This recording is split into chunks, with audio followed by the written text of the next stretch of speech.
Dearest Toglandia mods, please be careful and do not unpin the pin message. Please and thank you. We can get some more Bass Pixie and Dragudoshi. Thank you for that. Will be our second deck today.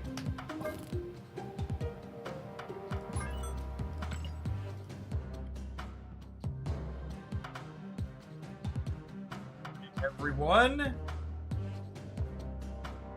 happy Thursday.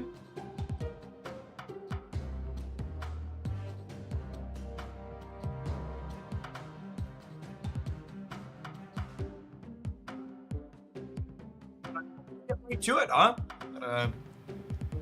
Viewer submission bright and early to kick us off. Let's pop on in.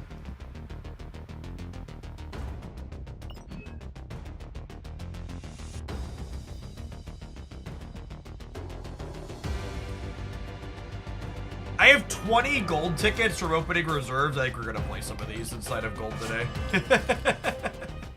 maybe not all of them, but the ones that have more reasonable combinations of cards, I think we'll just play in gold.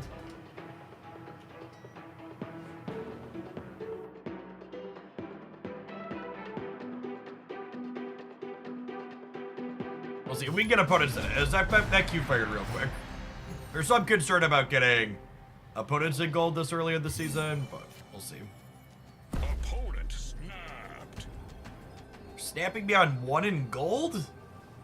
I think this hand's bad enough that I leave. I'm curious to see if a Pixie deck like this feels like it's reasonable. Because, like, at most, we're shuffling down things down to, like, 3 and 4. And I'm genuinely curious to see if that feels like it's worthwhile good enough. Your Pixie ongoing deck yesterday had most of the key cards for Spectrum Destroyer. I mean, you could put Destroyer in that deck, sure. The last couple of times I played Spectrum Destroyer, Destroyer just didn't feel like he did anything. So I subsequently cut him from the deck. Alright, so they're not just auto-snapping on 1. They didn't auto-snap on 1 this time, so they must just had a good hand last game.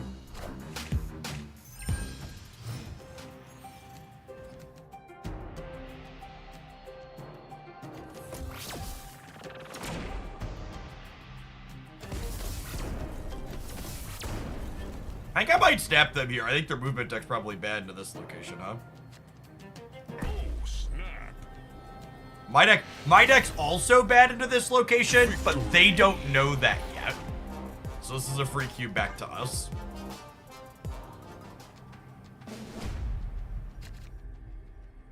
Hey, thanks for hating out, my dear. Breaks are good. Opponent snapped. I'm gonna stay. Squirrels are great if we draw Patriot. Squirrels, I think, are also problematic for a movement deck playing Craven, typically. So, let's finally play. Ooh. An extra piece of candy.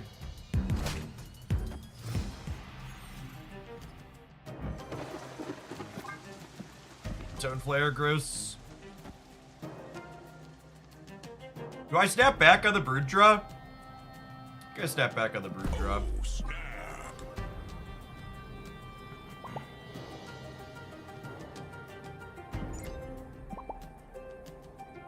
Lucid Reality Jumper, thanks for the quarter of a year. Welcome back.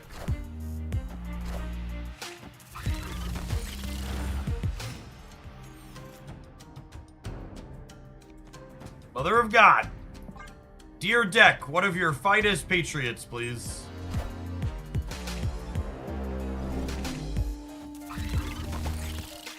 Friendly neighborhood Spider-Man here.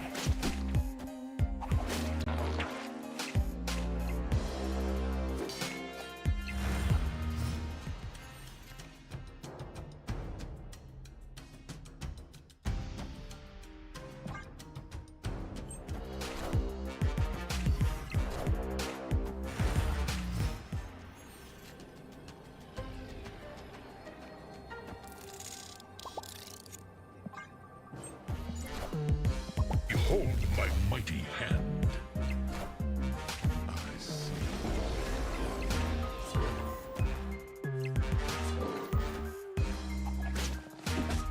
Wow, way to murder my squirrel. They must just be another whale who has infinite gold tickets, huh? Staying like that. Victory. So the Hawaii 5-0 Signor, appreciate it. Morning, good morning. Mo Rim, thank you for the 15 months. I've been enjoying this season a lot. I think the OTA update last week set us down a pretty solid path. And then we had 2 new card releases this week that were both relevant and sweet. It feels good to be back to a point where, like, there's a patch coming next week that'll probably bring some sweet changes with it, but I'm also not chomping at the bit like I need changes. To open all my caches. No, not all of them. I want to save some of the caches, so that way when they release new 700 gold variants, I have boxes to guaranteed get them right away. Also, it takes a really long time to click all of them. I don't remember how many I left, but I opened a few. If I'm gonna open, I'm opening at the beginning of the season to get all the gold tickets. Makes the most sense, I think.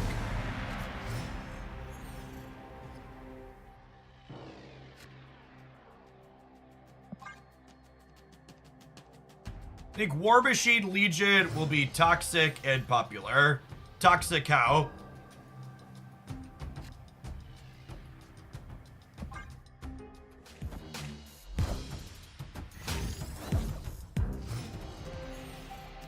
Thanks for the 41 months, Robo Sticky.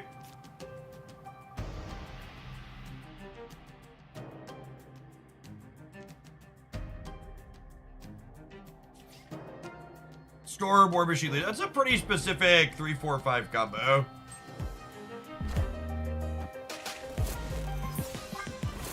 Oh, I clicked the wrong button. Damn it. I was moving too fast. I wanted to retreat before. Did I lock him? I wanted to retreat before they saw my Patriot.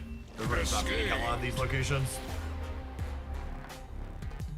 Why would I snap? We're not beating hell on these locations. I want to leave. A move package deck with Hope Summers. Can do, Dame Judy. There are a few iterations of that I'm interested in trying out.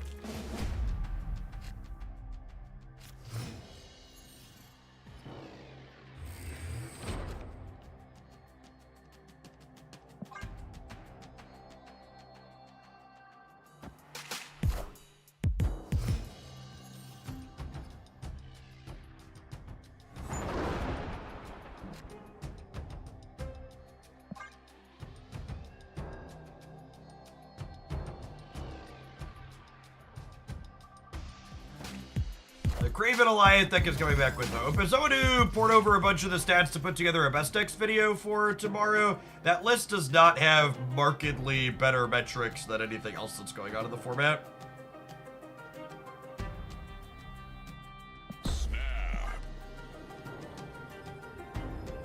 Hey, Sassy Magic Carp, thank you for the 20 months. Welcome back.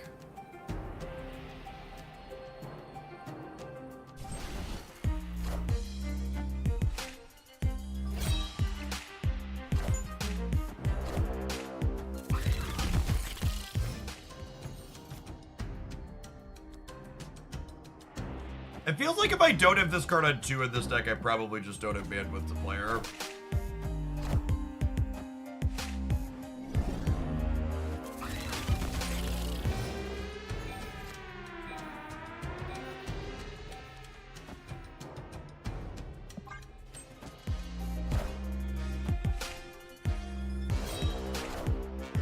Doom rules all. Feels like this matchup's probably just impossible for our deck.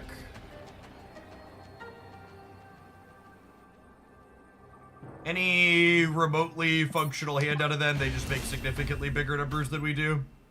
Escaped.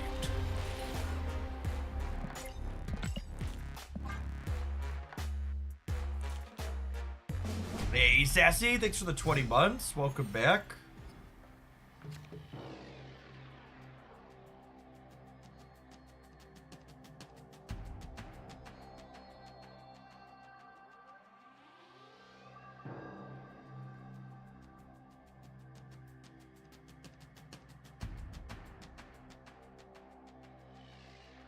Snap.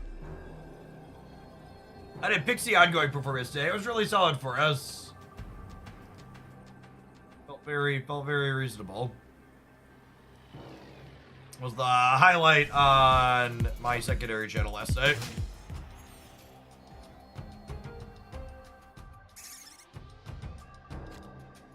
Those are good for us in theory.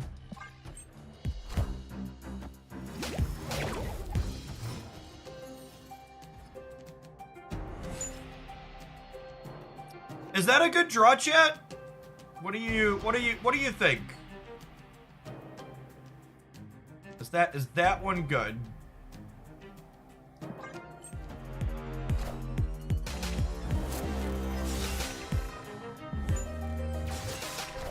They discarded Infinite there, but they discarded Lady Sif first, so their Black Knight was not good.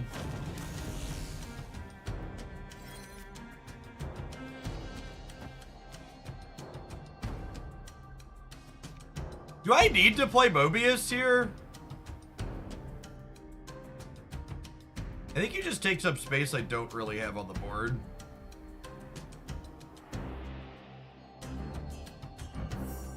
I guess that's 5 and this is 4. I don't know, play him, he discounts these.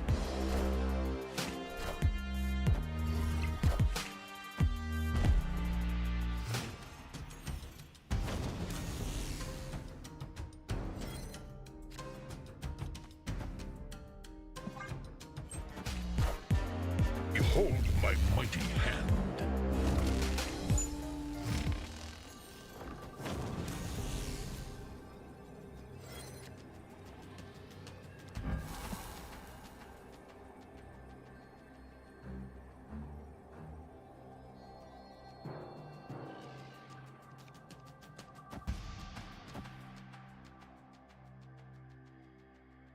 There is a Surfer on top of my deck, so this Iron Lad could be Surfer. Do I do this, actually? This is kind of fun. What if I brood into double Surfer? It shoves 4 more over here, which probably catches him off guard. This is the fun line. I'm gonna do this.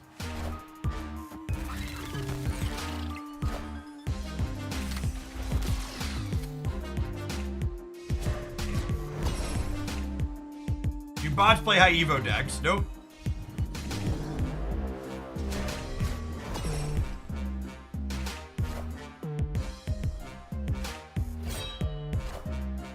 Minions to me.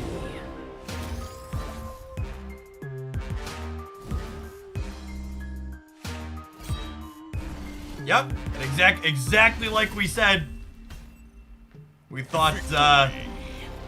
thought they'd play here, thinking that we're locked in, and then Surfer pumped us up where they thought we were locked out. Slick. Pixie looked real good there, huh?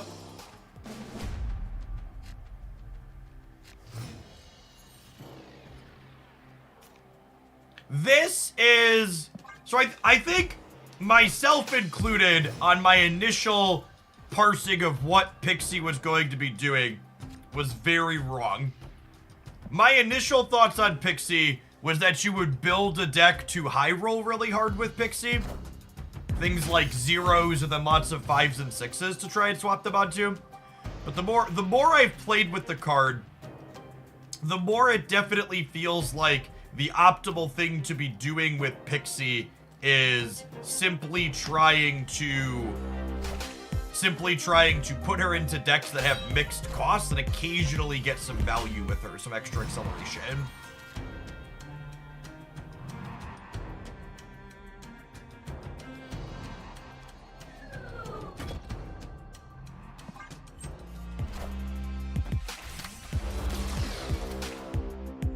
Mobius is a must-have if you're playing Pixie, though.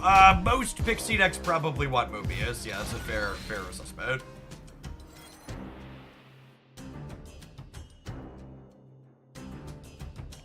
I have not tried Pixie with Black Swan, but I have one of those. That's the exception to Mobius, I think. I have one of those in my list of decks I need to try at some point.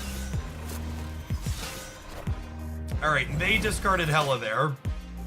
And I have double... Doctor Doom. I think we assuredly snap them here, yeah? Oh, snap. Victory.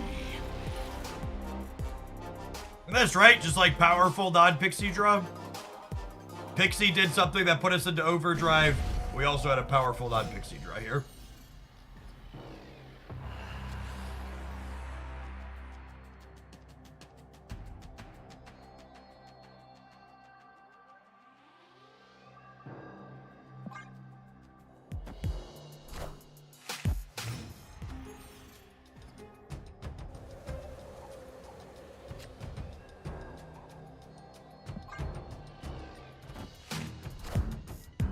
Focus keeps your cards from costing more after playing Pixie. Yes, correct.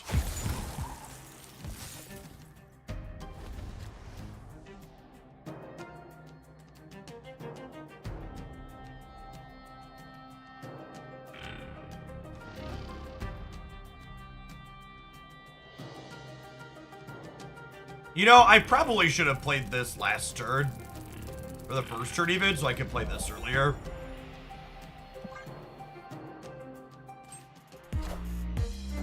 This deck was a meta powerhouse like 3 to 4 seasons ago. Yeah, this deck was a meta powerhouse when they made Forge really good. You recall that.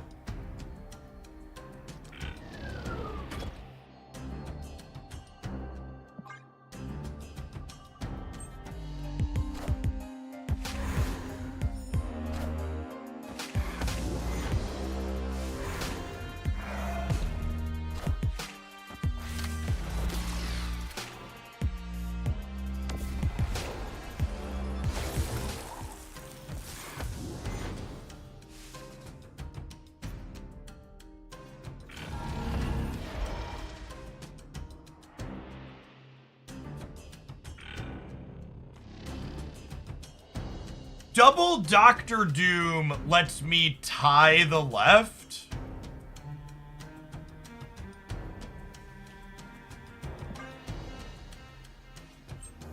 Hey, Benpai, thank you for the 16 months. Welcome back. They've only discarded Giganto here. Rules all.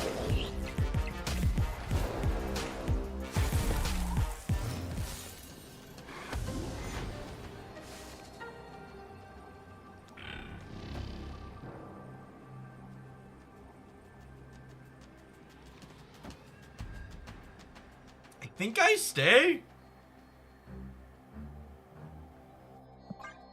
It's close though.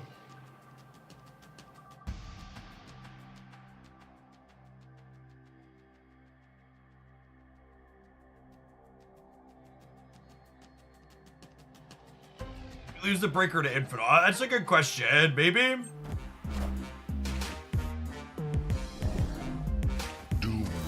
Oh, Waspit is extra. I forgot about Patriot. Wasp is 2. Yeah.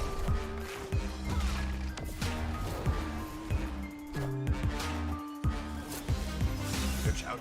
Alright, we didn't get punished. Got him by a little bit here, but definitely should have played Wasp.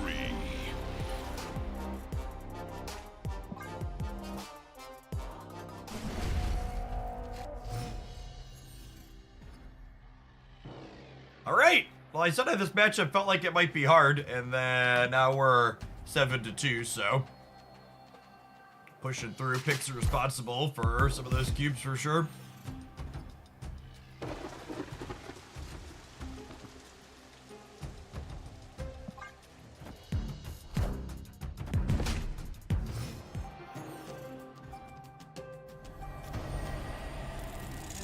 Then we'll want to play Brood second here, so that way if we peel an Absorbing Man, we can Absorbing Man the Brood next turn.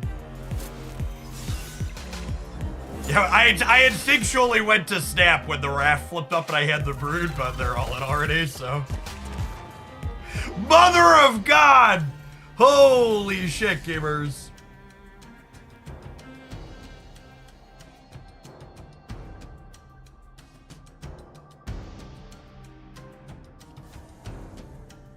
If this hits Absorbing Man, I'm really sad. But if it hits Onslaught or Sarah or Mobius, it's really good, yeah? I think I'd probably still win if we hit Absorbing Man. I would do it. Ah, fuck me.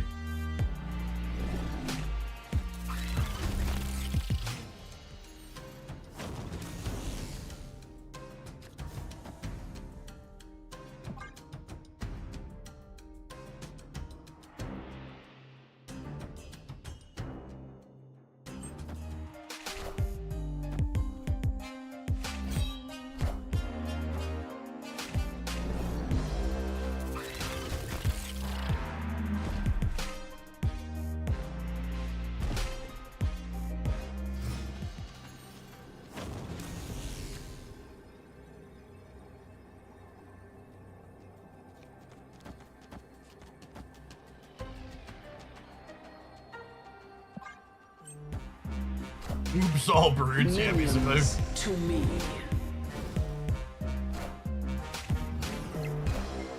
Behold my mighty hand. Oh my gosh! Oh, I threw it away when I played the Iron Lad.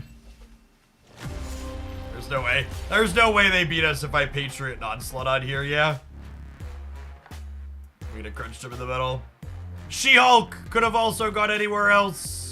Or Infinite could have gone here. If Infinite hits here, or She-Hulk goes here, we still win this, but I could have played around them stacking perfectly by not risking the Absorbing Man on the Onslaught.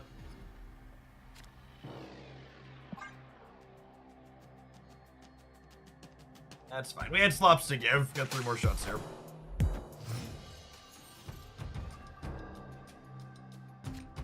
Mortal Sling Digger.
Pixie, not particularly helpful this game.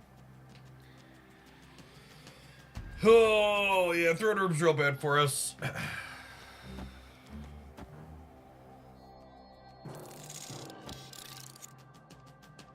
We'll do this, but I assume we're torched to Ella here. Oh.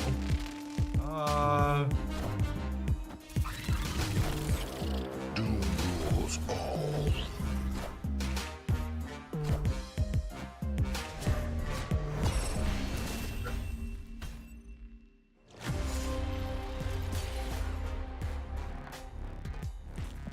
Jeff, the last game in your recent highlight with the Bass Pixie counting the discard deck's output was super impressive. Yeah. Games like that are super satisfying. Morning, Holat. Okay, okay. It's a solid start for us. God, they're so good at having Black Knight on one. Some inverted locations here. They're holding on. Yeah, I mean, they're definitely going to be able to capitalize on the fact that I messed up. Man, I would play Corvus Glaive too if my Corvus Glaives worked like that. Holy.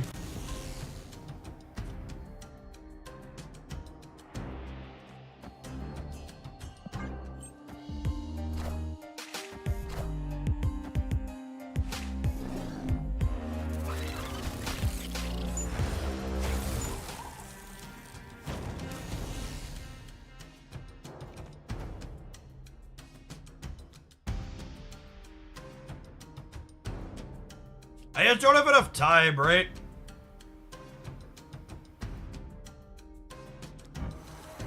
This absorbing man adds broodlings.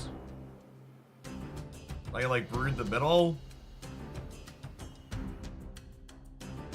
And I can like cage plus surfer the next turn.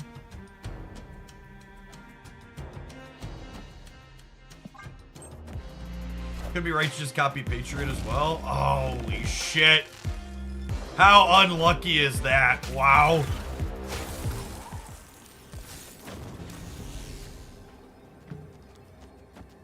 Absolutely brutal.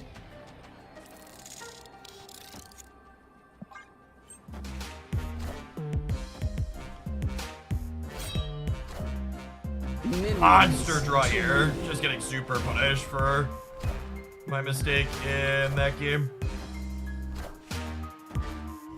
Magneto is the best 6-drop in Marvel Snap, for sure. He's very good.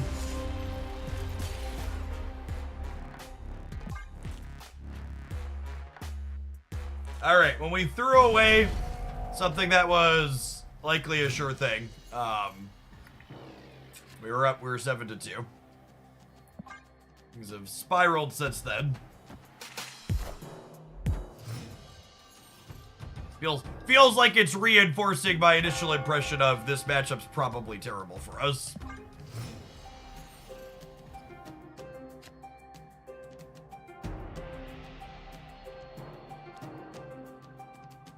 That's good for the home team.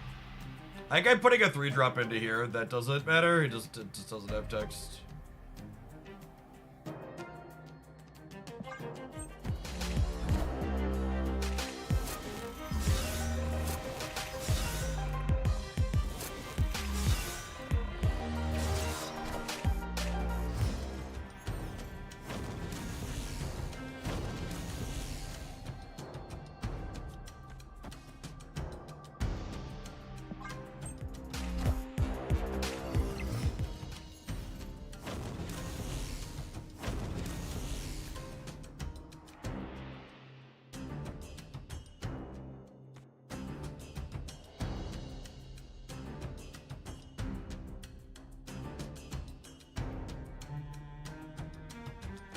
I don't think Sarah does anything for us here, because we're just playing Doctor Doom, but none of these other cards do anything either, yeah? Hello! So happy!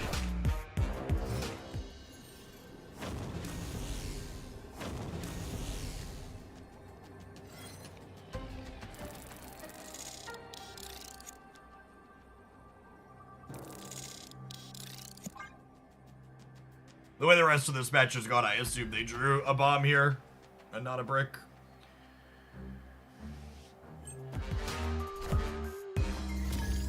I think that still beats us, honestly, because they have, Doom rules all.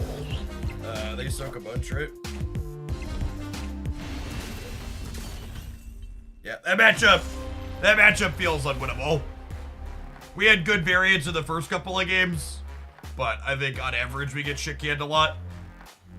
Yeah, we had good snaps in the first couple and took an edge, but like just game after game after game, if things didn't break our way, we got pushed out. And obviously it's a card game with variance and anything could break, and we could have won with a slightly different line in that one game. But I think if you play this matchup 100 times, this deck probably loses 60 of them if snapping isn't a thing.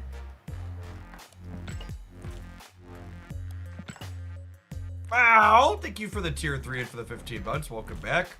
Any ideas for building around Pixie and Jade Foster? So my experience playing with Pixie so far, I think trying to build with a bunch of 0-cost cards to super high roll is a good way to make your deck be a giant pile of shit.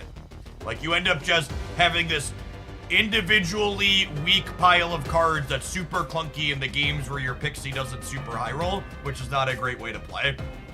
You basically just build a worse Mr. Negative deck at that point, because it's like Mr. Negative, where even when you draw your Mr. Negative, i.e. Pixie, you might still re-roll in a way that your costs don't benefit you. We're gonna play one more with this Patriot deck when we get back, but first we're gonna take an ad break. Thanks for hanging out. Don't go anywhere. I think trying to build Pixie decks like Mr. Negative decks is a big reason why a lot of people have been like, I don't like this card. It's just the wrong way to build it. Speaking of things that are pretty wrong, I've got 231 people watching on YouTube and only 36 of them have pressed the like button. Can we pump those numbers up, huh? So verdict on the Shag and Magneto bundles. I'd recommend doing basic math and figuring out if that math makes sense for you. 80 gold is $1. 100 credits is $1. Chat, they don't release bad bundles, okay? Every bundle they release is varying degrees of better currency than buying the base rate.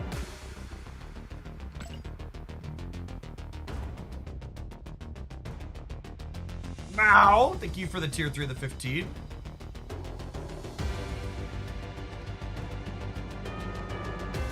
You submit a deck submission, you can send in a 10 USD tip at the link pinned above the chat, along with the link to the deck.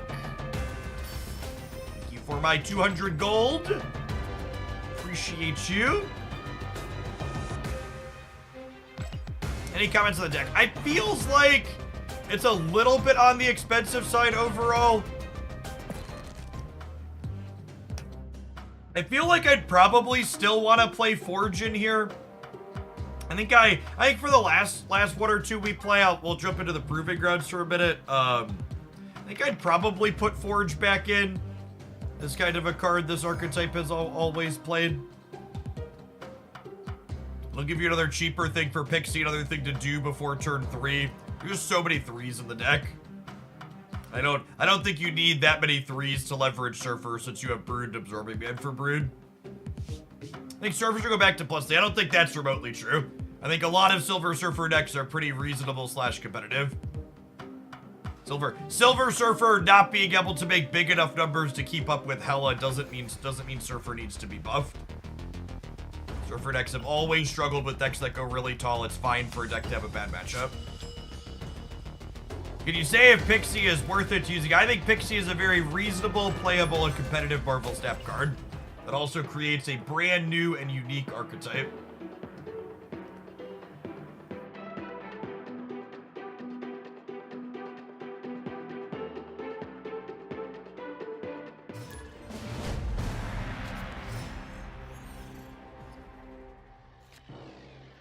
Opponent snapped.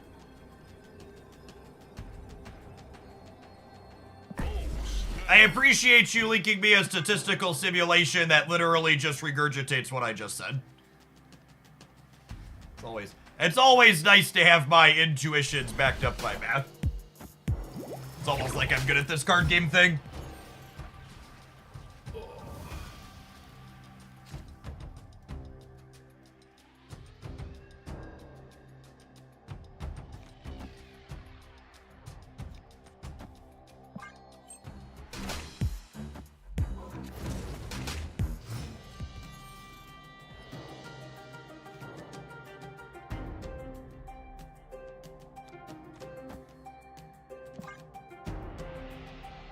You can tell there was a toddler in my office, chat, because my bike is not on the right resistance setting.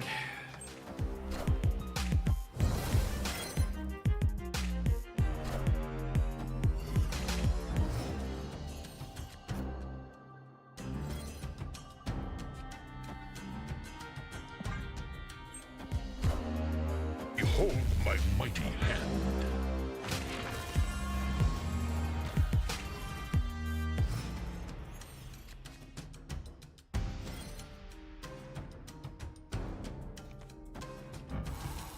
Is one energy Dr. Doom good? Please explain.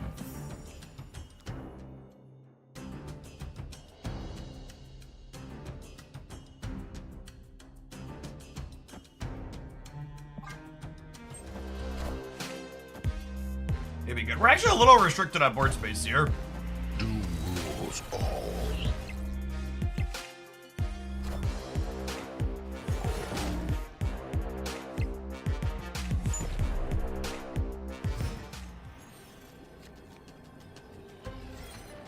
Do I assume 9 is big enough here and put a 9 into the center? Probably. And then I can play this here at the end just in case we hit Surfer or Brood.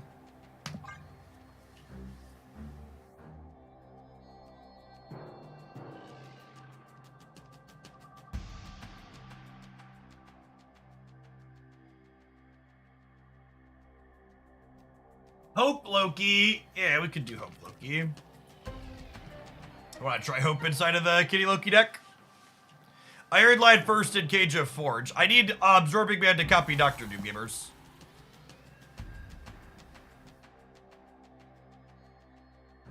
So Absorbing Man is putting a 9-power Doombot into here, and then this has 2 possible things it could roll into. That could be useful. Doom rules all.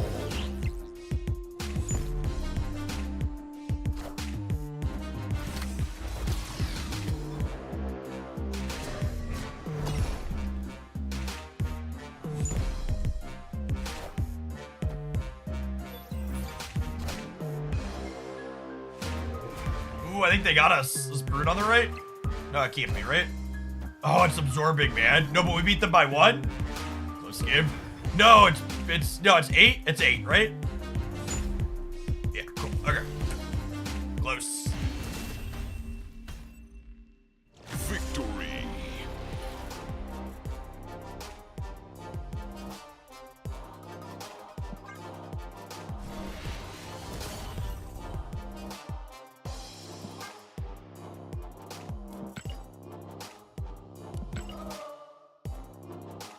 Hey, Ben from work. Thanks for the deck submission.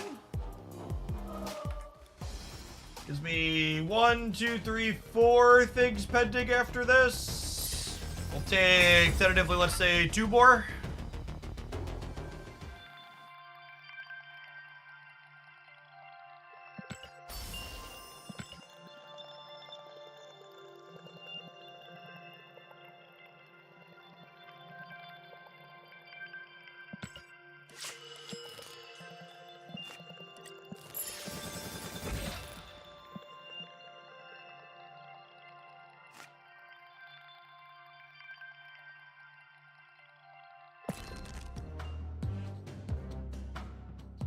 So, I'll say from a deck building theory perspective, I think a spread of costs like this deck is doing makes a lot of sense for Pixie. I've also really liked Pixie in decks that utilize Wasp in some other ways, so and Pixie isn't, or Wasp isn't just a Pixie hat trick. That being said, I'm skeptical that a deck like this puts out enough numbers consistently enough to be genuinely great. Onslaught also felt a little clunky at points. The unironic answer is Onslaught's probably better off. Cozy had been playing a bit of this deck. Yeah, Locations got crowded to work with Onslaught a few times. And Patriot's really the only thing that's super benefiting from it. Like, there were games where, like, we pixied into a cheap Sarah and then got to Alioth Sarah, but that's just, like, so unlikely to happen. I feel like if I wanted to play this core, it's probably something obnoxious like Alioth at the top end that you realistically want to be doing competitively, get on the board, and keep the stats there. I could also see a world where having cost reduction is maybe a touch worse than having other consistent 2s. Yeah, this deck has always, when it's been competitive, Alioth has been a part of what's made it competitive, because it lets you blow away their big play that's going over the top of you. I think if I was like, okay, Jeff, how do you make this deck more competitive? I think it's probably Alioth for Onslaught and probably Mr. Sinister for Sarah. Is probably the direction I'd go in. I don't think Sarah was adding a ton of value here. I'd want more ways to get priorities. That way your Alioth is better more consistently.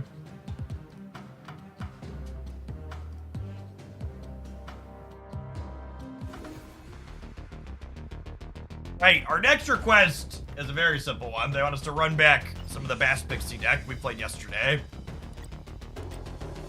Happy to do that.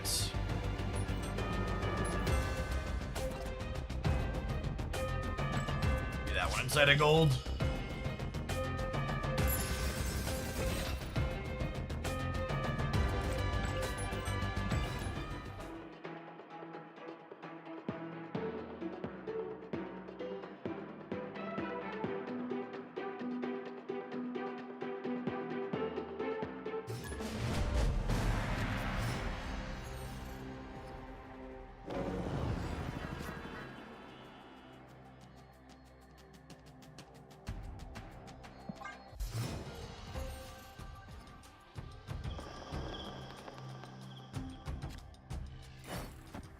So I could take this card draw right away, but I obviously want to wait until after Pixie's trigger happens. And the way the timing on this works, if I put Pixie Wasp here, it'll draw before Pixie triggers.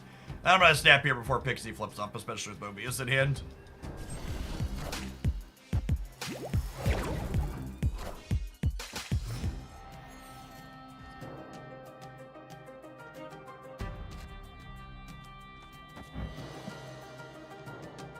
A piece of candy.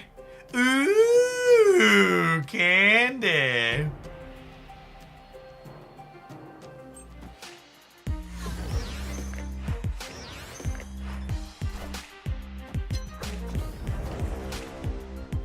Nebula Magic. Ready to play around Leech this game?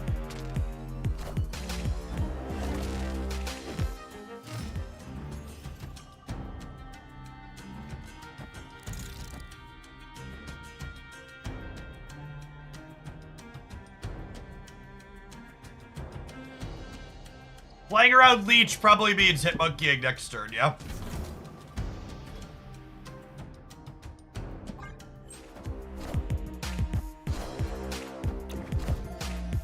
I am Iron Man.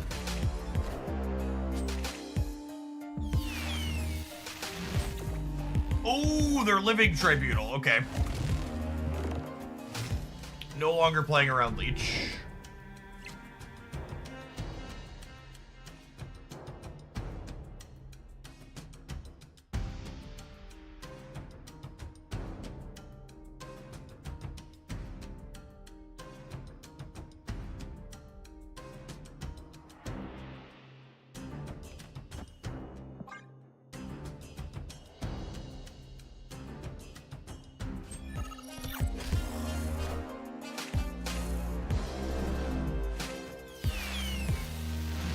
I am Iron Man.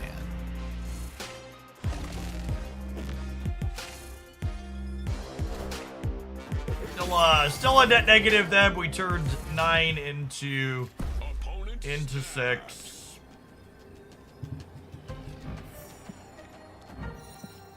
Pixie made Bishop cost 3. That's nice.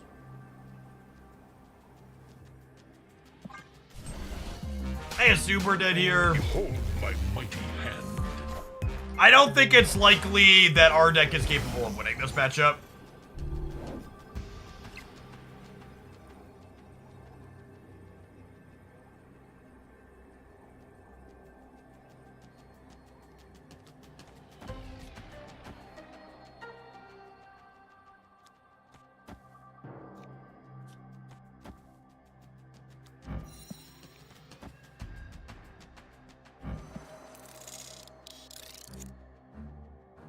Yeah, the opponent's deck is basically the go biggest deck in the format that just goes hard over the top of anything that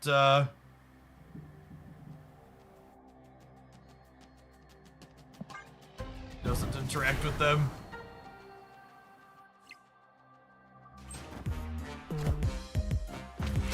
Yeah. Behold my mighty hand. Oh, wait. Oh, wait! Oh my god, did they fuck it up? Get fucked.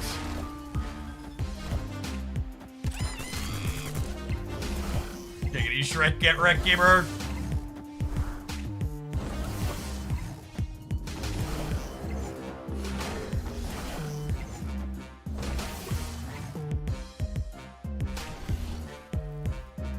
Wait, we lost still? How?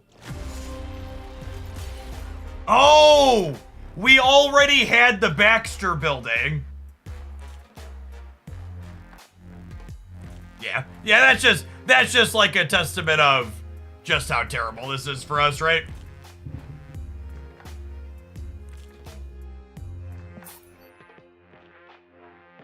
They have Baxter, it splits after. Is that how that works? That's weird that that works that way. That it counts them as having Baxter. It feels like that shouldn't be the case. I played a lot of Marvel Snap, and if you asked me how that interaction was going to work, that wouldn't have been my expectation. Yeah, it's calculating the lane win before Living Tribunal.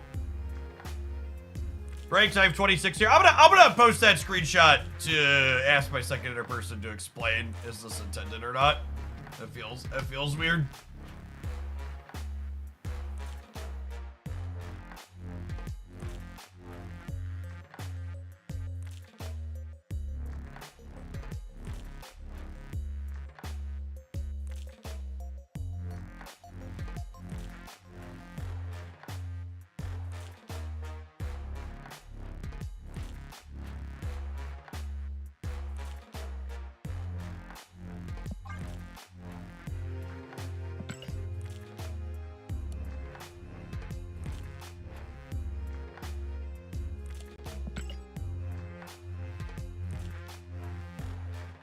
Yeah, basically, so the game is counting who's winning Baxter before Living Tribunal gets applied.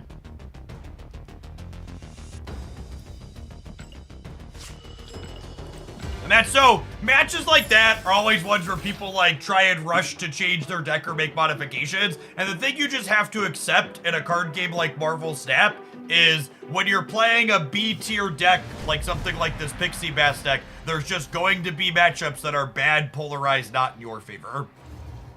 You just gotta be okay with that.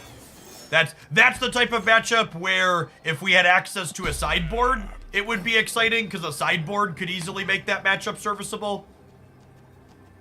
With even just a single card difference, but in the general scope of things, you can't justify making a change to my deck's main deck to, you know, play into a matchup that's gonna be, what, 4 or 5% of my matchups, if that?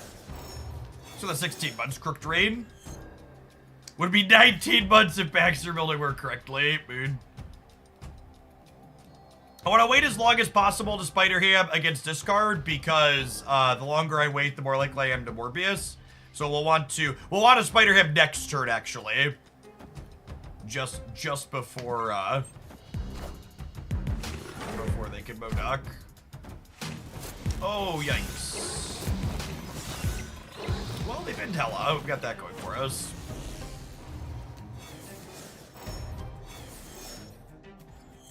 As far as I can tell, without disruption, that deck beats everyone. Yes, that deck has 100% taken over as what Hello was doing in the format before, where it's just the best, most linear thing you could be doing.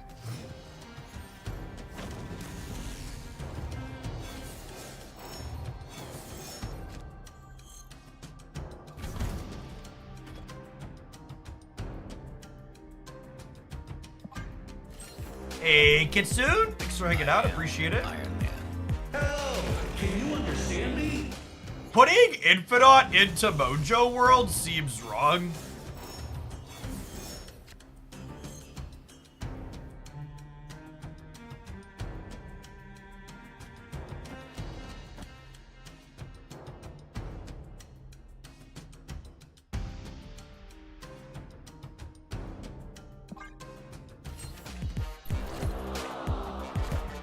I think my plan at this point is just force them to fill here. And then we try and win the other two.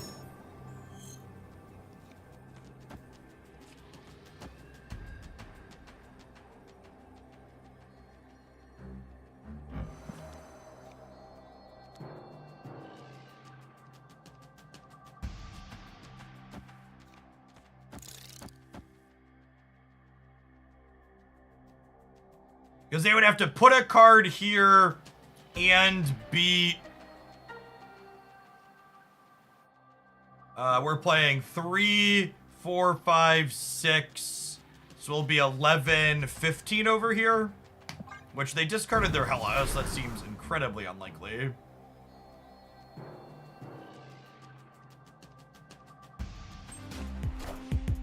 Too much mid, baby? My options are kind of like too much mid or not enough, right? If I want to keep them honest on the right. I think 15 is probably plenty on the left.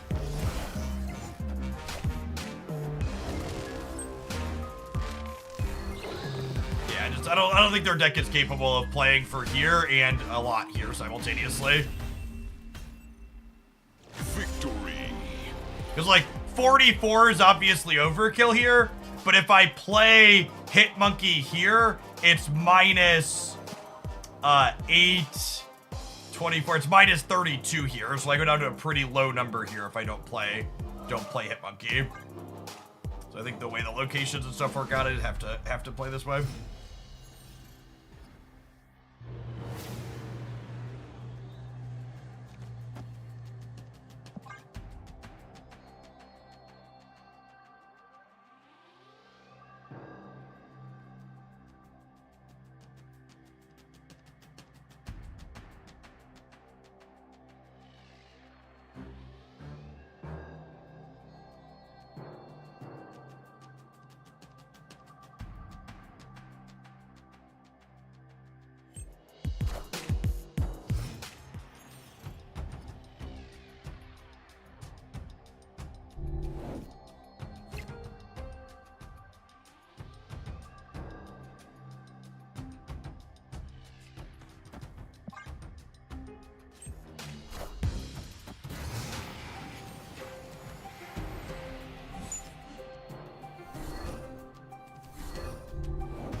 Just doing this. They did nothing. I should probably snap them up.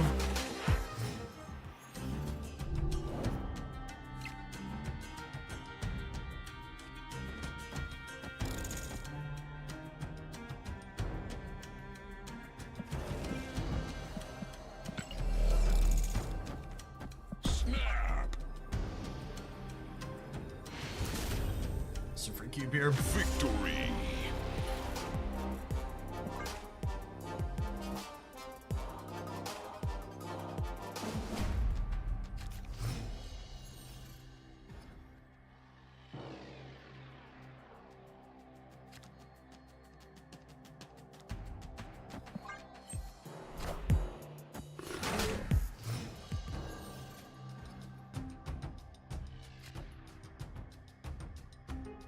I think we'll vibe on him for a turn.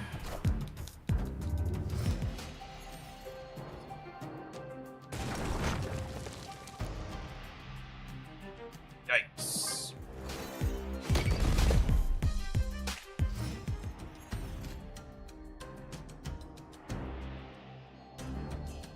I have 2 5s. I have 2 5s. And 2 1s. Would I rather get Bishop going, or would I rather get Pixie going? I think I want a Pixie.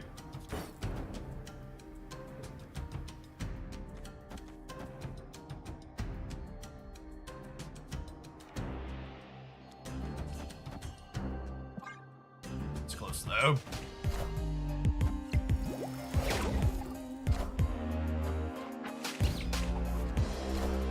That's a good one.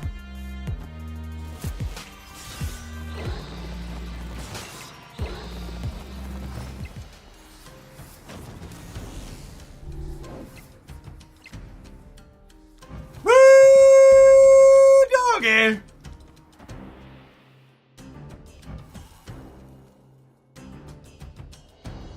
Snap.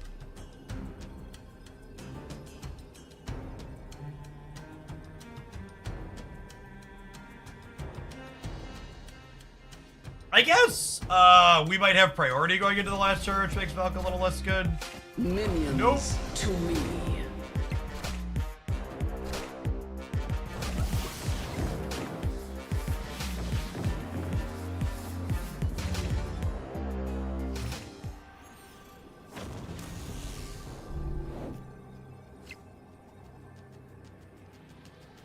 Does this win this path? So they'll be +4 on me, and then I'm playing 1, 2, 3, 4, 5.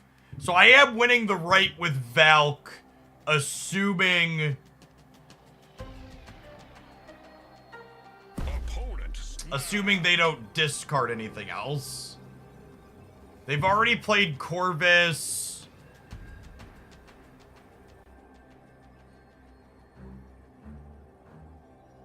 Magneto could get us? Yeah, that's true.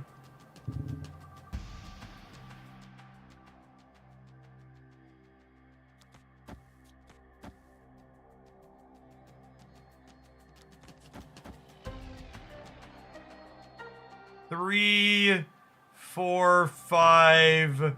So this is 12.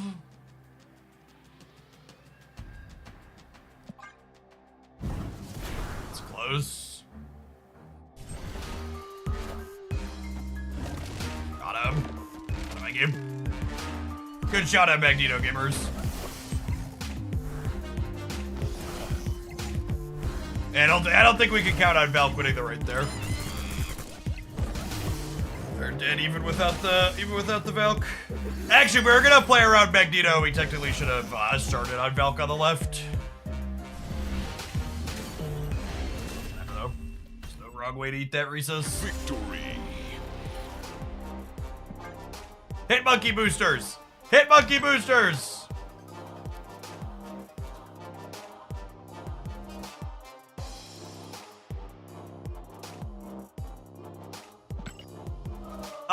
I do not think there is merit to explicitly trying to roll Pixie twice with Mobius in play. I think being aware of that interaction is something that's worth having in your pocket when you're playing Pixie decks if something like Carmartage flips up organically. But I think explicitly trying to do that and the number one thing people are doing wrong with their Pixie decks right now is explicitly building them to be bad Mr. Negative decks. You should not be constructing your Pixie deck to high roll as hard as possible. You should be constructing your Pixie deck so it is functional and reasonable when Pixie doesn't happen, but Pixie can also provide you with some bursts of extra energy, essentially, when she does roll a little bit better than average. Alright, they have my Valk.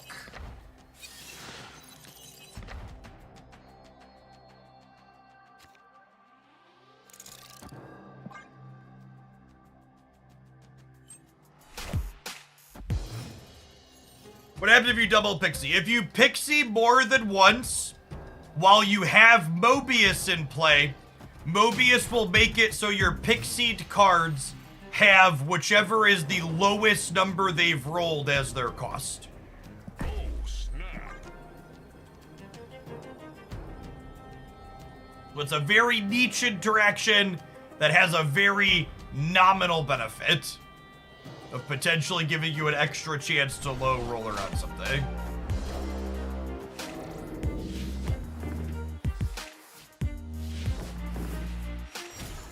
The same with negative and then Pixie. Negative and then Pixie doesn't work at all.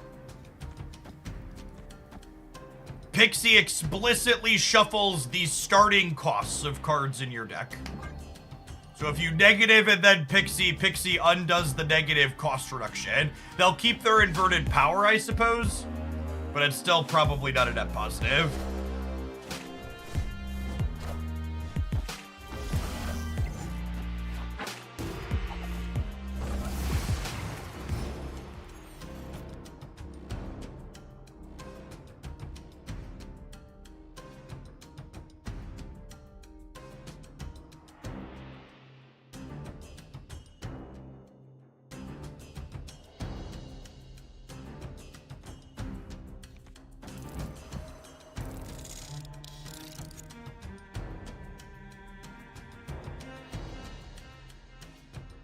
What do we think of just doing this and then having Valk Enchantress on the last turn?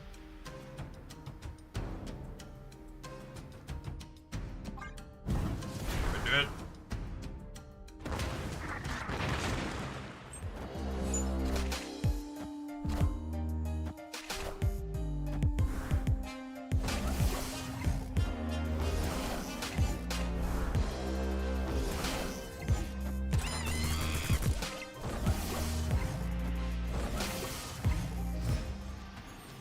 Opponent snapped. I mean, I can't leave.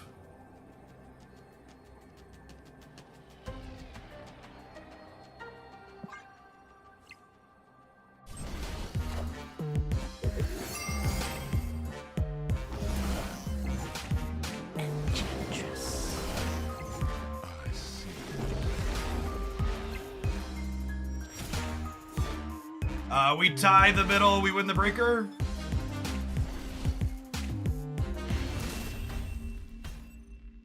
Victory. The ever classic, not just Heimdall lose the game, snap on turn 6 into Heimdall lose the game. A tried and true Marvel snap strategy.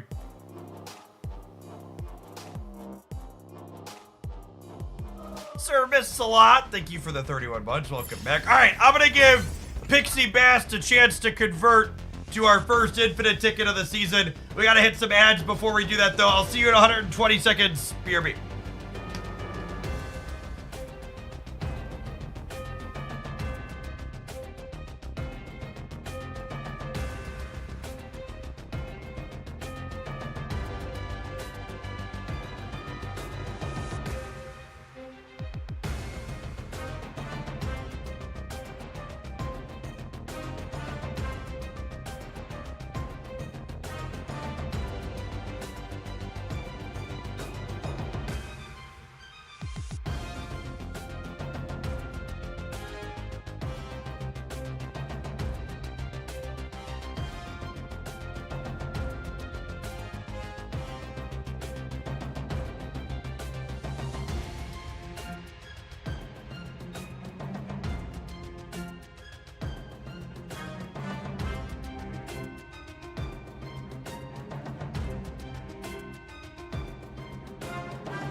Are we still taking submissions? Yeah, I could probably take one or two more.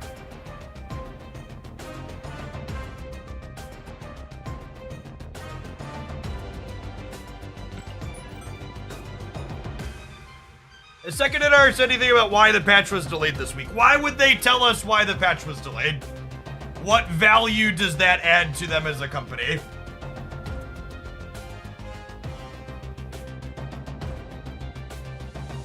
Does the why really matter?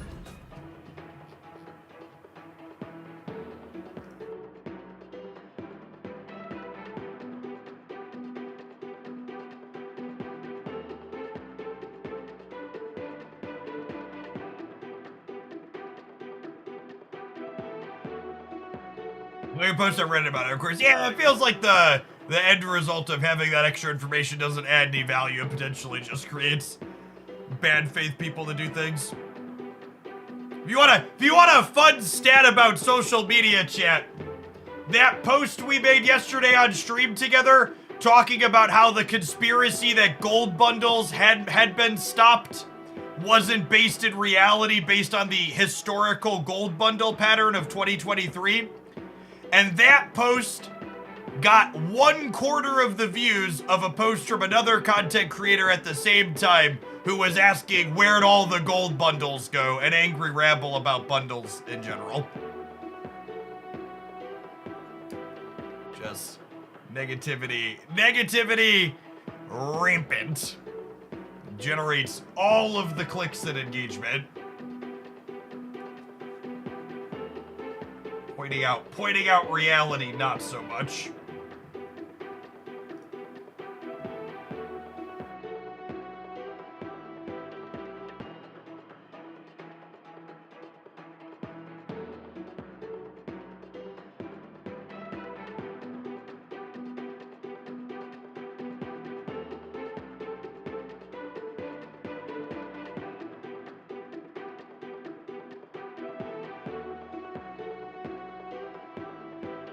Oh, we've run out of gold opponents. I was a little skeptical of whether or not we wanted to play Gold Conquest.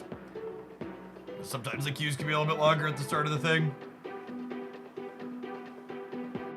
I have 3 deck submissions lined up after this one currently.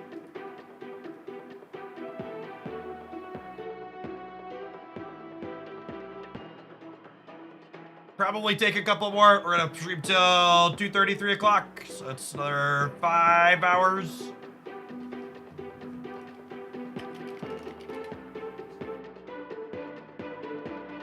We got a couple more.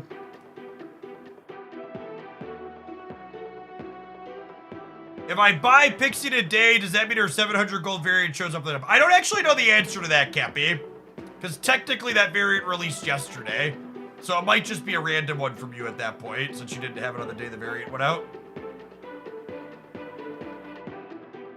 I don't get how that theory starts. Is it because the increase in cash bundles makes it seem like the gold bundles are gone? Yeah, I think that's part of it, Fets, is the increased density of cash bundles.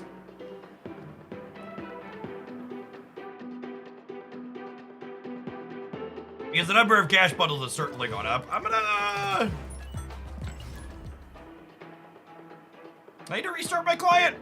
I wonder if the last round of gold is similar to the last round of Infinite Conquest, where it only pairs you to someone who's also 2-0.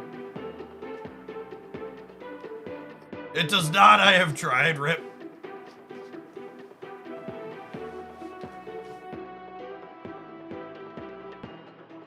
Yes, that's true. It's also been a couple of months since the last big one, which means people have built their gold reserves back up and they're chomping at the bit to have something to spew it on. I think that's the longest I've ever sat in a Conquest queue. Maybe we'll hold off. It's probably too early to do Gold Conquest the first week. We'll vibe here for however long this takes and find our match, then we'll probably just play Proving Grounds and Silver the rest of today so we get matches faster.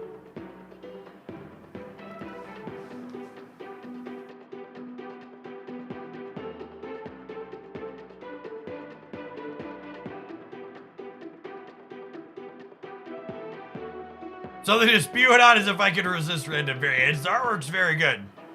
You're gonna sell me on the artwork being good.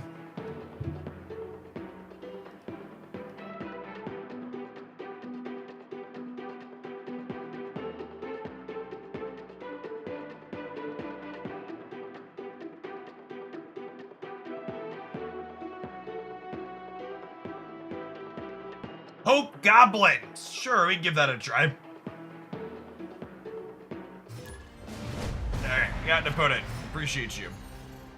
What's going on, Drax? Thanks for the 5 years. And for the very generous tier 2. Welcome back.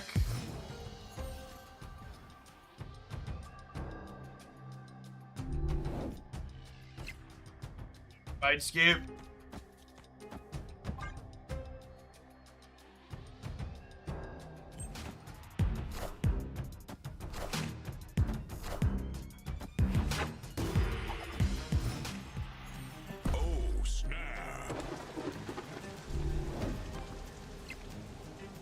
Certainly snap porking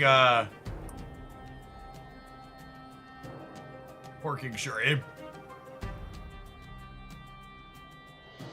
Is it collection level 53,000 takes forever to open caches due to some lag? Whoa, Helican, collection level 53,000. You could certainly subscribe to this channel. If you're collection level 53,000 in Marvel Snap, subscribing to this channel, even for 6 months in advance, that's like pennies on the dollar compared to what you spent on Marvel Snap. You even have a Prime sub. You could subscribe for free.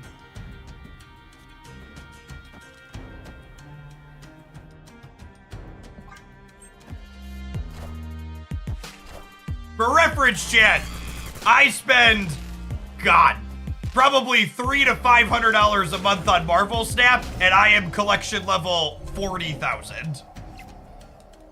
So collection level 53,000 is some big whale spending. Fucking huge. Leviathan.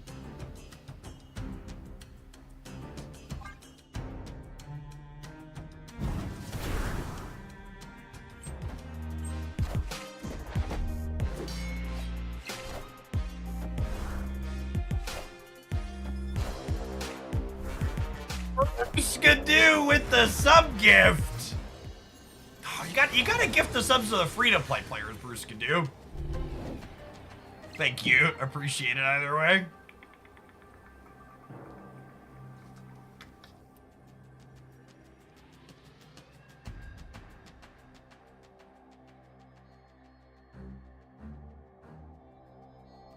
And I was also a global release player, not a beta player. Yeah, so you've been playing for like 4 months less than me. All right, they're at 20 over here. Snapped. I gave them a bunch of utter bollocks. This is 14, 19.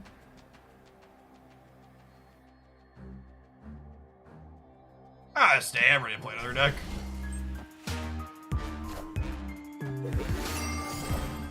Got him. Thanks to the Innkeeper.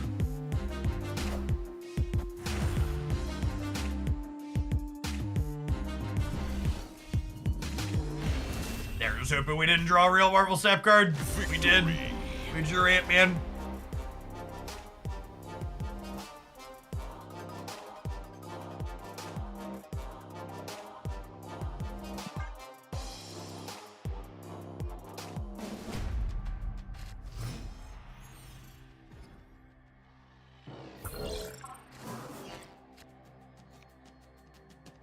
I'm collection level 11,500. I'm a small spender playing since global launch. Yeah, I mean, free to play. I'm aware of how much like free to play players get, right? So like free to play players get like it's like 550 to 600 levels a month, somewhere in there.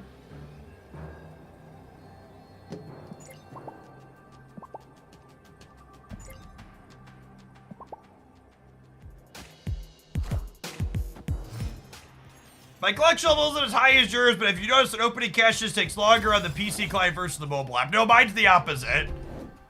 My opening caches takes decidedly longer on mobile than PC. It's 1.5 to 3 seconds longer on mobile on average, and I have a high-end mobile device.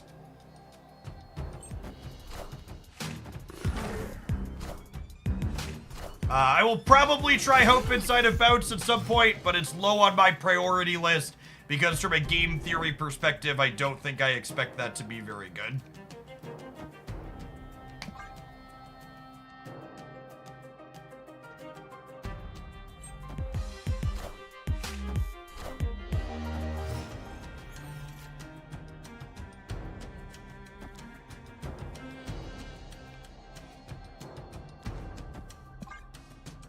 Valkyrie path over here.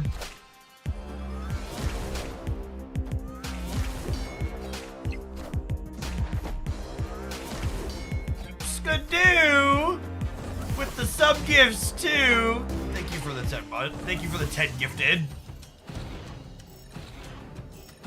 1 sub for the rich, 10 for the masses. Truly a gamer of the people. I think I'm just gonna Valk to pump up the jam on the right over here. Hey, Trip Rock Dick, thank you for the 15 months. Welcome back.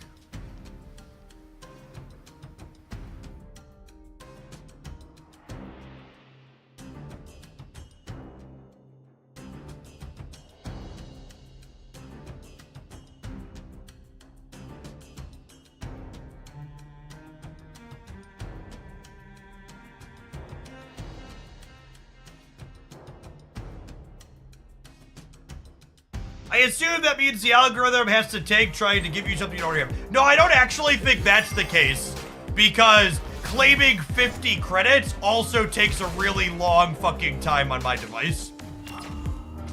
So it's definitely not, it's trying to figure out what to give me, because claiming the 50 credits would mean that that's not the case. I think I need to put Hitmonkey here. Is putting only 4 here enough? I think 13's probably not enough here. Could lose the middle, I suppose, but I think 7, 8, 9, 10, 11. I'm adding 12 to the middle. That should be fine. Okay, and they just didn't play for the middle, so I'm happy I put as many points as I could on the right. We could get got by a kitty Taskmaster on the right. I actually don't know how many points that's going to be.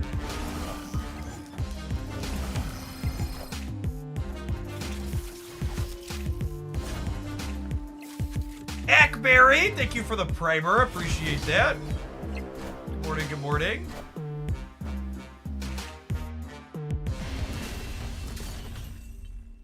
Victory.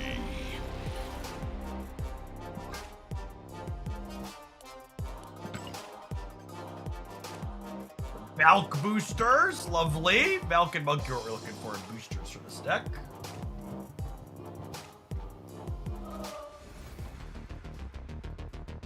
All right, our next request is for Hope Movers.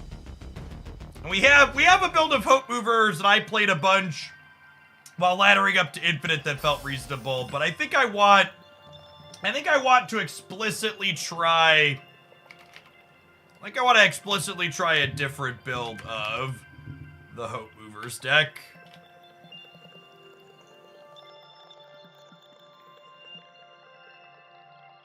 Let's do search for Hope Spider-Man. See what looks good. We're not gonna do Goliath bullshit. This is the build. This is the build we had played a bunch of. This is the other popular build. That's a scotch worse in terms of metrics.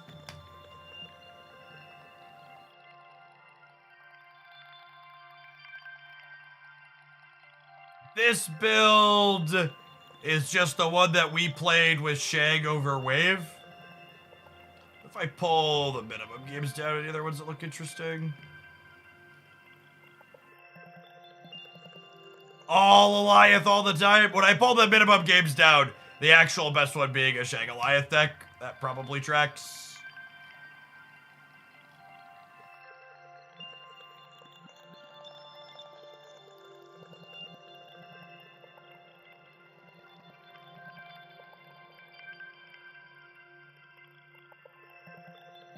Miss Marvel's an interesting one.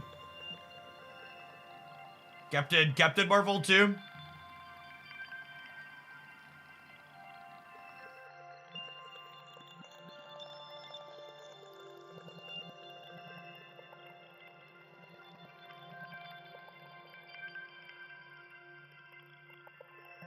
Sandcastle friendly gaming all around. Yeah, basically. Let's try this build.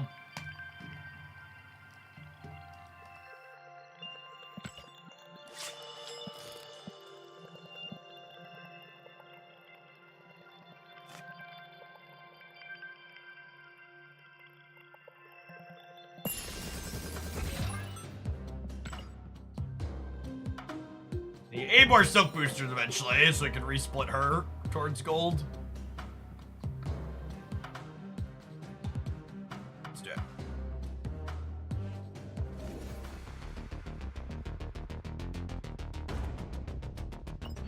Jeff, the Pixie Out Moon Girl deck got me back to Infinite. It's the most fun I've had in a long time. The deck is an absolute blast.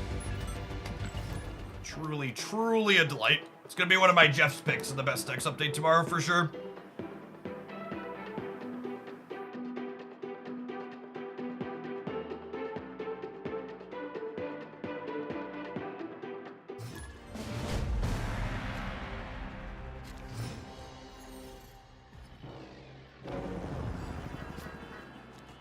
Oh, snap.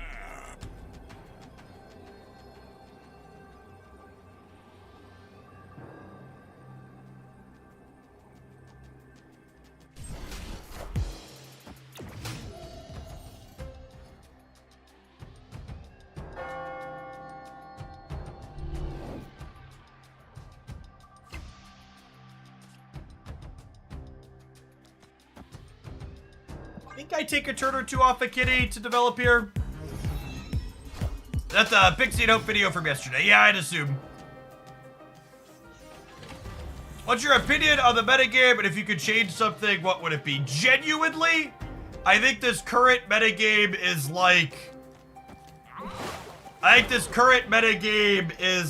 a Eliath rework away from being really, really good. I think that's the one standout card that I'm like, this card removes a lot of joy and the game would be better if it wasn't here. I also think that like even the small amounts of Shang-Chi issues this format has are largely made worse by the fact that Eliath exists in the format. I think Shang-Chi is probably a very stomachable effect in a different world where Eliath doesn't also exist. A lot of Shang-Chi's power is related to the fact that it is a card that gets played in tandem with Eliath, where it makes priority a non-factor. Where you get fucked by Eliath if you don't have priority, you get fucked by Shang-Chi if you do. Yeah, hopefully they're a Modok into the center here. This Enchantress is great. No, I think Eliath should just get a new text box, like a Spider-Man level rework. Chavez level rework would be my personal preference. Make a new card. Oh, I forgot they tucked this early. Oh my god, and it deletes their blade. That's funny. I didn't delete their Hella though, notably.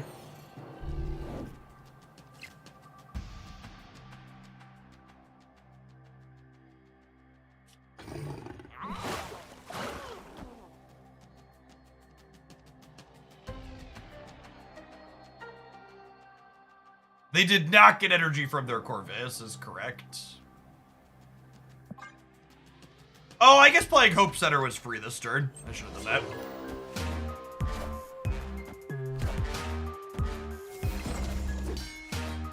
that. It feels good to be playing good Marvel Snap again, Jesse.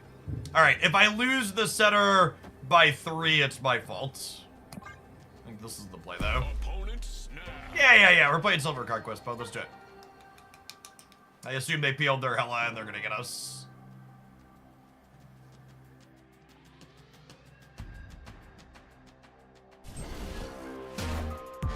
Minions to me. Oh gosh!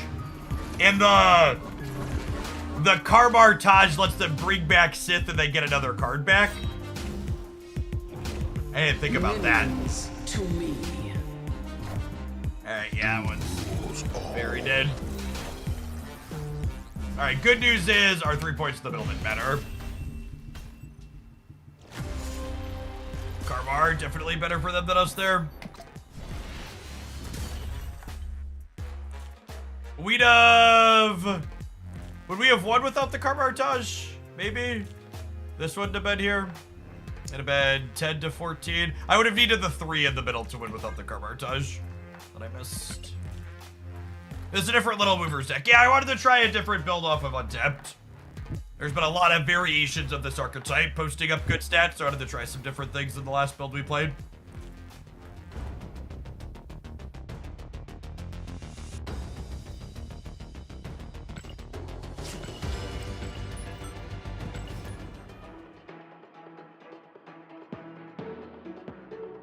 We have won if we played Doom left. Yes, if we would have played Doom left and played Hope on 6, I think we would have been ahead too.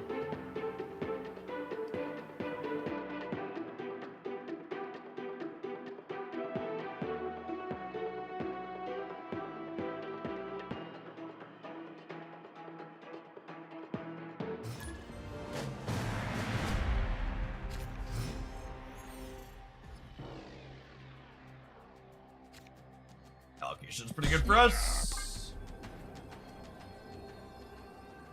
Opponent snapped.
I have priority, so playing Silk would just kick out, so our best chance to win Asgard is this.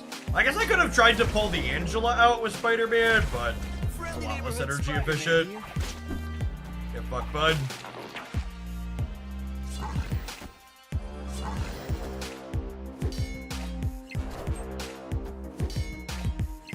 Nobody gets cards! Read.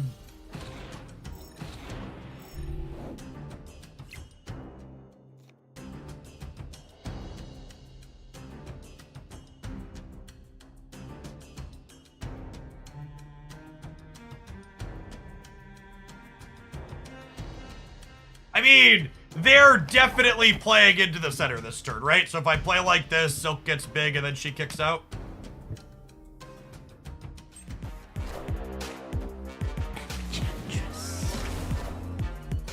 All of our golden gals, shit!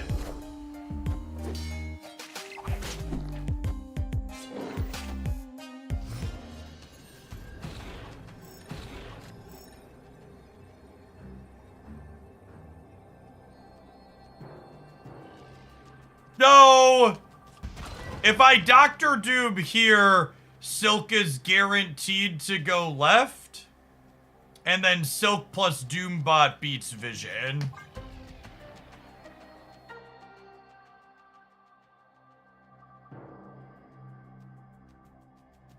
To be fair, the stats on Hela are no longer that great. Living Tribunals definitely supplanted that as the top linear deck. Hela actually won't be in my best deck roundup tomorrow for the first time in a little bit. It's fine. It's not a bad deck, but it's no longer a most popular or top deck. Per the numbers or my anecdotal experience.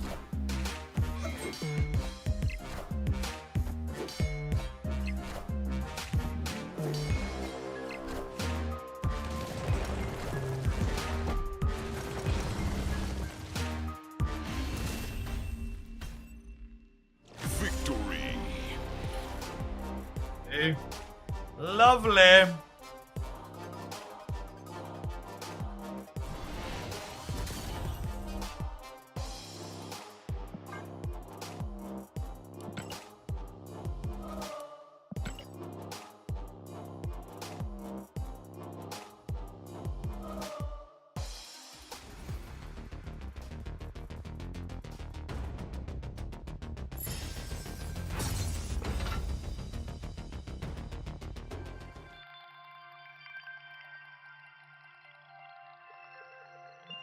Are we getting beat by the other discard deck featuring Proxima and her husband? Yes, the Proxima MODOK Apocalypse discard deck will be in the best decks roundup tomorrow. That is the best performing discard deck post-lockjaw changes by the numbers.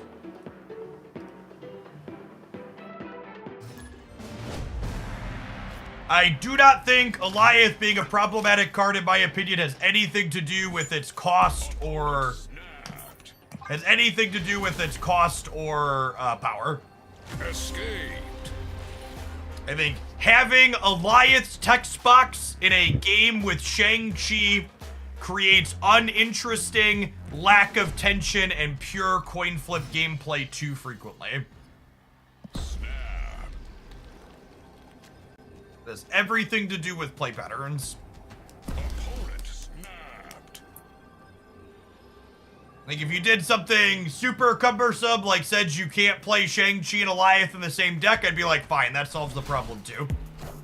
The issue that Alioth has created, in my opinion, is it has removed the very crucial skill of rewarding you for understanding and playing for priority or not. It used to be that you could play for or not play for priority to work around certain tech cards. And now that there are cards that reward you for doing it and cards that reward you for not doing it, you can't play around shit because you're damned if you do and you're damned if you don't.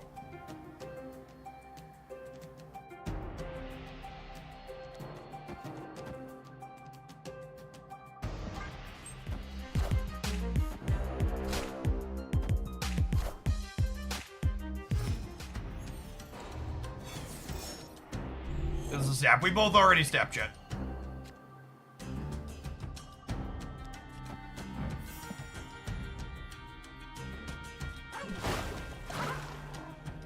Shame I can't try and pull Cyclops out of here and get the Elsa bonus still.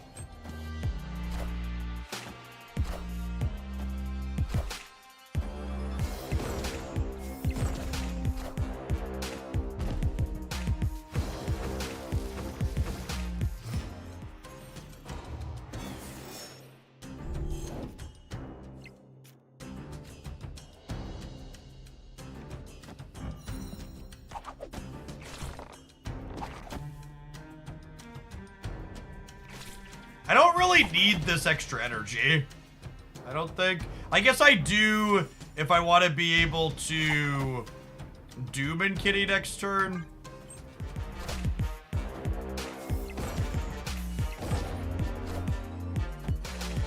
Friendly neighborhood Spider-Man here.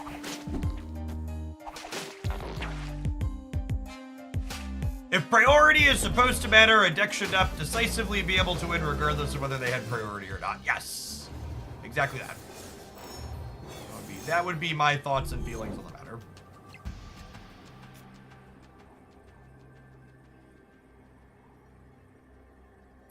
So this gets me 9 here up to 12.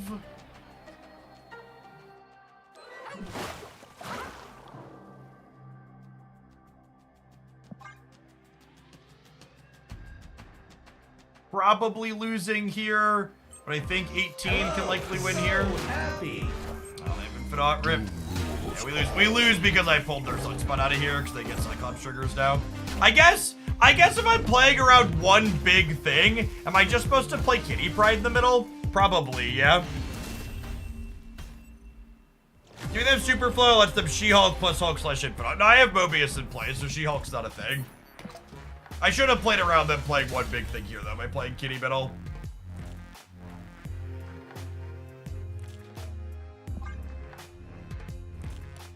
All right, at this point, I'm going to move off of, I'm going to reinstitute our, I know there aren't bad balance issues, but I think talking about, I find it particularly frustrating when chat starts offering up suggestions like a cumbersome, well, you just shouldn't be able to play those cards together. That's not a real solution. And rather than bagging on and railing into people who are offering up things that I think are very silly, let's just please not talk about balance in my Twitch chat. Thanks. It's annoying, it's endless, and most of all, it's not constructive or useful.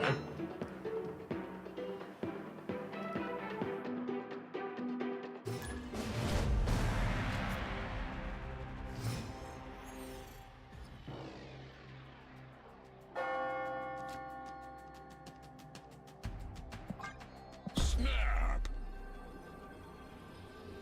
Opponent snapped.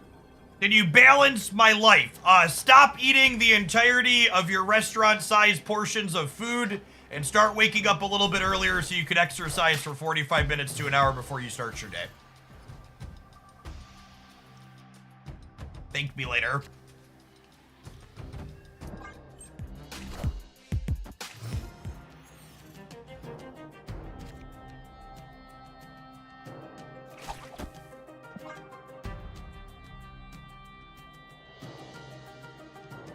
But I love my Chipotle. But think about it this way. If you only eat half of your Chipotle, you will get to love your Chipotle twice for the low, low price of only buying it once. I'm not telling you not to enjoy your things, chat. I'm telling you you could enjoy them more by moderation.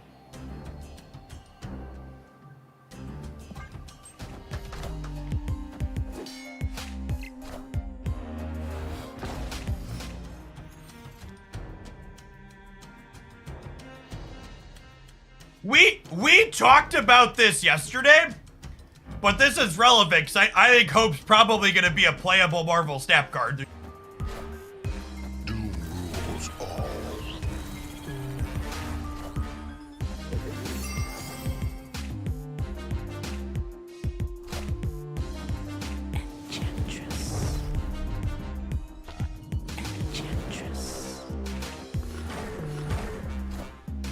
But Jeff, that's good advice. I don't watch grown-up men who play video games for a living for good advice. Oh, opponent! Opponent messed up their order here. They needed Absorbing Man first to Valkyrie. We'd have beaten them regardless, right? Because we were winning here. But they needed Absorbing Man and then best.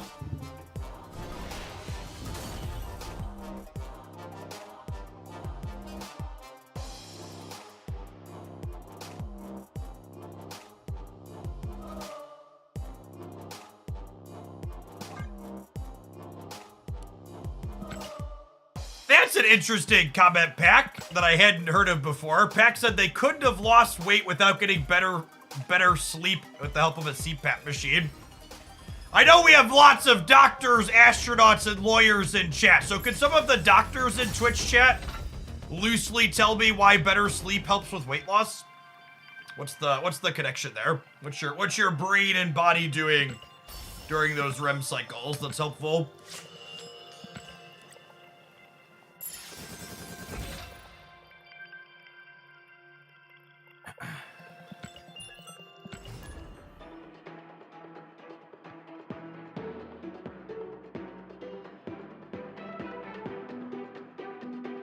Sleep increases. I got like 3 different answers. Look at all these helpful doctors.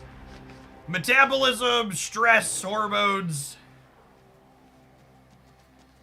From Google, poor sleep is associated with increased oxidative stress, blood sugar, glucose intolerance, a precursor to diabetes, and insulin resistance. Extra time spent awake may increase opportunities to eat, and sleeping lessens disruption. That's actually a very straightforward one. I can't tell you, that's been one of my hallmarks of trying to eat less. It's like, I'm up late, it's like 11:30 or midnight, and I'm like starting to feel hungry. It's like, well, I could eat a 4th meal, or I should probably just go to sleep. Rather than consume another several hundred calories.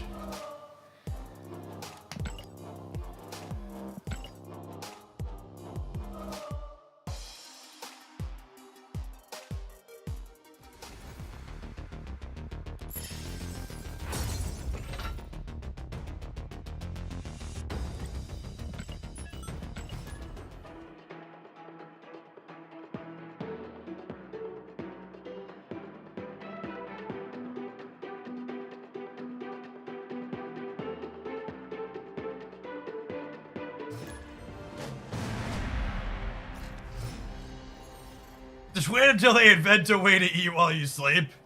Ah, science.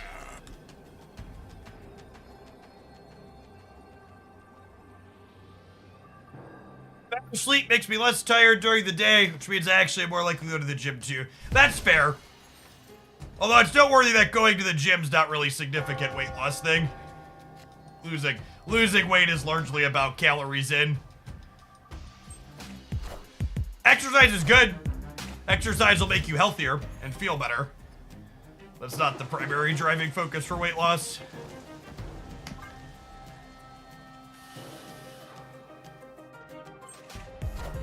My wife and I went to a nutritionist. He said, eat less and exercise. I still had to pay them.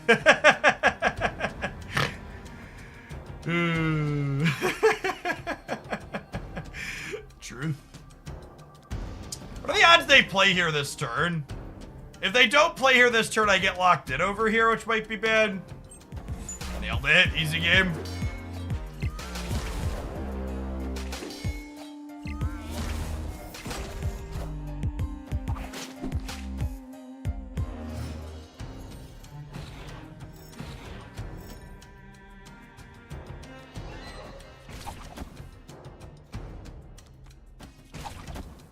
Mother of God. So much power.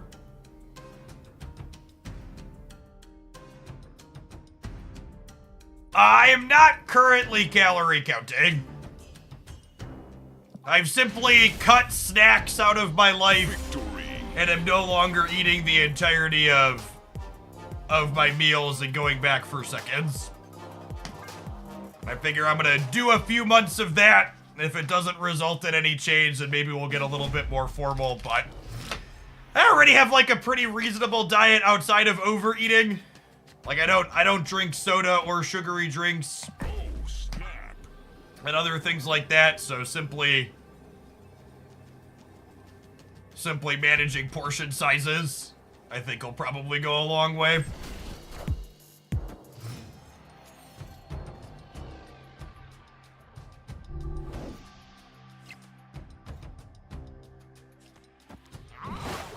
Obviously building up on Fist Tower here, since we need to move off.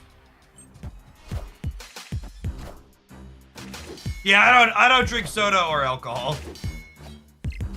Just never been a fan of either. Yeah, I'd occasionally drink like fruity drinks as a social thing, but even that's not something I do super frequently.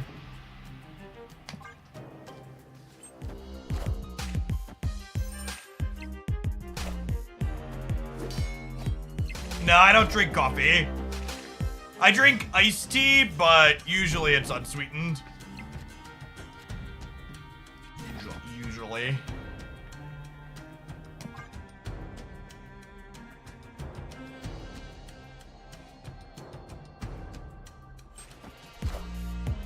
Do you eat one whole factor meal, or is there enough food where you can split it? The factor meals, speaking of our lovely sponsor, are designed with nutrition and fitness in mind. So a single factor meal is designed to be an appropriate amount of food. The factor meals are typically between like 450 and 600 calories. Usually they're right around 500. There's some a little bit more though. Locked in.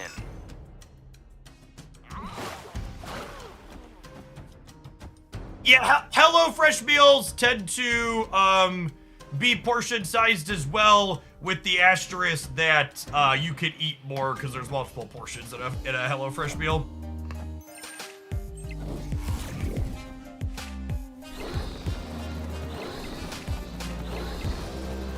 Enough said, Bob.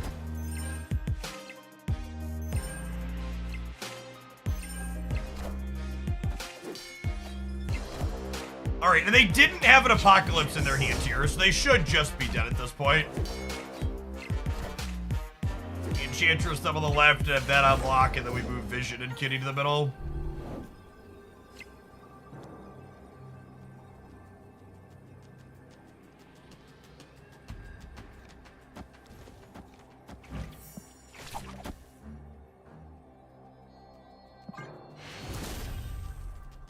Victory.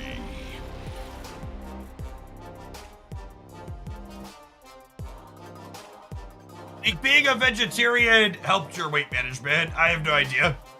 But I'm a vegetarian for about, I mean, I gained my 35 to 40 pounds while I was living as a vegetarian, but that was also over the course of a decade and a half, so I don't think those two things are strictly related. Snap.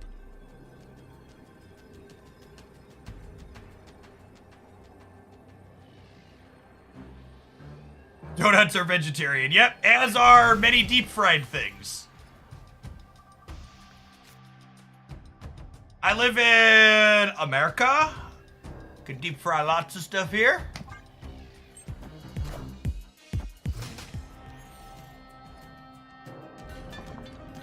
That just sounds like being a father, not a vegetarian. Yeah, unironically, the being learning / willing to accept that I'm going to take the food my children haven't eaten and scrape it into the garbage can instead of my mouth has been one of the more challenging things. All right, I guess we'll let this go to waste instead of shoving it in my fat face.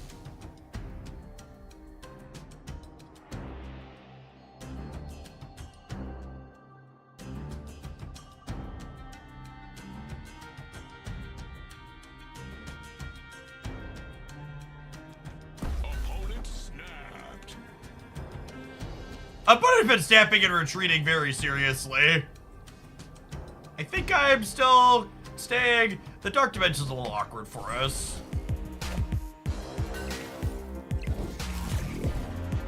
Lemon Soda Cat, thank you for the third of the year.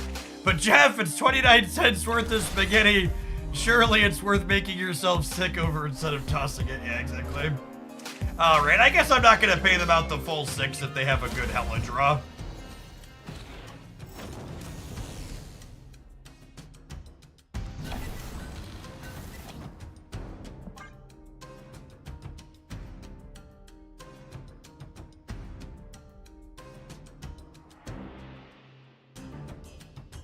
Thanks for a third of a year, Lemon Soda Cat.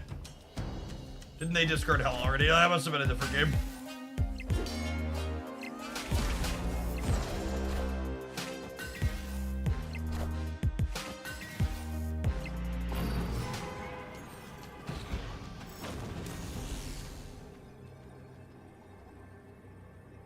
The one thing this deck was missing for me is some kind of location interaction. I mean, I don't think you need location interaction in your deck full of Doctor Dooms and Visions and Jeff. Like, those cards that move around the board are a form of location variation mitigation. If that makes sense.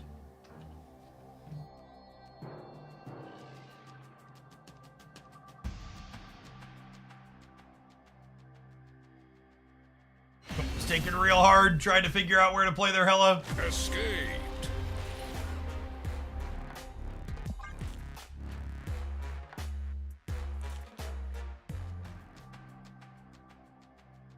Location variation mitigation is the name of my ska band. Yeah, there you go. Oh, snap.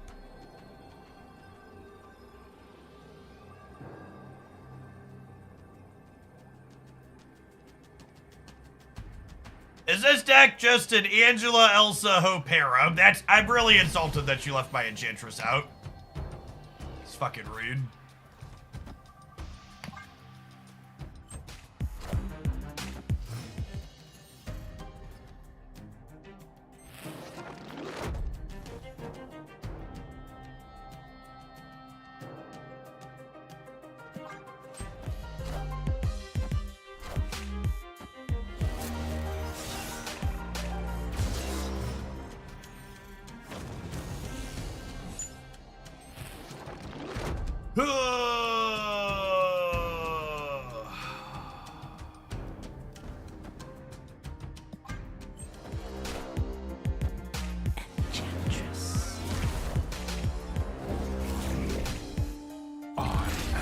Apocalypse.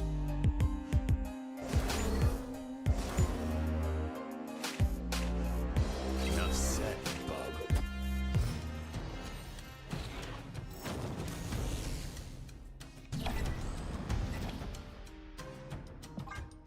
I will say, compared to the other build that we played, I miss having Magneto in this deck.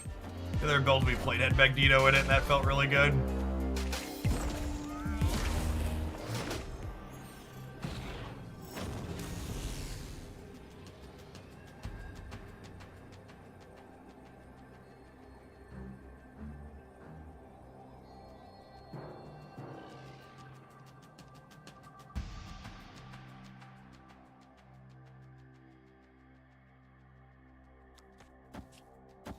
Like we're dead.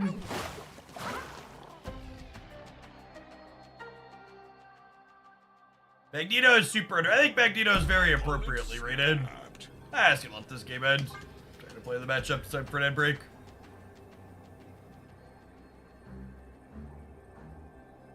Craven felt super clunky in the games that we played. Minions to me.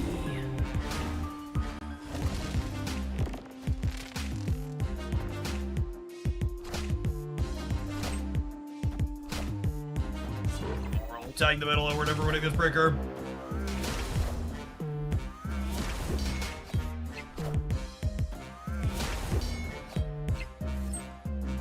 This definitely felt worse than the build we played on stream the other day that we put together.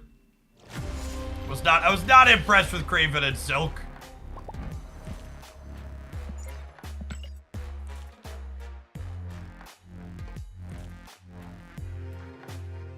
If you want to see the build that I enjoy of this, it's on the Jeff Hoagland YouTube channel from the other day. I think I prefer that one. YouTube gamers, don't forget to tap the like button. Twitch gamers, we'll see you in 120 seconds after some adverts. We're going to switch up decks after this. Thanks for hanging out. Don't go anywhere.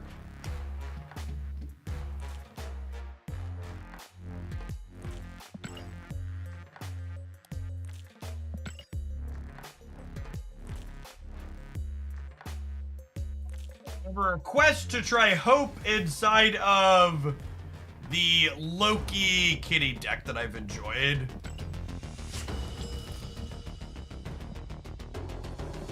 Do list.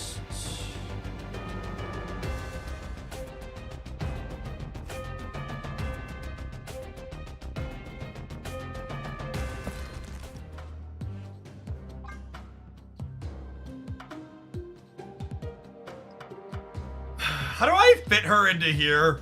All of these cards seem so important. Is it Zabu? I think it's Zabu.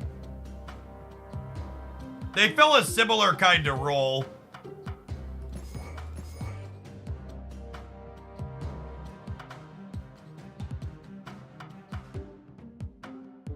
I think it's Zabu. They're both a form of acceleration, yeah? Alright, let's pedal for 60 more seconds, then I'm gonna stand up and take a break from the bike for a little bit. Yeah, that's true. Cutting Zabu makes all the Mobius has been running around with Pixie less good against us.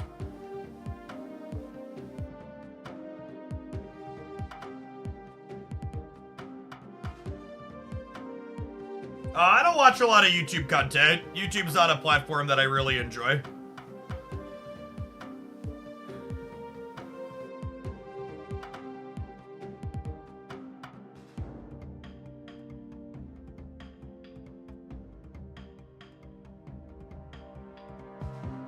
The Zabu in this deck isn't really about playing Loki early, so much as Zabu lets you play multiple 4s on like the last turn of the game, or like Shang plus a couple other things.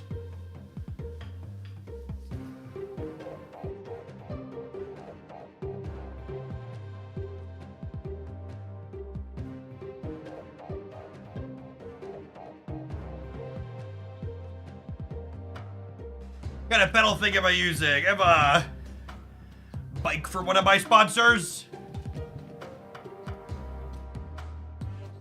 Overweight white dude and adorable toddler not included.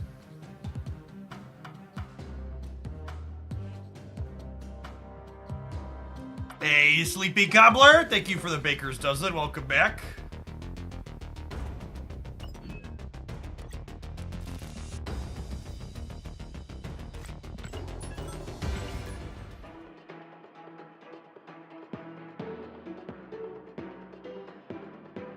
There's something to be said for a Hope Pixie Loki deck where all your cards are below 6. If all your cards are cheap, why is Pixie useful? Can you explain? I don't know that I follow that line of thinking. Snap.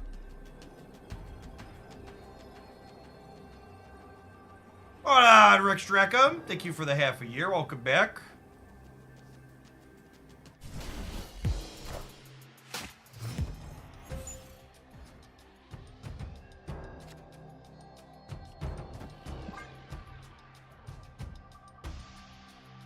Is Pixie broken? The comic consensus on Pixie so far seems to be like a lot of people are kind of low on her.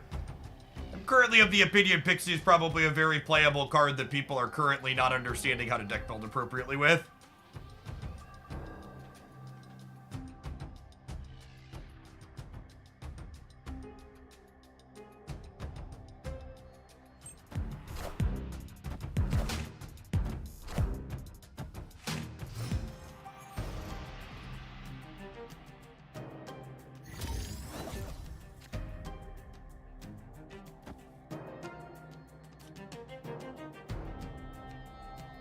So I was gonna fill here kind of expecting Annihilus, but the Nico here makes me think they're bounce, yeah. You trying to werewolf Pixie deck? I have not.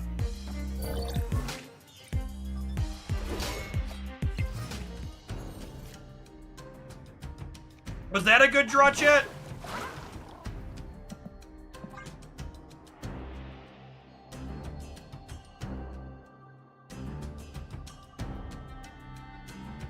Is that Angel an ultimate variant? No, this is actually a 700 gold variant. Just a 16021. It's my favorite piece of Angel art in the game right now, though.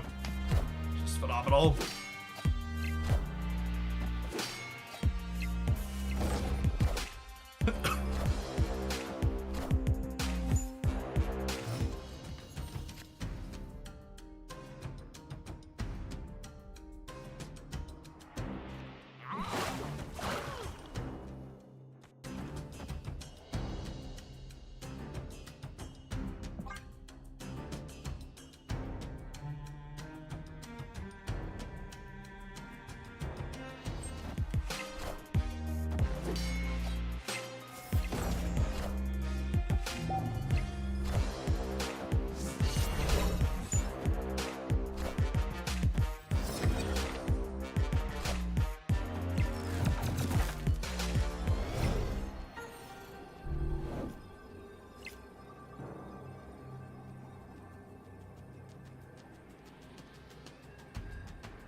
I don't know if I'm supposed to compete here or not.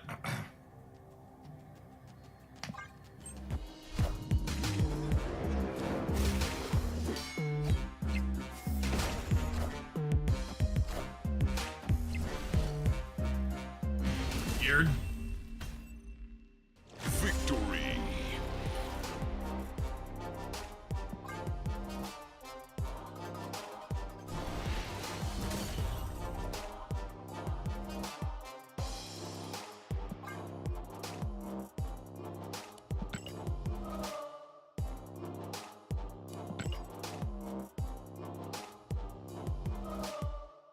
No hope there, but Kitty Loki doing Kitty Loki things, playing a game with little growers and feeling good.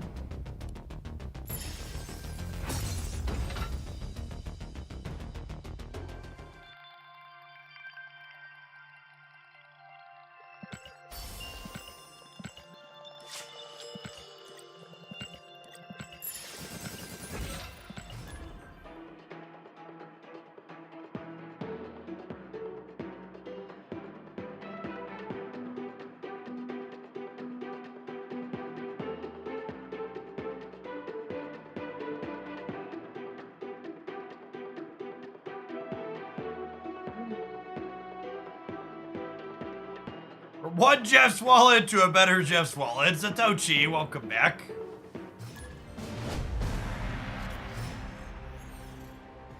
Snap.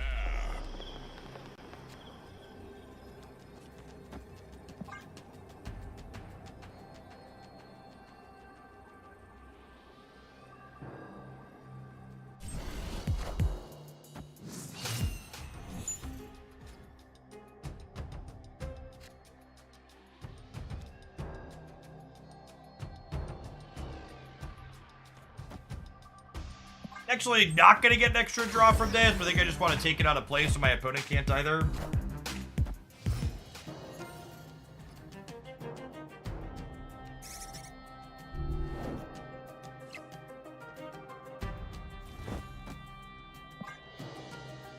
I'm just getting a little cluttered.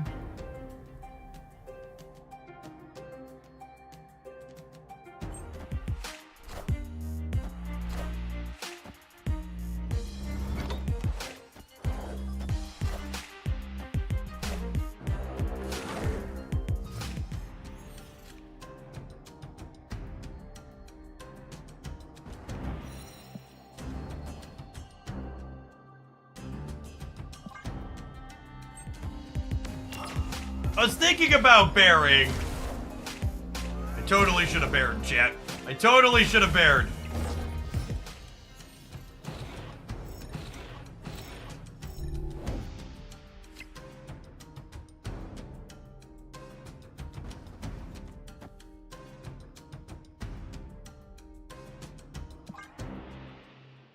The Elsa talked me out of it. I would have totally owned them if we'd have bared the Central Park, though.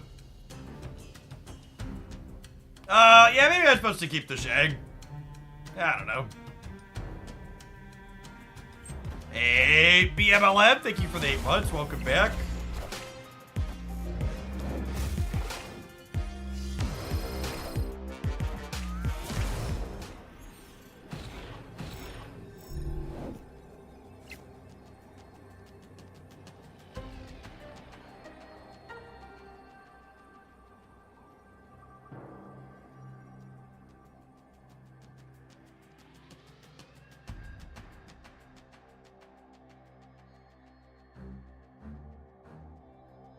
I think we're dead, Jack.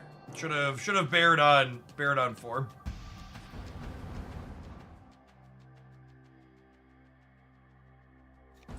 11 here.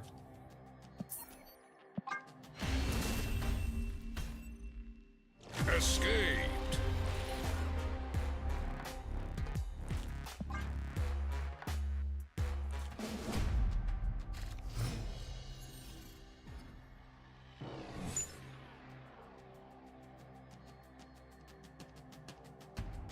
Oh, snap.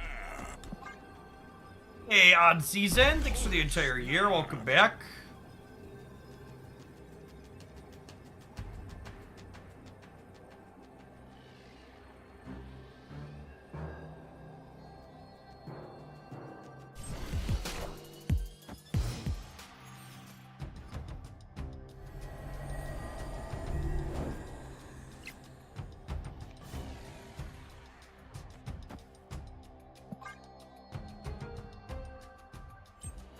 want something to do with our rock now.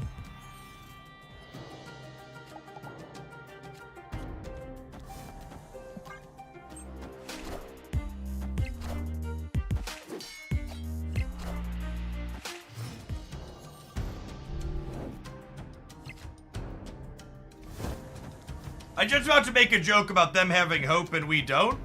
Thankfully, our gal decided to show up and level the playing field.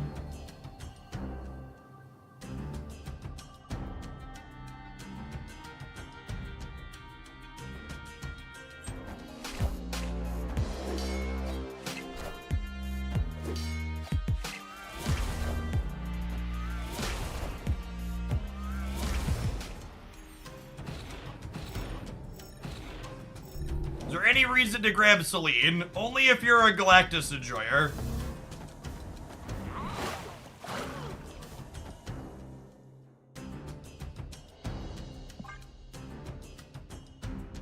Hey, what's going on, Tom? Good morning.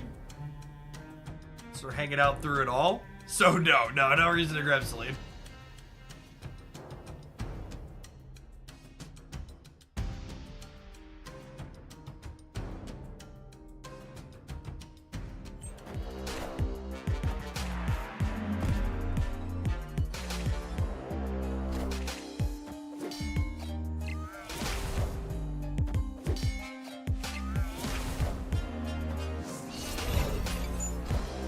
I feel like I've seen a lot of that Celine deck through the climb. Yeah, it's gonna be number 3 on the most popular list for my best decks roundup tomorrow. Hey chat, is having 8 energy good?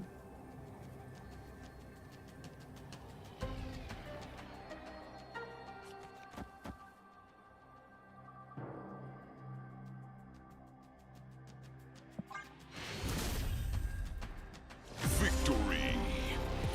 So, yep. That definitely felt pretty reasonable, huh? She might be a real upgrade to Zabu in this deck. Mother of God.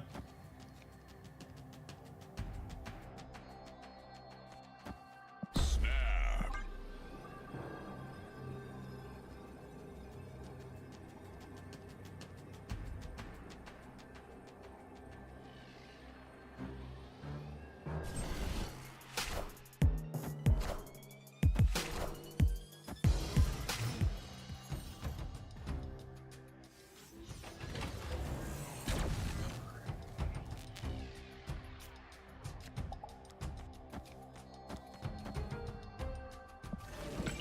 Actually, I'm gonna do this so that Coulson gets permanently bigger.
least surprised they didn't move the vision.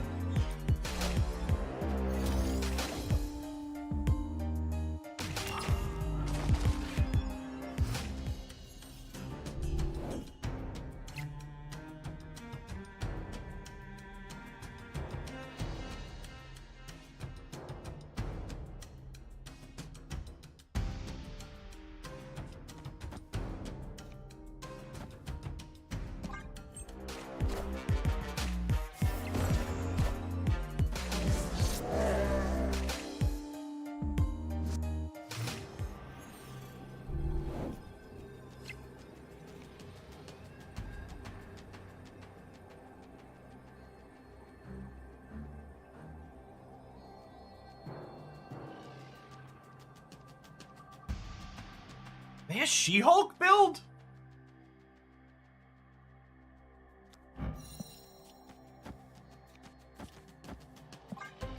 Definitely lose this. The vision can finally move. They must be a She-Hulk build.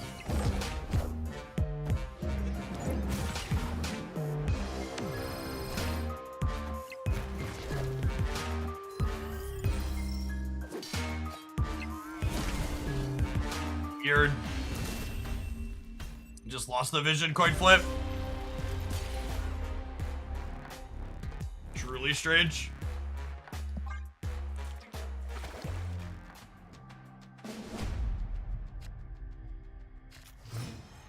Not a She-Hulk build. Just playing weird. Oh, snap.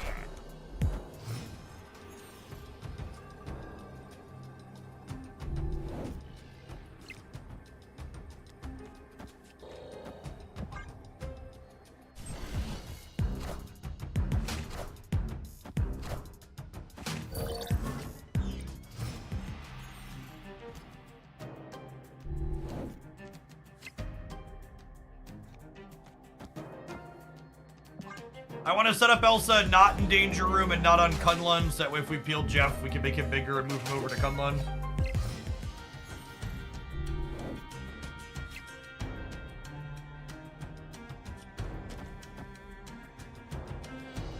Opponent snapped.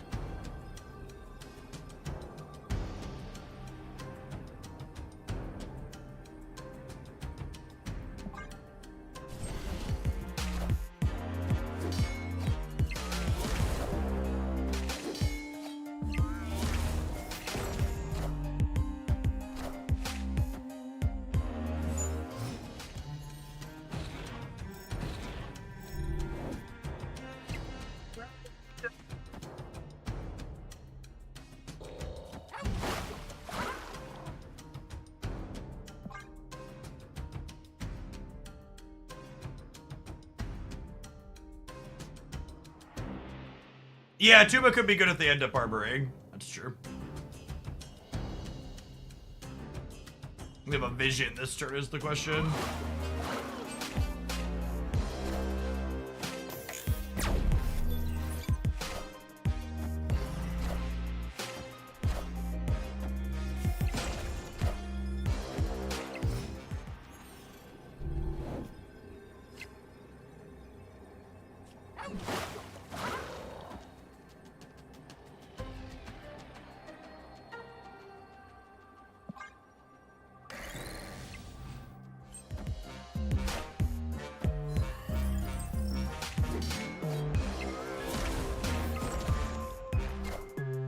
One up. Oh, don't get it.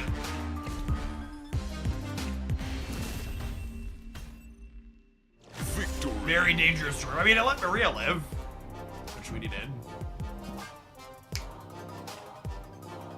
All right, now I got 2 shots to finish him off here.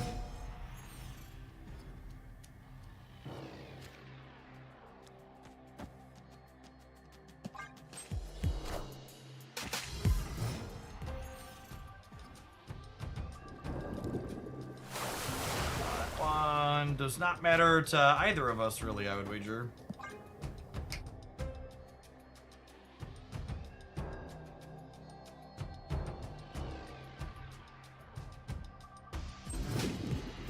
Isn't the on reveal of Agent 13 better than Maria Hill? Nope. I disagree. That's why I'm playing Maria Hill. Yeah, Maria Hill helps you fill curves better, which is relevant.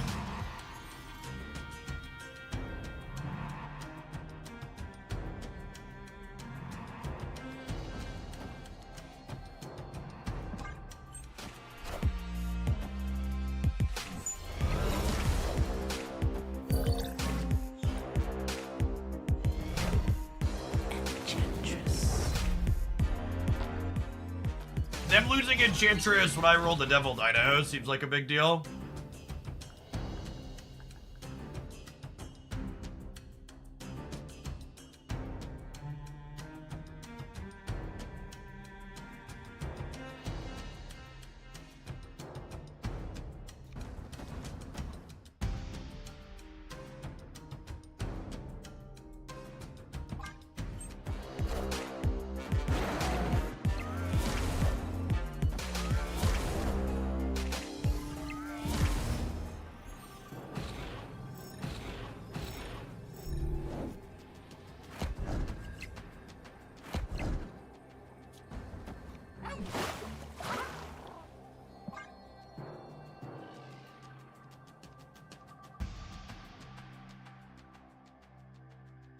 I want them ideally to not know that Jeff is coming. How does it end? Not with a kitty, but with a Shang. Yep. Yep.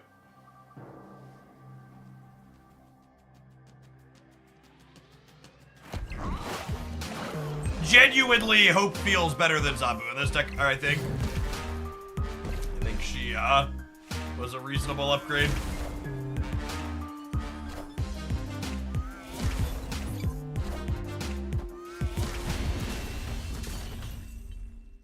Victory.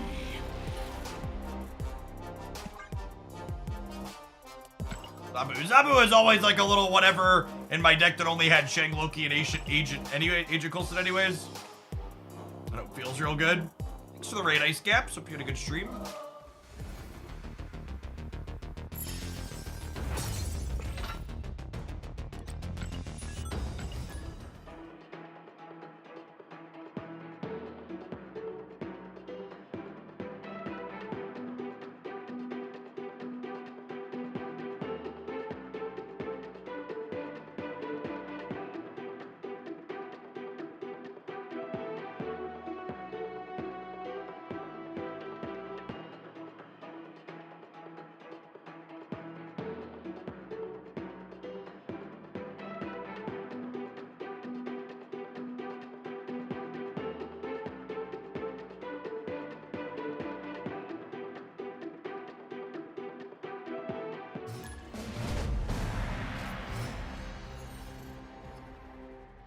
Opponent snapped. Snap.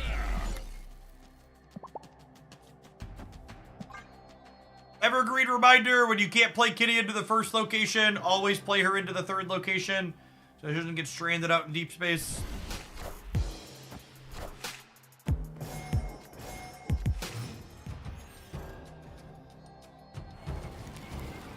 Parker!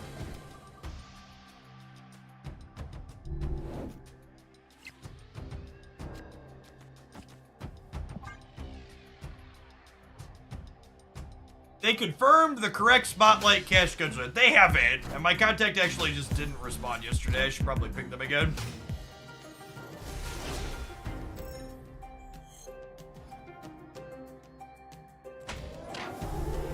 Three-syllable review of Pixie. Buy her now. That's 3 syllables, right? Yeah, I got it. Cool. Nailed it.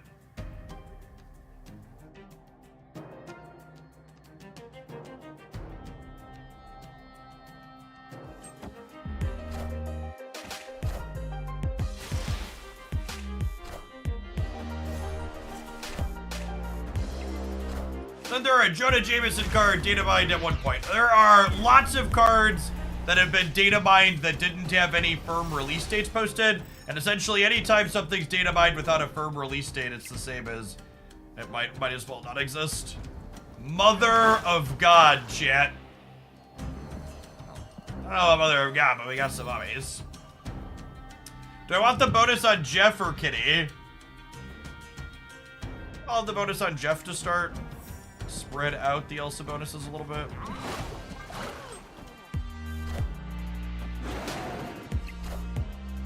Yeah, making Jeff bigger in the face of what could be a Professor X deck's a good show. What did you end up thinking of the Power Couples event? I enjoyed the Power Couples event generically. However, if you told me every time we were going to have a Power Couples event, I would have to skip having an OTA, I would be like, nah, I want an OTA, please don't.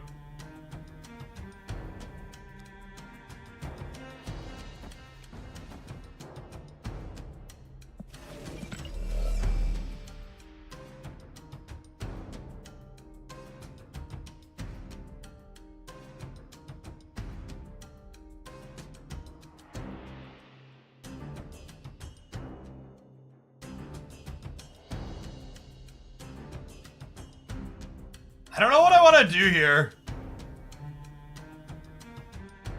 I think I'm shagging this turn.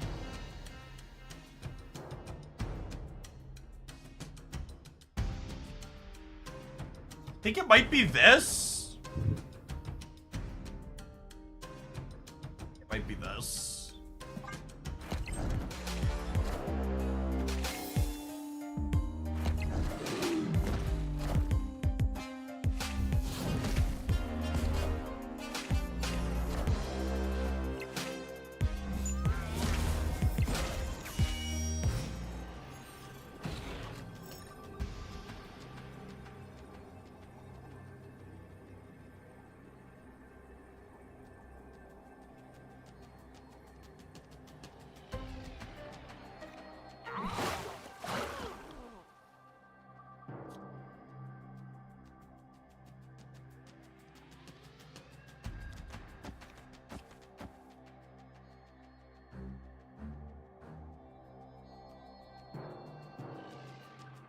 This? I think it's this.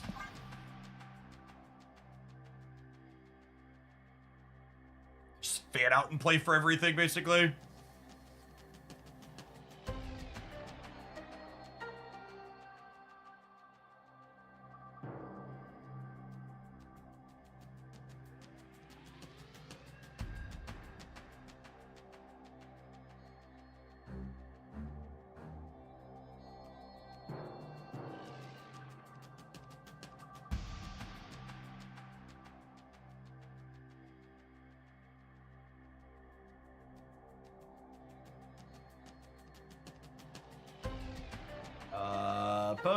Opponent.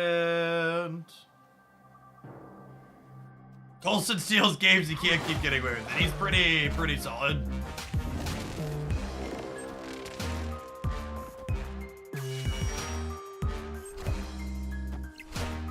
Casserole! Casserole!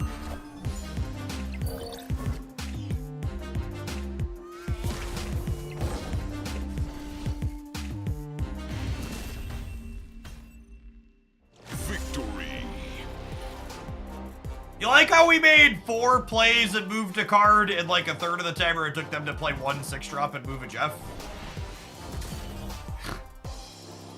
The Jeff move was truly baffling as well because they were losing here even if I didn't play anything.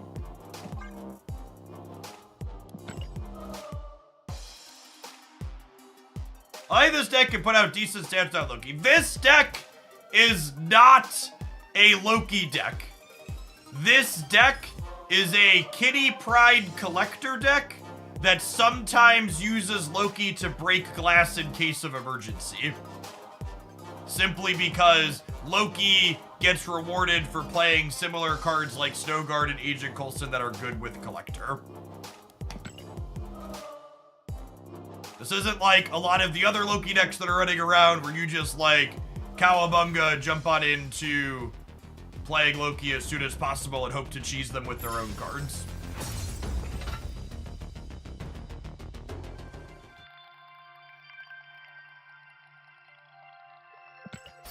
I don't like a lot of those other Loki decks that are looking to just slam Loki and beat them with their own deck. They aren't as fun to me.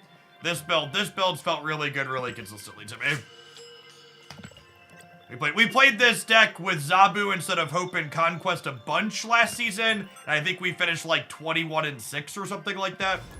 It got us an infinite border, and it won us a bunch of infinite tickets. Will this deck use Mockingbird? No, this is exactly the type of deck that doesn't want Mockingbird, chat. If you think this type of deck wants Mockingbird, I would heavily encourage you to go back and go through all the games I've played today and count how many times I had more than 1 or 2 things that didn't start in my deck in play by turn 5. The answer is not a lot, not very frequently. In my opinion, the places to start with Mockingbird on Tuesday are going to be Thanos is the easy, obvious one. And then cards like Mysterio, Squirrel Girl, Shauna. Things that generate multiple little bodies that'll discount her multiple times. That's where you should be starting with that card, in my opinion. I think there's a Loki collector deck that plays Nick, Fury, and Hope. Maybe, I don't know. I'm skeptical that Nick Fury is a playable card. I think he's just clunky and awkward. And I think putting Nick Fury in a deck like this makes you much worse against Shang-Chi. Which that's another reason why this deck is good, is this deck is pretty resilient to Shang-Chi.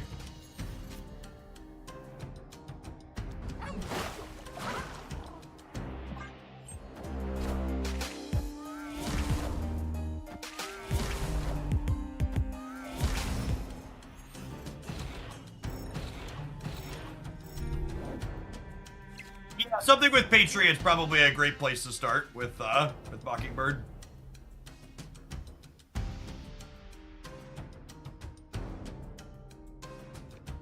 Only 7 energy, chat. We're not always a Loki deck, but when we are, boy golly, hold on to your fucking butts, chat.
There's only 3 cards in my deck, and they're only adding 1 more, so their Hawk's not that big. I don't know how to do this. I don't know. We could lose, but...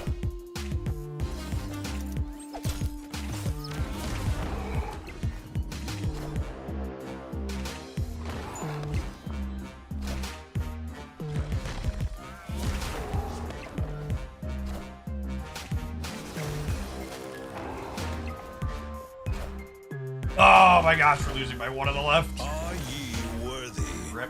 Losing by 1 on the left and a little bit on the right. Oh, wait, I fucked this up. I played these in the wrong order. Okay, we'd have won if I played this in the right order, yeah? I definitely didn't want Wolf Dead to my collector path. You're talking and clicking at the same time. If Doggo ends here, it ends here on 10, and we're at 24. Unlucky. By unlucky, I mean bad. We had the right idea. This is my new kitty Loki list, chat. Hope was significantly better than Zabu in a number of those games, and I won't go back. Which, so... honestly, thinking about that, is Hope Summers the card that finally balances out Zabu? That's not... Until we swapped it in this deck, this wasn't an angle I was... So she's not just better Zabu. That's not true. She's a different card. There's definitely some decks that want Zabu over Hope. And that's good, right? It creates diversity in that slot when you're playing these kind of mid-rangey decks. Where, like, because, you know, Zabu's been, like, 30+% of decks for a while now. And, like, Hope giving you a different way. Yeah, she fills a similar role in a new way where some decks want her instead of Zabu, so that could diversify. It reminds me in a way, people that haven't been playing Marvel Snap since the beginning, this isn't something you're aware of, but for a long time, Lizard was pushed. Lizard and Scorpion. And Lizard and Scorpion didn't really stop seeing Omni play because of adjustments. They stopped seeing Omni play because of just more good 2-drops existing. And Hope being another way to fill that kind of role is an interesting thought. Yeah, I bet that creates diversity in that slot. That's interesting. Neat. All right, you know what else is pretty neat? These adverts. Unless they're for Coinbase, in which case, fuck Coinbase. We'll see you in 120 seconds. Thanks for hanging out. Don't go anywhere, gamers. We're gonna play another viewer deck when we get back.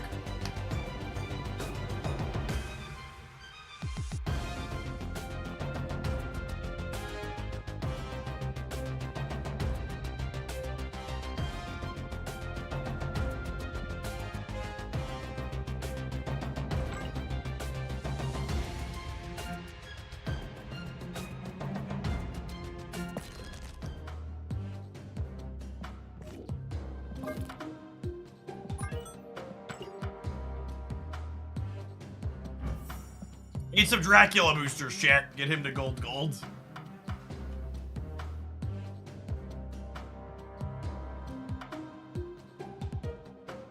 Hit you later, Luthril.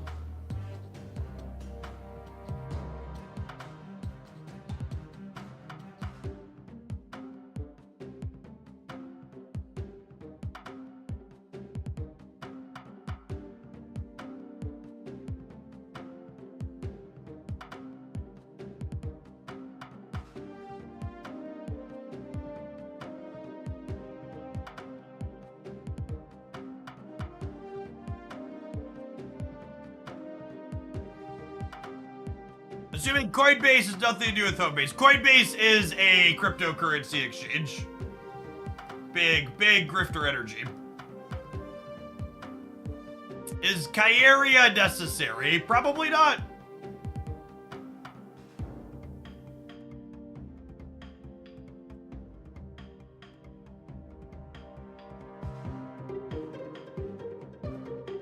I kinda wouldn't mind like one more. These decks usually play like one more 1-drop, yeah?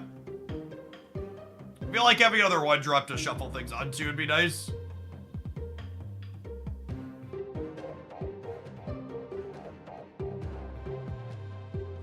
Or even a 2. These decks play like Maximus sometimes for the last turn of the game.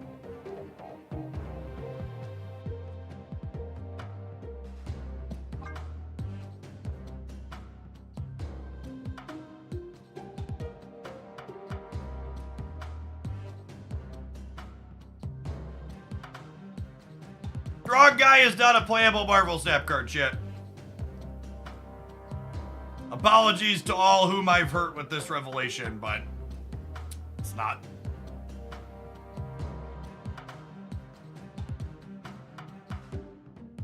Yeah, just playing Spider-Ham's probably fine. Or Iceman. Iceman's a couple more stats. Point.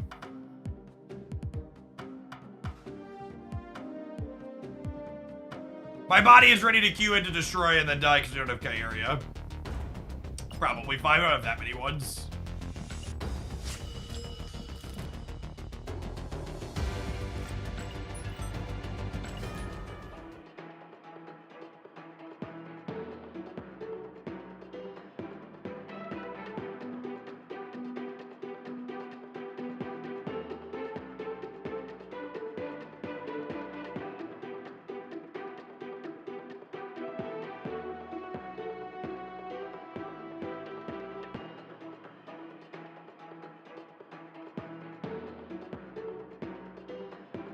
We should be fine into destroy.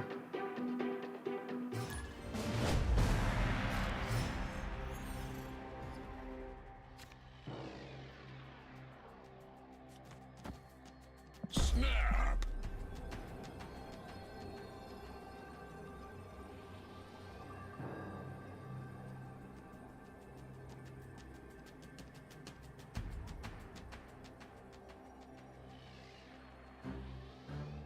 Opponent snap. What did you think about when choosing between Ham and Iceman in a brew?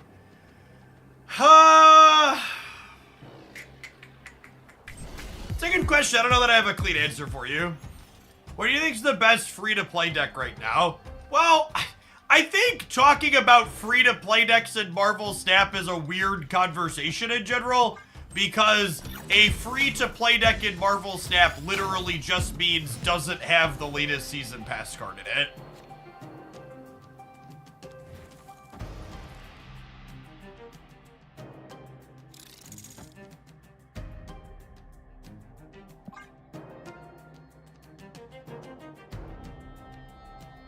The only card that's not accessible to a free-to-play player is the latest season pass card. That's basically what you... I mean, all the decks that were good last season are still good, low-tech Mav. The TLDR. I'll have a formal best decks video getting posted tomorrow. But my best decks video from last week is all still entirely relevant. There will be some repeats from there and some new faces with the new cards.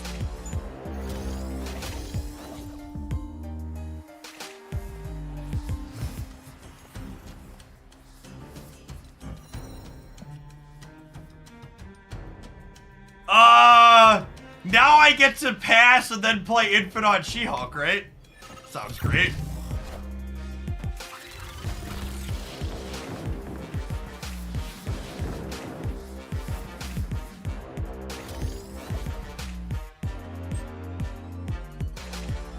Hello, hello. Hello, hello. Place called Vertigo. Do do do do do do do do do do do. Be do do.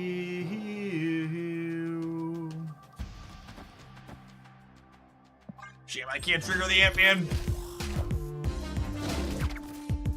JK, Ant-Man was dead anyways.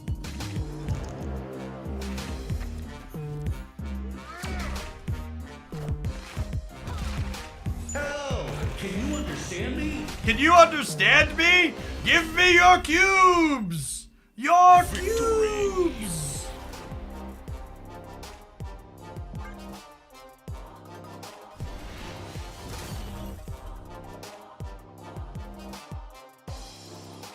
Yeah, it's possible Zero is good in this deck. You play Zero in the Iceman slot.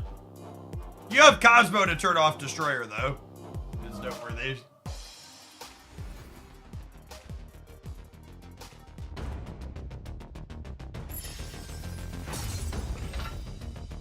I will say, as someone who's been a bit down on this Dracula dump deck, historically speaking, it is a deck that Pixie very organically slots into, since it was something that was already playing these expensive things and a bunch of 1s and 2s.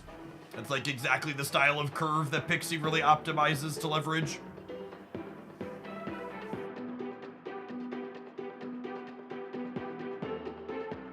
I'm just thinking of the times when you have a 1-cost Destroyer in hand and Armor and Cosmo are literally the bottom 2 cards in your deck. You shouldn't optimize your deck or make changes to play around single-digit percentage scenarios.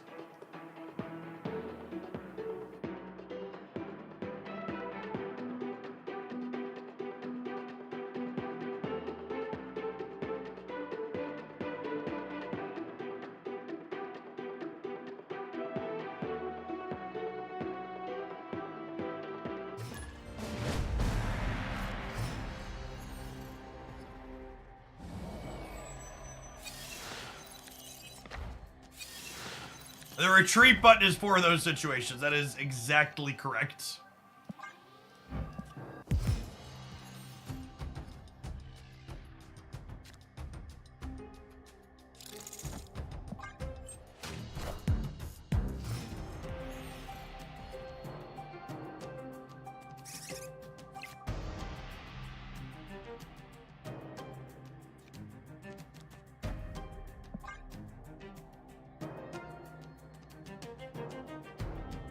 I didn't realize how many Dan hip variants there were. He has 155 compared to 214 pixels. Yep. And I've got them all.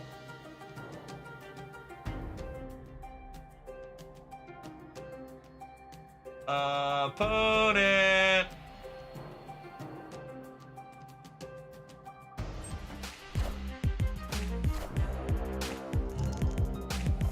Unlucky.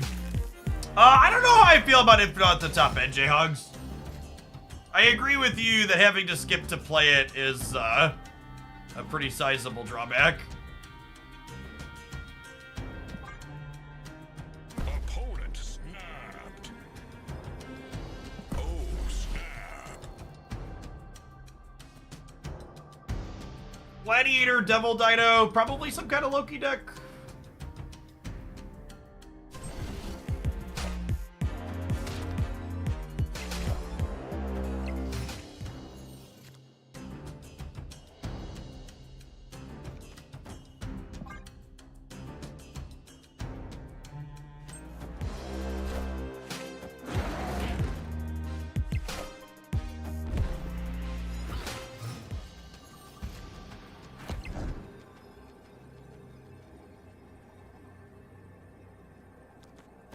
Can't win. This is 14, 18 on the left, up to 24.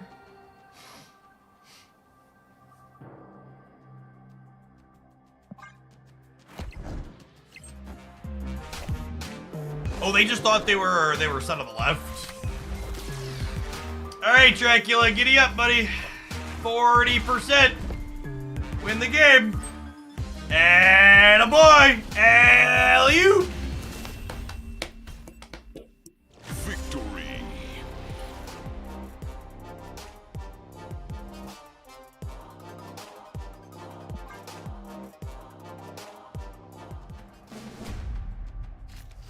Snap. Ah. Victory.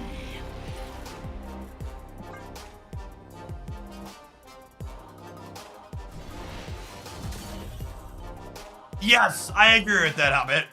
The problem I have with these Drac decks is there's so many locations that add cards to your hand lately, similar to Strung Guy. You have a lot of flips with these decks. It's very difficult to deterministically get your hand to a spot for Dracula because of the location variance. Yours would have hit Pixie. Well, you should take better care of your Dracula, then he'll treat you right.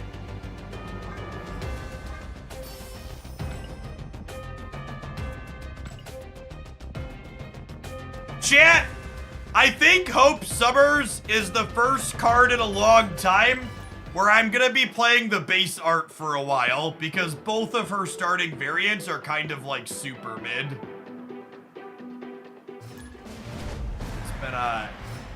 It's been a while, but I think we're a base art Hope Summers gamer. Yeah, her base art is Fool's Gold by default.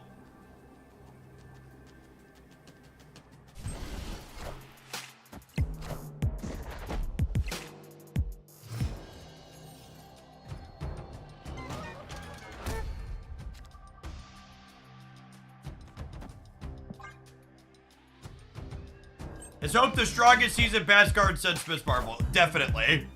Well, that's also a pretty low bar, because basically every season pass card has sucked since Miss Marvel. I guess Scar was fine, but fine is about as far as it goes.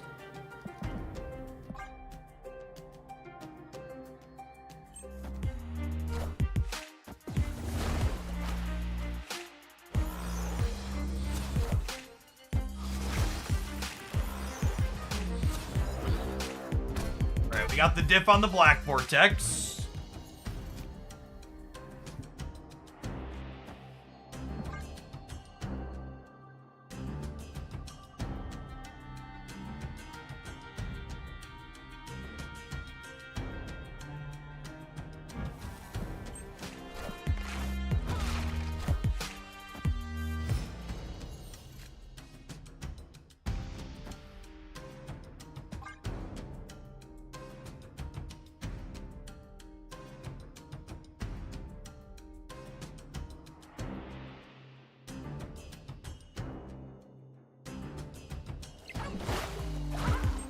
This is the Hope Movers deck from the opponent?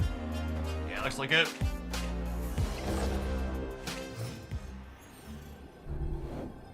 They move Jeff because they have Miles in hand.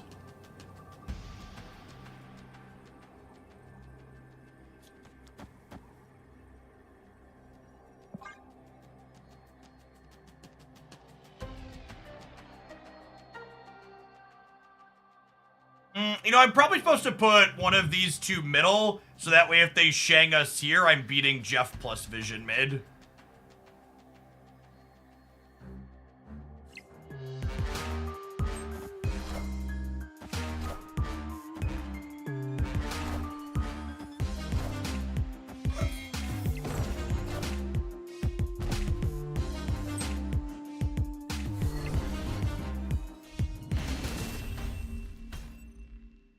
Victory.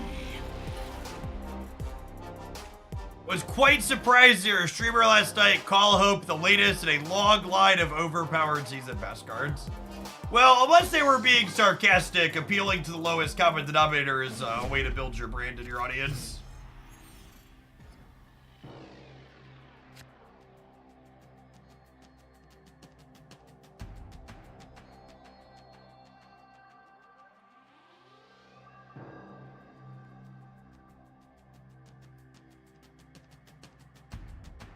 There were 3 cash bundles in the first 3-ish months of 2023. There have been 21 so far in the first 2-ish months of 2024. The store is selling more apples than before. Alright, hold on. Apologies, opponent. The store is selling more apples than before. It is a conspiracy to sell fewer oranges. This... Good enough. The store is selling more apples than before. More variety.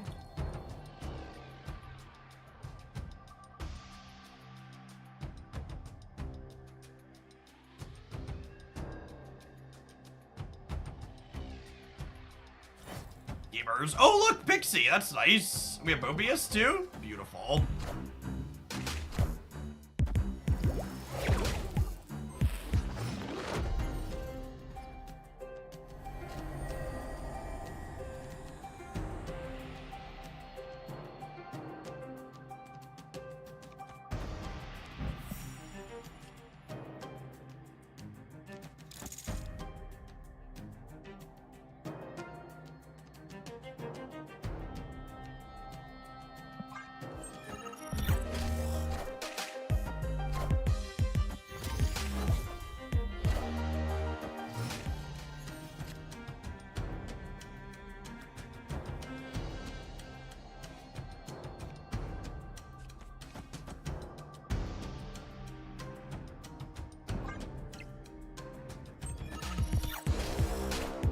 I honestly don't get it. If you don't like the bundle, don't buy it. 100,000%. If you don't like the bundle, don't buy it. The difference between you and the others when you're saying if you don't like it, don't buy it, is that you are a somewhat reasonable human being, and the others are not.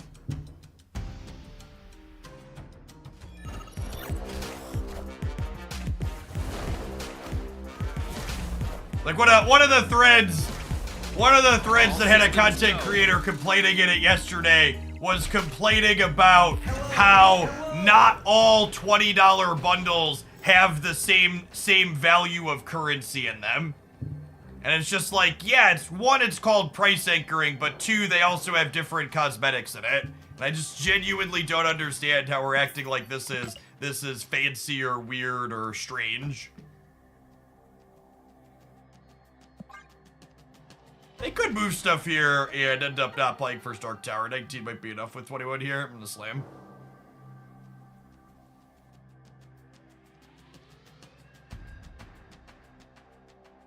One of the latest bits of outrage is people upset that the Magneto card back bundle has less currency than the Sentinel bundle in it.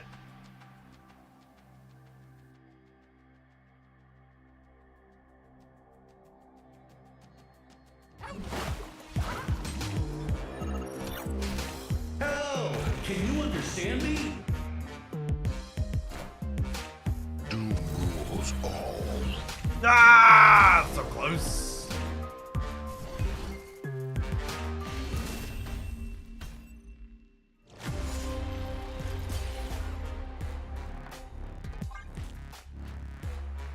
I would think it's because the card backs are rarer than variants. Well, you would only come to the conclusion that they're charging more because the card back is rarer than a variant because you're a reasonable human being who understands basic things about the economics of what Marvel Snap is doing. Victory.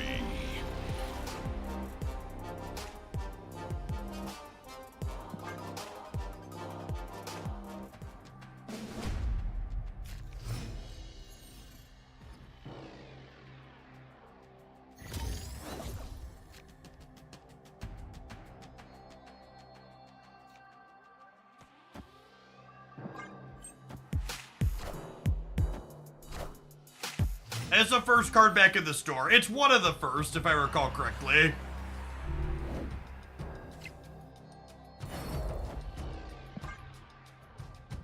Oh, snap.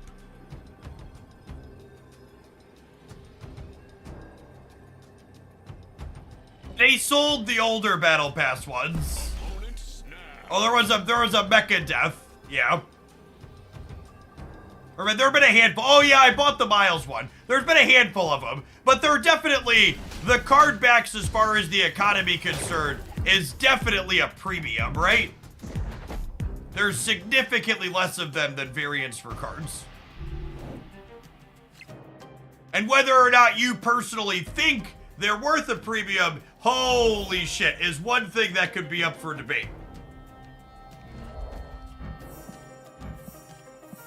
Boy, howdy, gamers. Boy, howdy.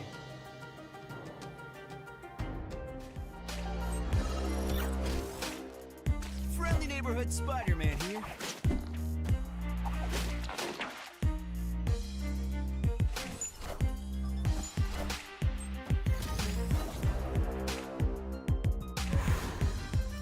Someone in a stream earlier was complaining about the Shang bundle costing $100. So the streamer asked them which of the recent $10 to $20 bundles they had bought, and there were crickets. Yes, that's also the case. Jeff, play a popular deck that people aren't playing as much. You mean a powerful deck, Giggity?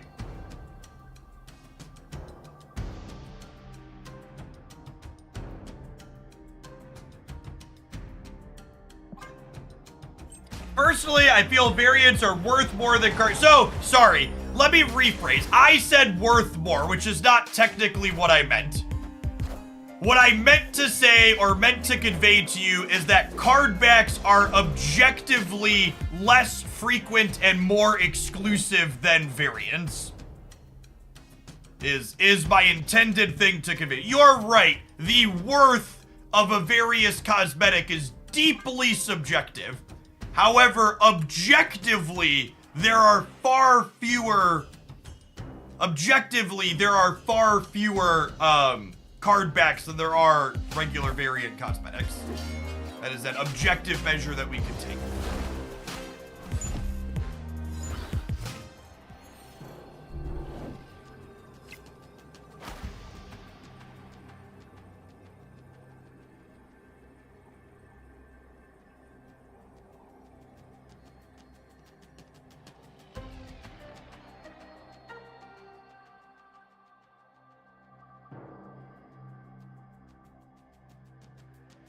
We're definitely staying. I don't know how I'm splitting this, though. I think it's this. I think it's this.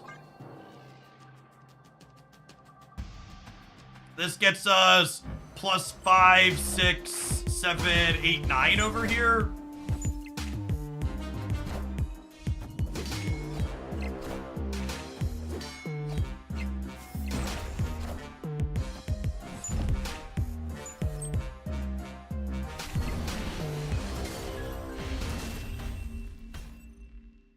Victory.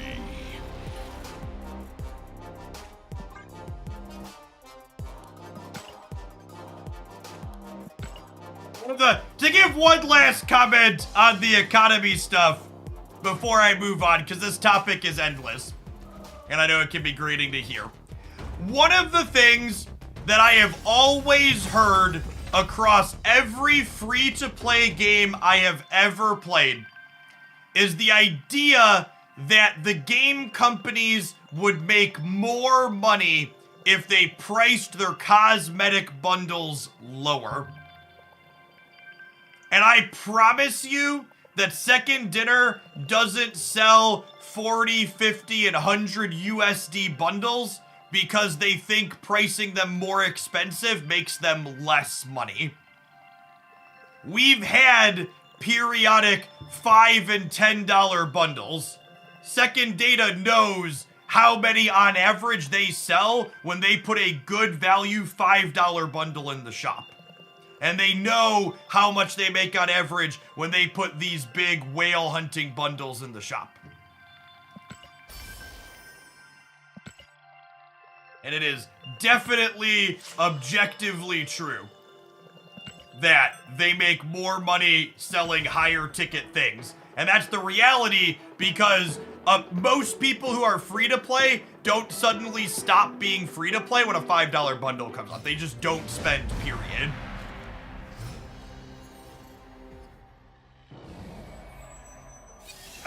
I also think the way Second Dinner structures their battle pass kind of hurts their incentive to do really cheap bundles. Because in order to buy a bundle, you have to already be spending $10 a month on the battle pass because they're basically never going to do a bundle that's better value than spending $10 on the passes. The pass is designed to be the best thing you can spend money on by a very significant margin.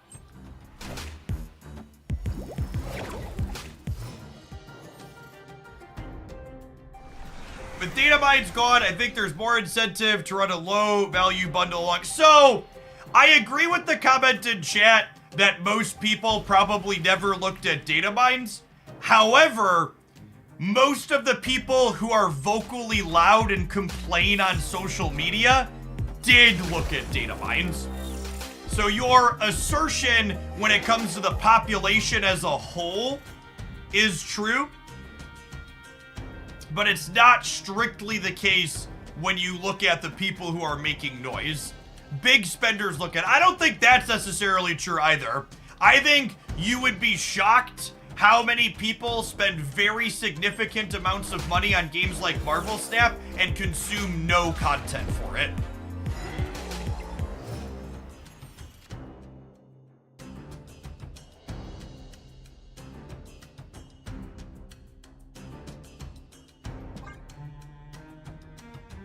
The biggest spenders often don't plan ahead because they don't need to. Yeah, that's also 100% true. Hello!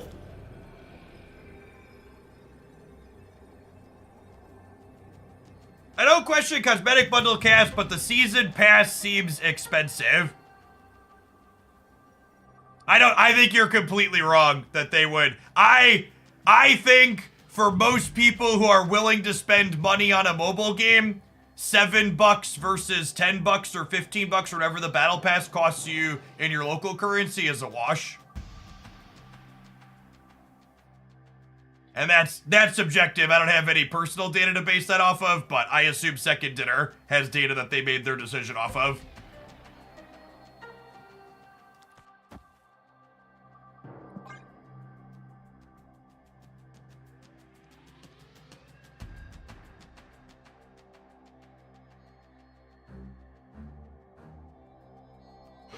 Similar to the bundles, I don't think they make more money by having there be less.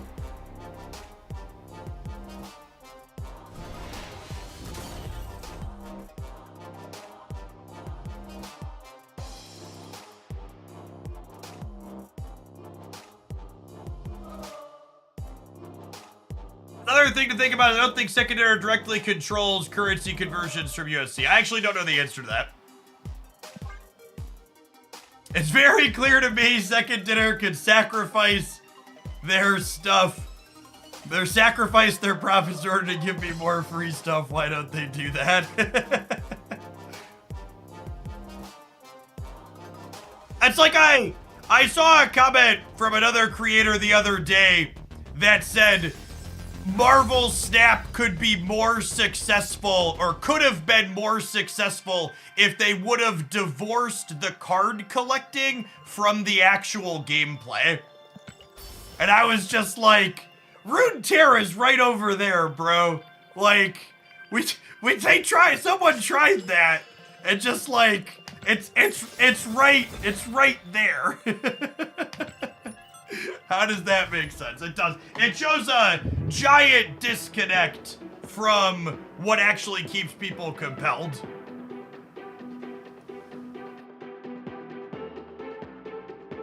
I've talked about this at length, but Second Dinner integrating the card collection mechanic so heavily into the game is a big part of what let Snap have the success it did, in my opinion.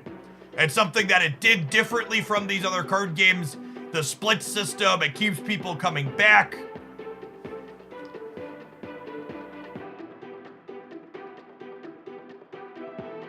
It's such a good design. It's almost assuredly the two things being heavily integrated is not. Yeah, it also implies that the game wasn't successful. Snap.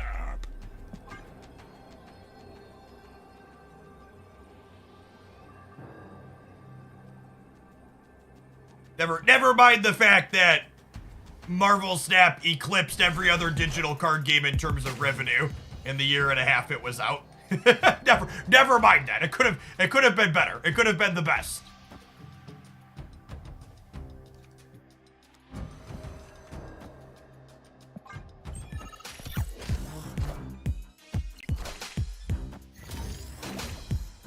Cosmo?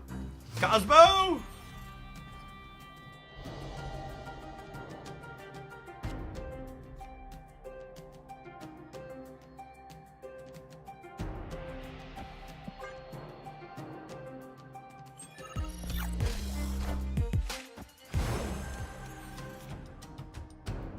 Runeterra is all the things TCG players say they want, and its failure is a testament to the fact that it's not what TCG players want. Yeah, completely agree.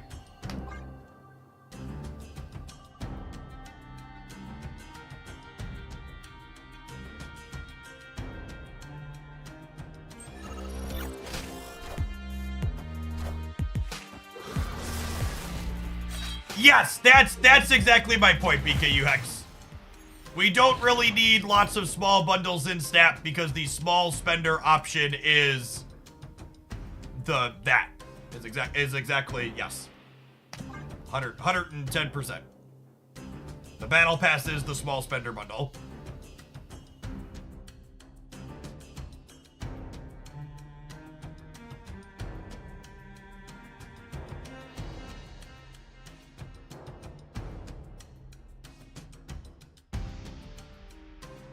All right, our Dracula bin's one of these every time, right? If we draw... Actually, regardless of what we draw next turn, we can empty our hand. We can empty our hand of these two, yeah?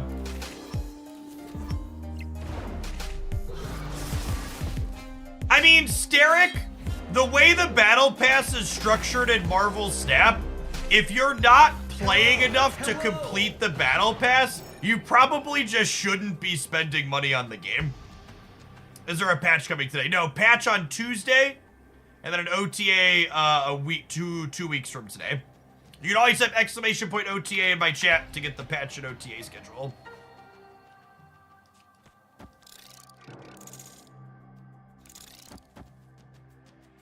I feel like they're most likely to put points here. Maybe it's here because of... I'm gonna have so many stats here from Dracula. This could go either way. Yeah, I felt like they maybe would not play here. Okay, cool, we're good.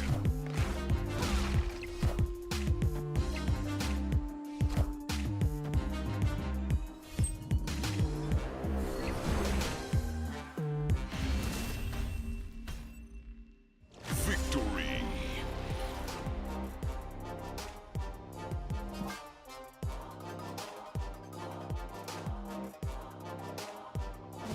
Yeah, the Destroy deck did not have a particularly stellar draw there.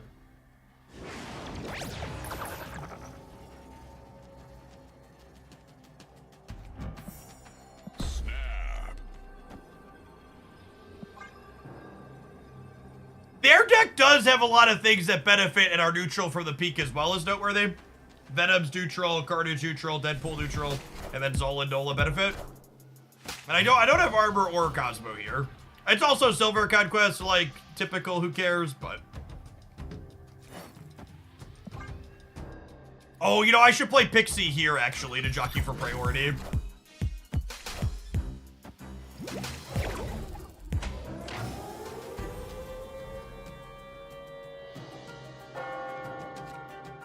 I've put a moratorium on accepting Agatha deck submissions on Viewer Day.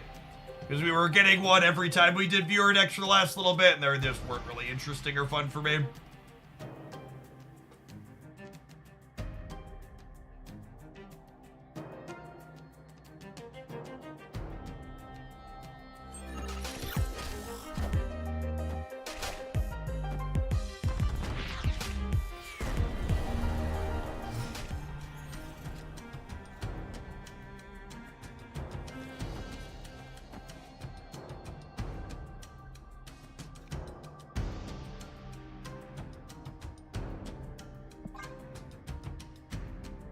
I just don't want to run him into Killmonger yet.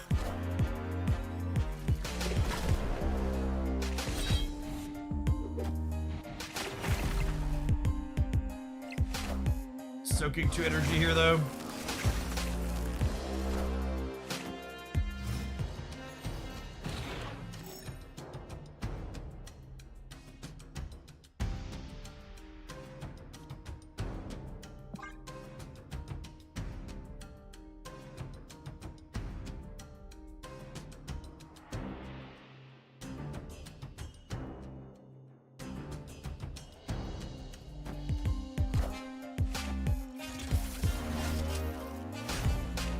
Kill Daddy.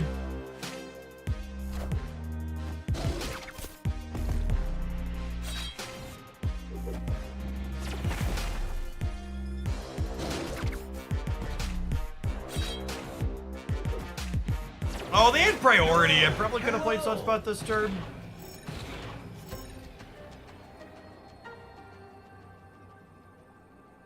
It's not the She-Hulk I wanted.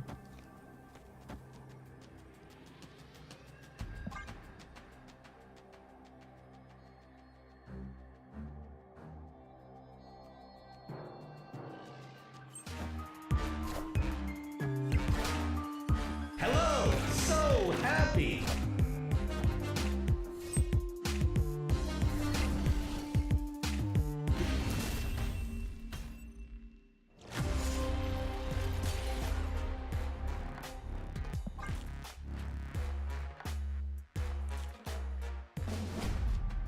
Yeah, I see people talking about Helldivers and its longevity. I'm always curious how games that have a base fee and then want to try and be live service compete in the long term. It feels like most of them have to move to free to play eventually, right? With more microtransactions, if they want to keep alive. Because like Fall Guys followed that arc, right? Where like it released as a full price game and then moved to free to play. Thoxor, thank you for the 29 months. Welcome back.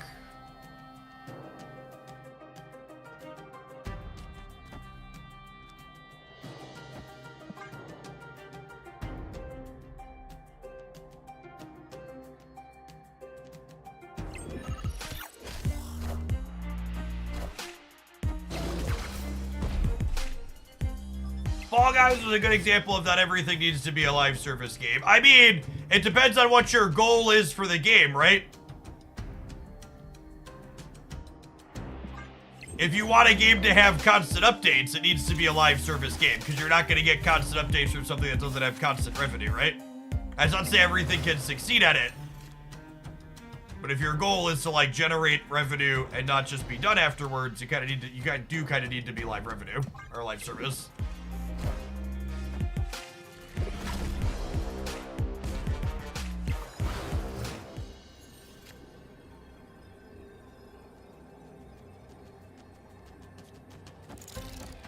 And we win this coin flip in the center every time.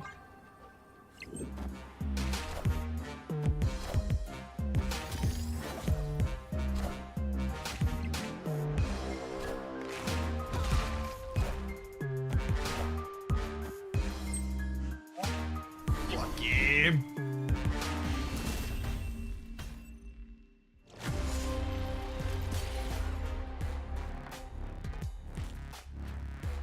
It's live service, periodic paid release like Guild Wars Destiny or bigger sequels every 8 years. Otherwise, you can't afford to support a game for long. Yeah, exactly, Dr. U.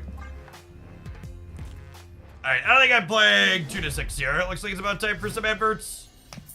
This build felt alright.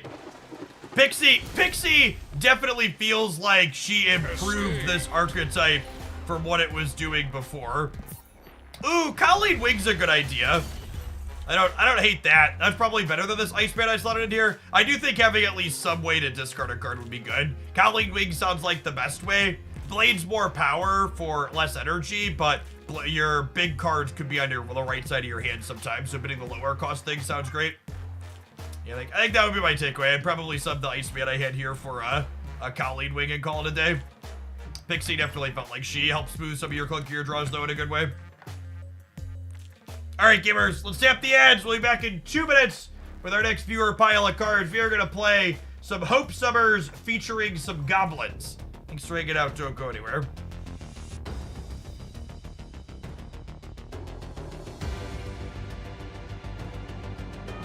I'd cut Ant-Man because Iceman is good looking. Our Ant-Man split's fine.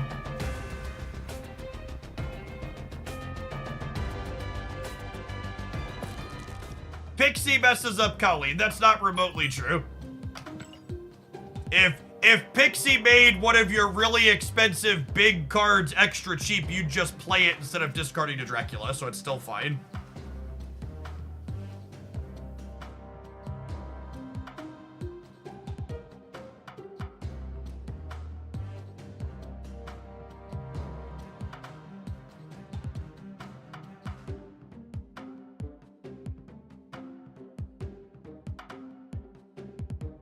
Oh my god! I bag on silly Twitter things, so I think it's only fair to promote the good ones. The funny thing is, if they released 1 gold bundle per week, people will say that Second Dinner wants you to buy gold, and it's unfair to free-to-play players because they can't buy the gold bundle every week. This is just like the truest fucking thing ever. It's so true, right? Just like, if there were more gold bundles to match the cash bundles, they're effectively the same as cash bundles and people would complain about it.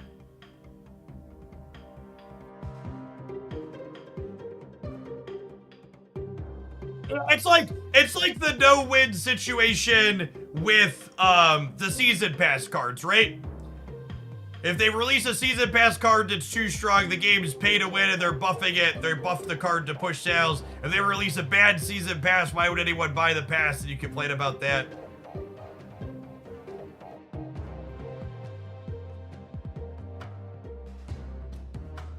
With Pixie, it's the other way around. No way to get rid of expensive small cards. Mobius helps with that.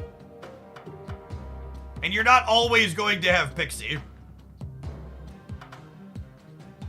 What people really want are free bundles, but they won't say that. Yep.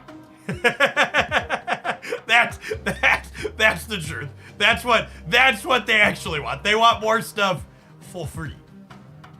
I'll say it. Boldly and bravely. I just want the free stuff, Hogland. Give it to me. Inject it directly into my veins.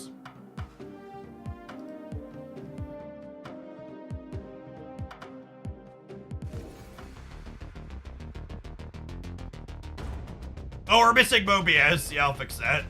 Have a reward? Oh, this is my creator gold. Chat, this is me disclosing to you all that Second Dinner sends me 2,000 gold for free every single month. I personally cash it out and pay my mortgage with it. I don't know what the other creators do, but this is my responsibility to let you know that Second dinner does, in fact, have the hookup.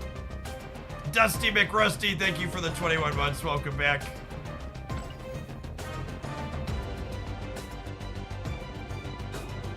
When I get one whole free card split directly from Papa Bro down the house every month. Thermobius in the second time I did know.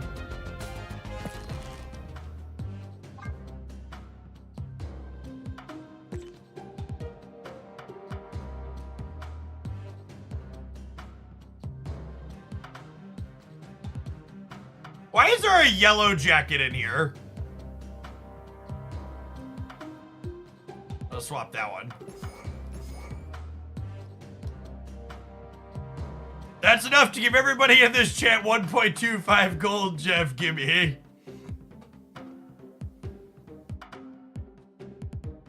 Alright, chat. You know what?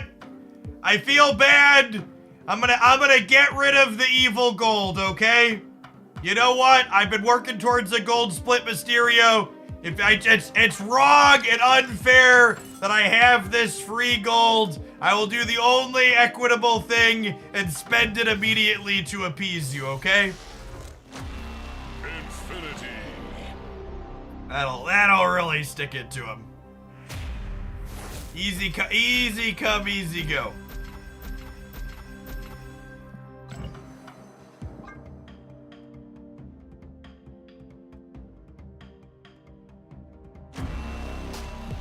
Still no gold. That's fine. We need to spend another 1,300 gold. Perfect. Look at that. And it's gone. Infinity. Can't get gold with tainted gold.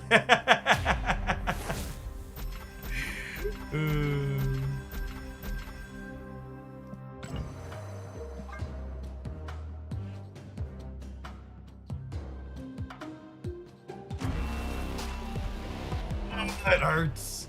It hurts! I just want a gold Mysterio, chat. 4, 5, 6, 7, 8, 9, 10, 11. Alright, we'll try again later.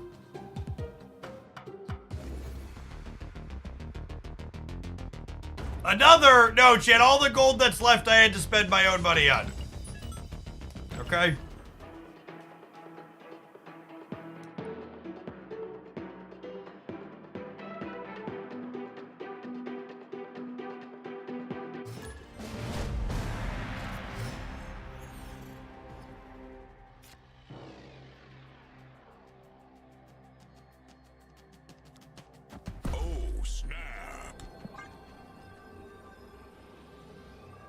Oh, I didn't realize you had Pixie in here too, Zeptos.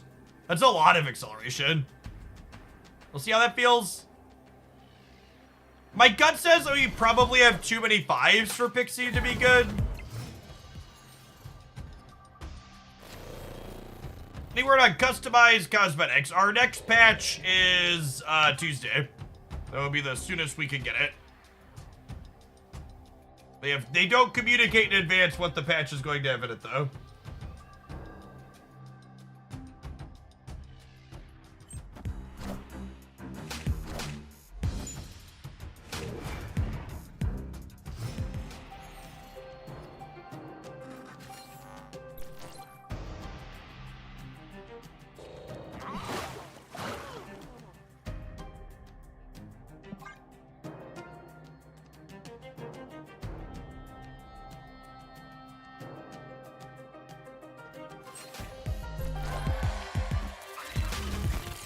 Wait, they brooded not into Mojo World? I'm so confused.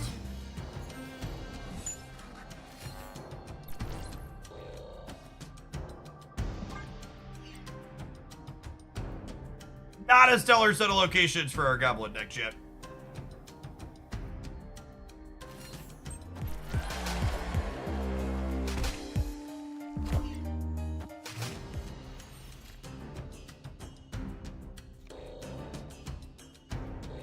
Looks like Cerebro 2 gaming.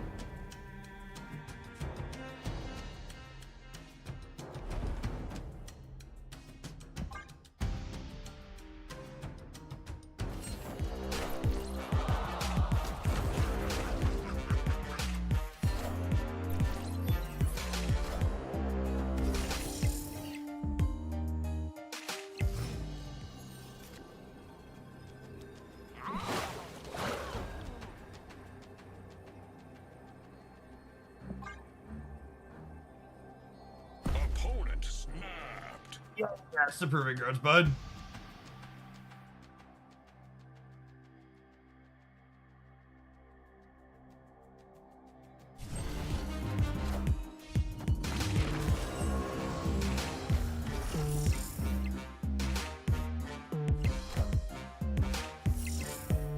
We tried.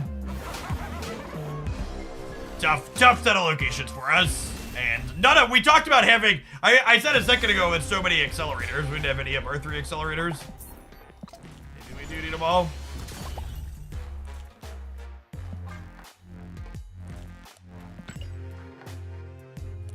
The pixie boosters eventually.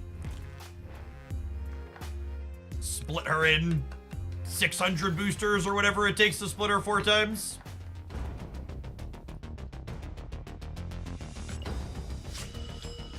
Opponent stabs with the proving ground, Jeff. That's why we're here. Exactly.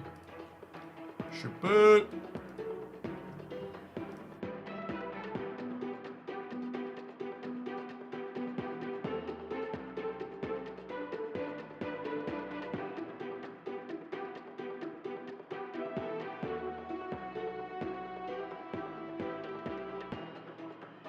Do I have all the albums completed? No, I don't buy that many variants.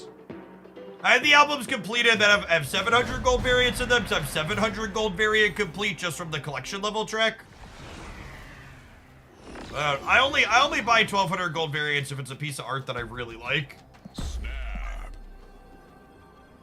Opponent snap. Let's look at you folks. You tell me why I should get the Samsung Fold 5. I can't. Samsung doesn't pay me to sponsor their products.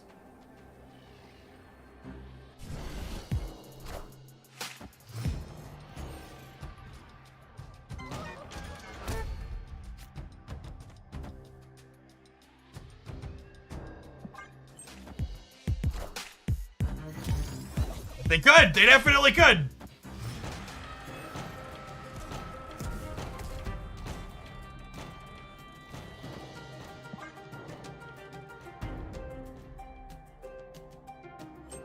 I had the Fold 4.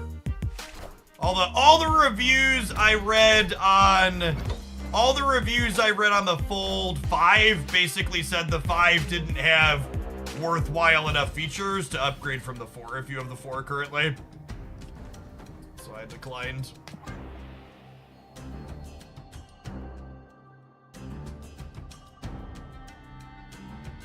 Bruce with the 91-month resubscription. Thank you for the over 7.5 years. Good afternoon. Hope life's treating you all right wherever you're at.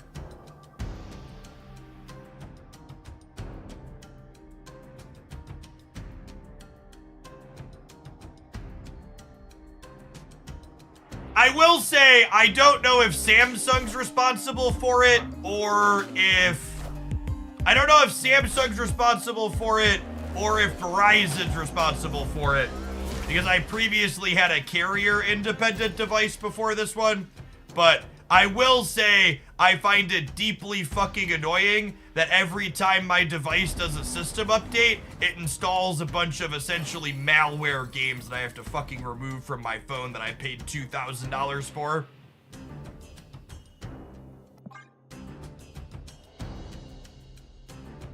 Is it Verizon's fault? Verizon manages the operating system?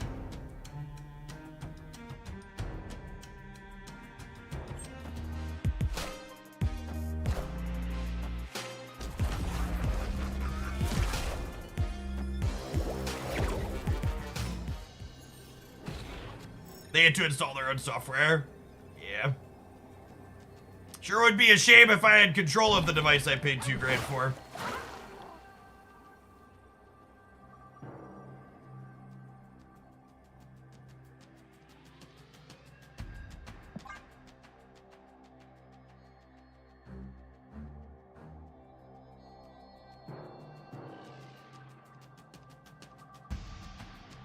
Could be either or both. I wouldn't be surprised if it's both.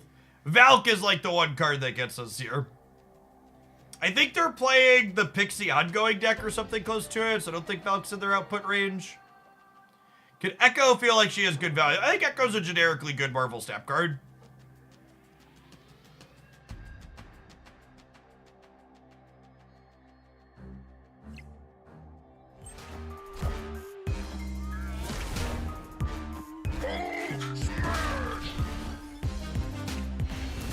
true, actually. Samsung is probably responsible for the fact that they let the carriers impact the user's experience. Accurate, accurate. So even if it is Verizon doing it, Samsung's agreeing for that to be the experience they provide, right?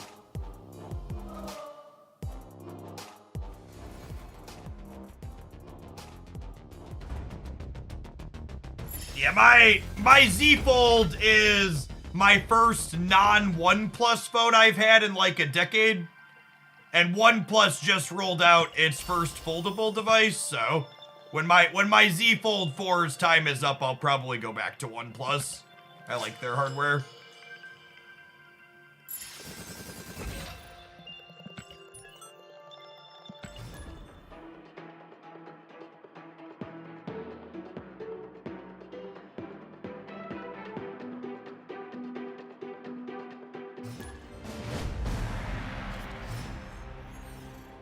Sure. So there's your advertisement to get a different foldable. So I'll probably shop around when this one's at end of life. I'll probably use this one until it breaks or the battery shot because it's fine. But I only bought my Samsung because it was literally the only foldable that existed when I was shopping for one, and that's no longer the case.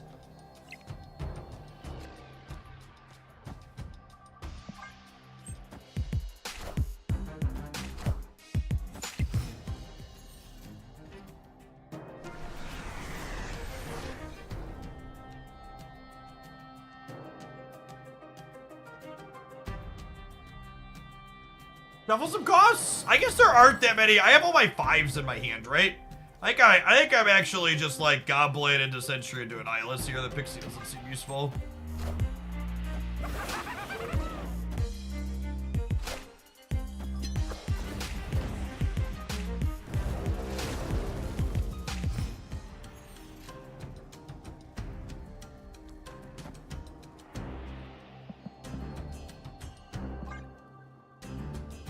Thanks for the tip, Munchlax. I appreciate it.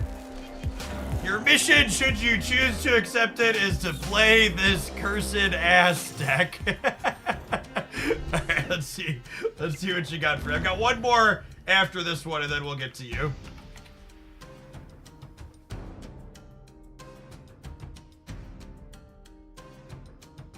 What the hell is this?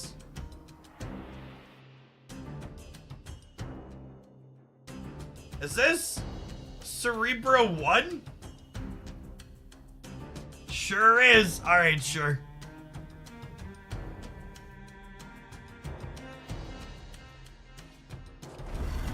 For the record, gamers, they weren't lying when they said cursed ass deck. It was an honest cursed ass deck. Unfortunate they were able to fulfill here. Ah, look at all their golden gals. Gorgeous board. I think we're dead, gamers.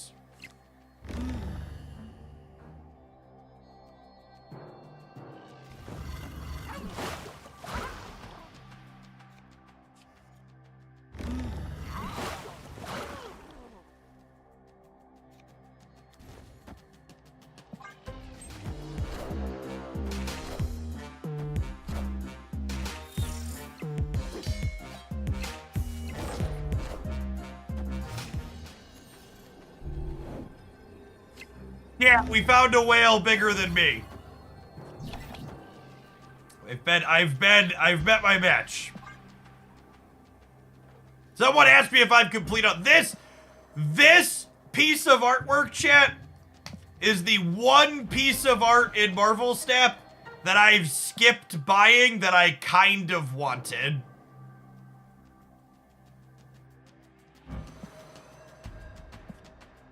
And I'm gonna be honest with you, Second Dinner. If this card was more playable, I probably would have caved. You lost yourself money.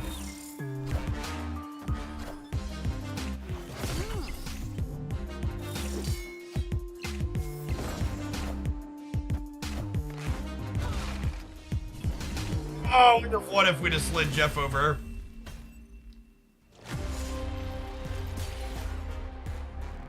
I think they're playing all gold split female characters. Yes, is what it looks like. And the hood, and the hood. No, wait, the hood wasn't in there. The hood was mine. Yeah, it's actually all just like gold split female characters.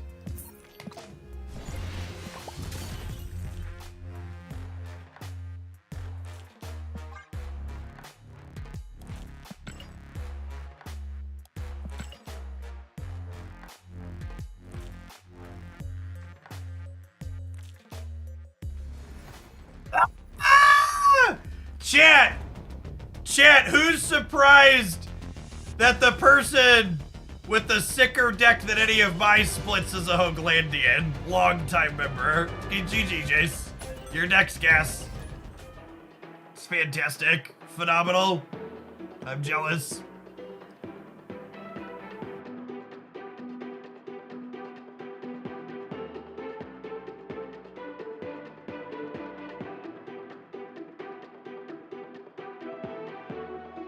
Yeah, Jace, are you in the Discord? Can you post a screenshot of the deck in the variants channel so I can pull it up on stream?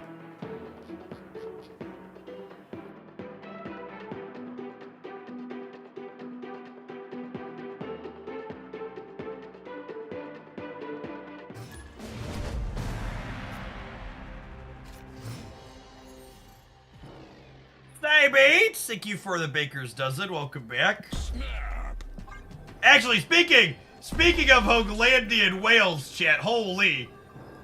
Just to pull these up for a minute here. Someone shared this afternoon. They have Shuri in all variants in full ink and full gold.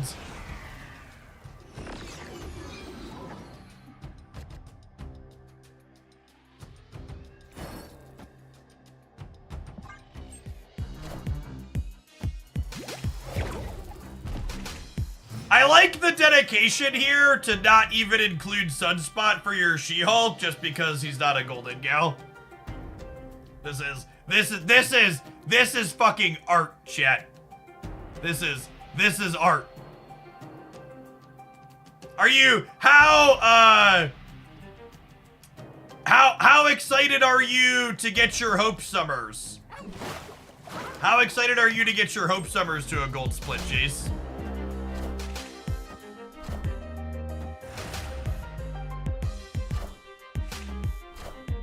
That's gotta be the next goal there, right?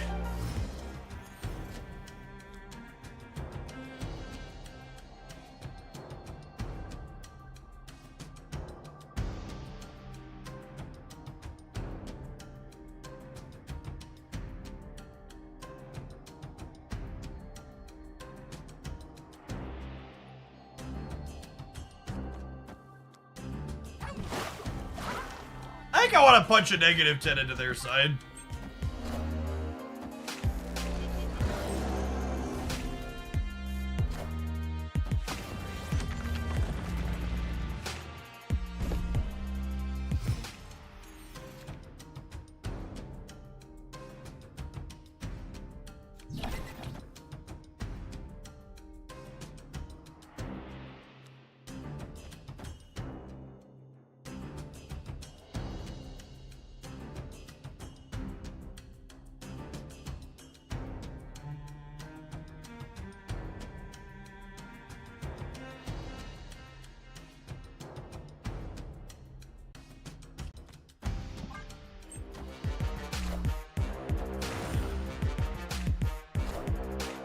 Yeah, if only we could hood Annie this turn. Yeah, it would be great.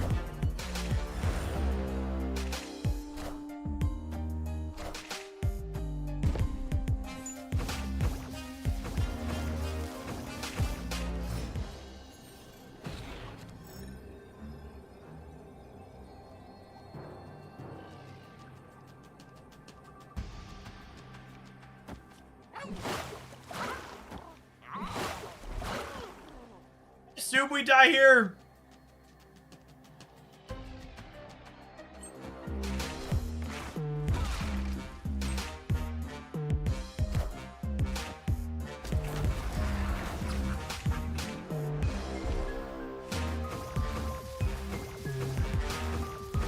They're charging the lasers.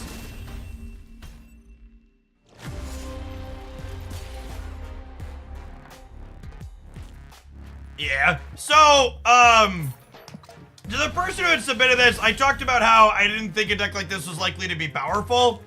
And just to like, we'll play a couple more games just to kind of articulate myself and like what we're seeing play out here. Like, the numbers that this deck is generating just aren't big enough to be competitive into a lot of decks in the metagame.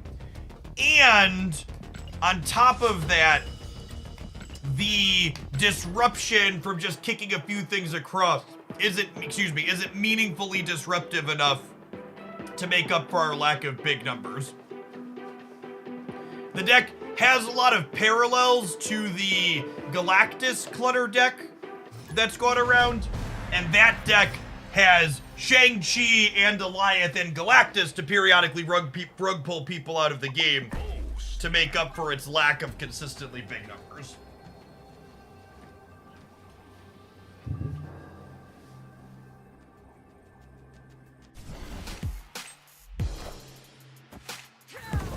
Oh, poor Pixie.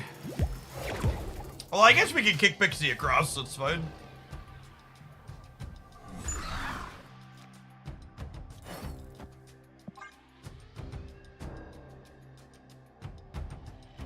Known for being the pixel guy in my Discord server, I have over 200. I mean, I have all the pixels. I think there's only 214, right?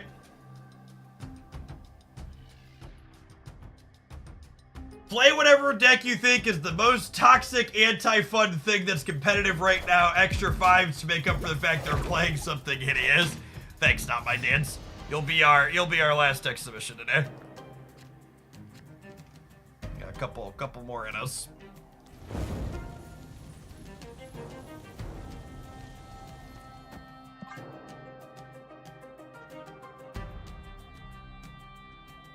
Just an Infinite with the Hope Pixie deck you highlighted the other day. It's the most fun I've had playing Marvel Snap at once. It's so good.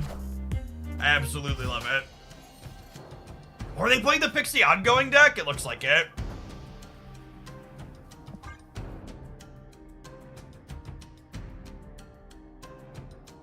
Well, there's some kind of Galactus double life. No, the most toxic deck request is literally just going to be the Galactus clutter deck. Deck's really good and plenty competitive.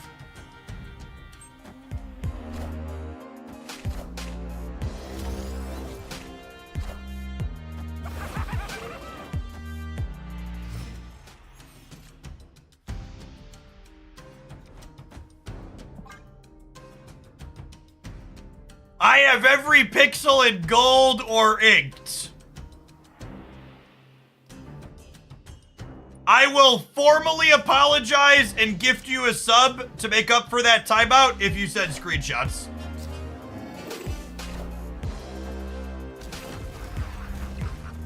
That timeout was not just because, if that's true, you're disgusting. It's also because you're probably lying. I need receipts on that one. We are super dead to Spectrum, unfortunately.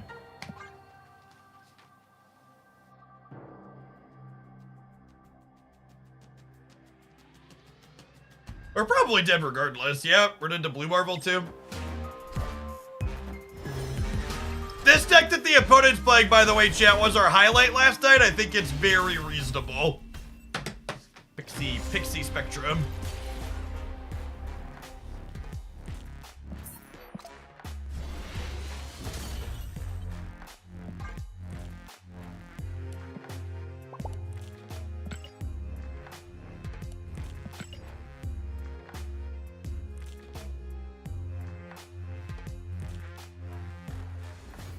You're dead to literally anything because of the Dazzler +2. I'd be pretty upset at that comment if I could read. Thankfully, I'm a card game player.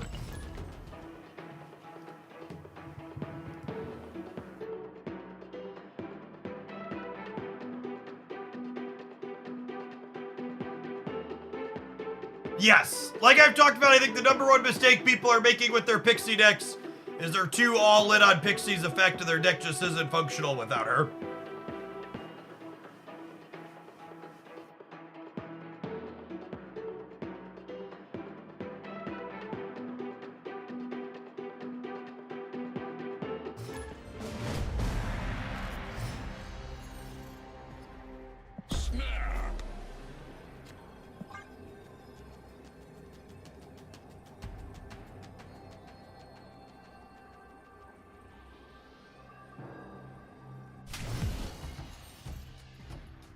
You see the Reddit post about pixie number simulation? Yeah, the Reddit post about pixie number simulation basically just said what I said there.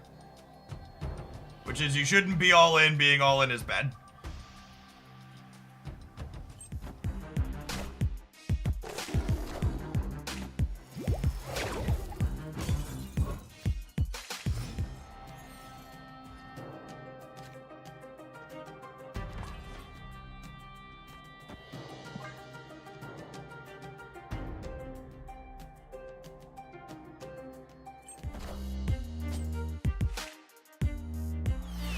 Tribunal, probably? I am Iron Man.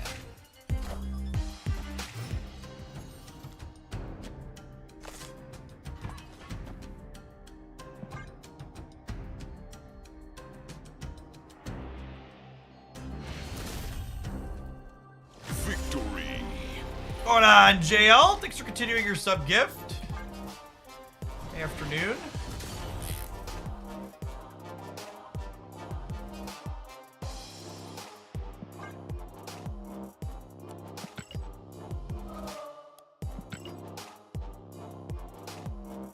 Enjoying the game a lot today, so here's some money. The game's in a good state. It feels good to be back at a point where I'm enjoying Marvel Snap. So no question about it, we had a rough winter season. A good OTA into not one but two good card releases. Truly feel renewed, and we have a patch on the horizon too. Like it's been a long time since we had a patch coming down the pipeline, and I'm kind of like, wait, I still haven't figured out everything with this other stuff already.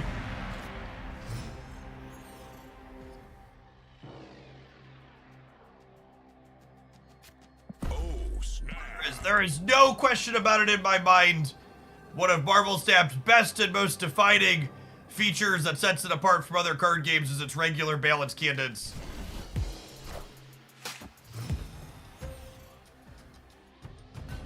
Yeah, I agree, JL, honestly.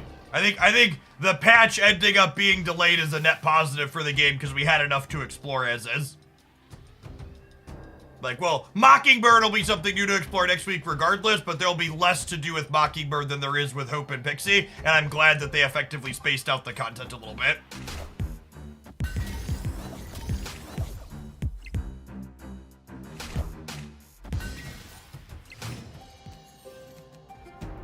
I feel like Pixie's release renewed the play of Mobius, and that's made the format good because it's pushed back the cost reduction of Zabu and Sarah. Not only that, I was talking about this earlier, LeCarp. I think Hope Summers as a card will long-term suppress the play rate of Zabu a little bit, because with Hope Summers being added to the game, Zabu is now no longer the only cheap card to cheat or get ahead on energy. We have other options in the game now for getting ahead on energy.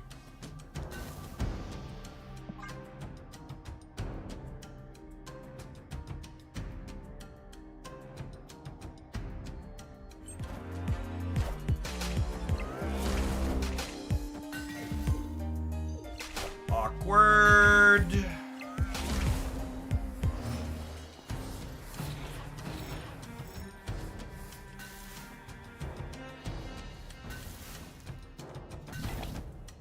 Opponent snapped.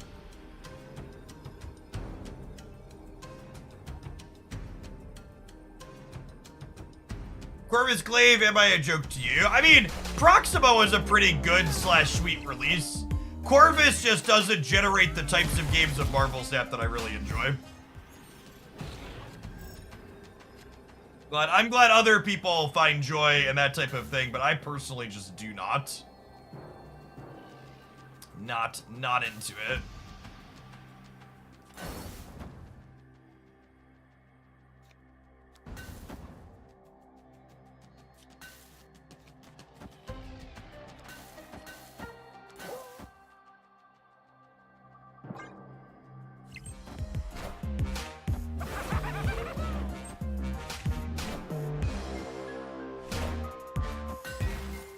She-Hulk plus another.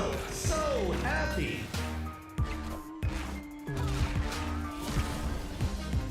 Flip my coin wrong.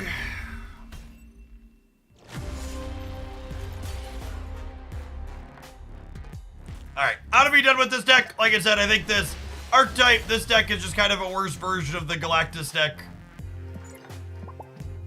You need Galactus and Alliance and Shang-Chi to really keep up with this clutter stuff, because the clutter stuff's just not enough disruption on its own. Speaking of things that are disruptive on their own, though, chat, these adverts are as disruptive as the streamer wants them to be. Thankfully, this streamer says they can happen not over gameplay. We'll see you in 120 seconds. Thanks for hanging out. Don't go anywhere.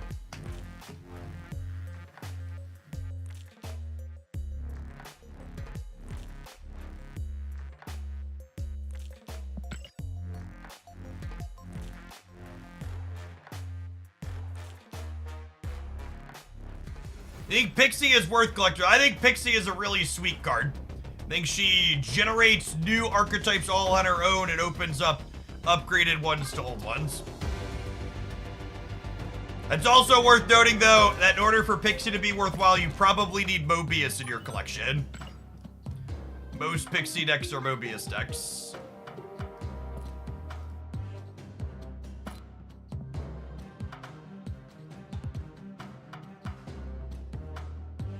All right, are there any other 1-power cards that are supposed to go in here? Man, there really aren't, huh? These are it. We could play Kitty Pride, I guess.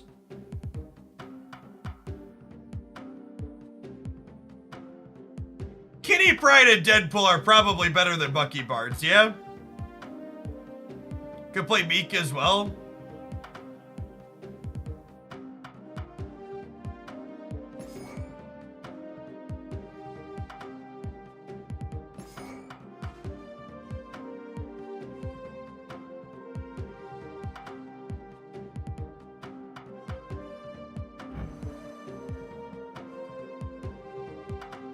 I feel like Ant-Man's a bigger liability than Deadpool.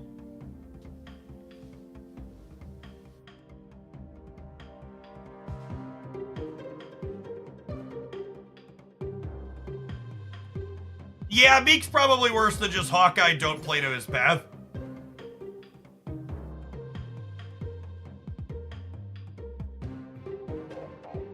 I guess I could technically get rid of one of the goblins.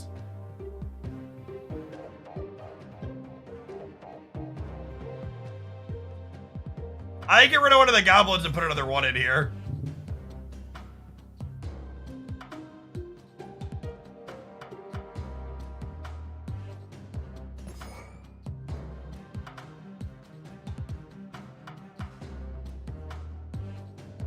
Yeah, this is good. All right, let's do it. And by good, I mean as good as we're gonna get. Let's load it up.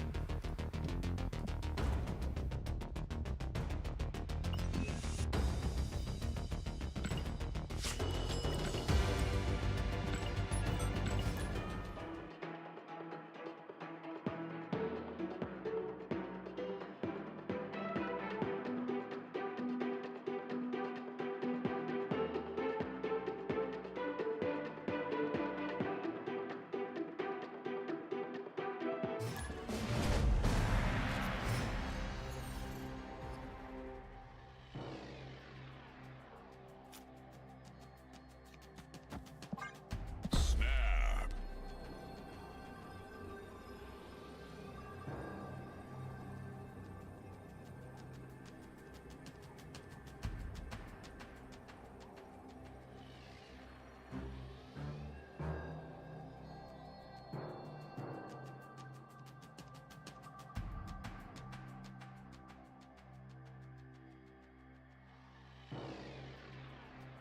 Hey, thanks for the primer, Mighty Sheka.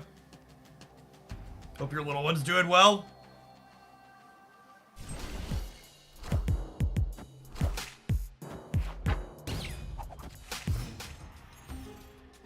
Fork the Apocalypse, that takes me back.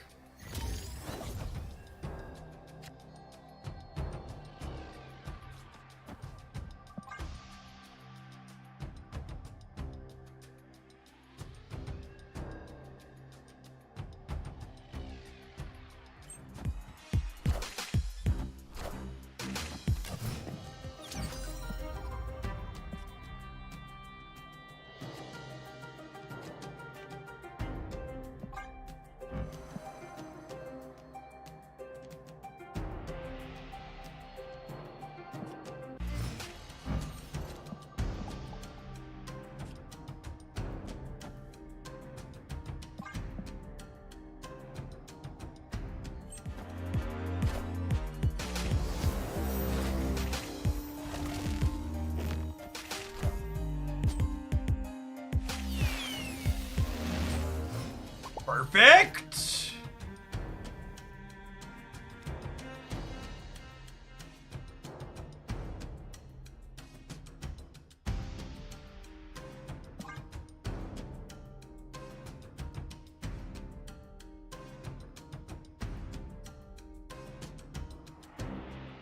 I'll never see it coming, maybe.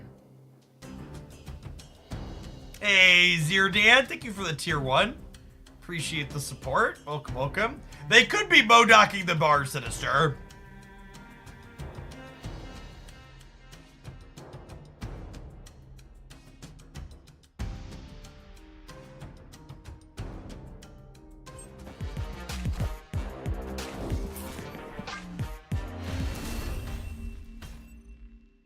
Escaped.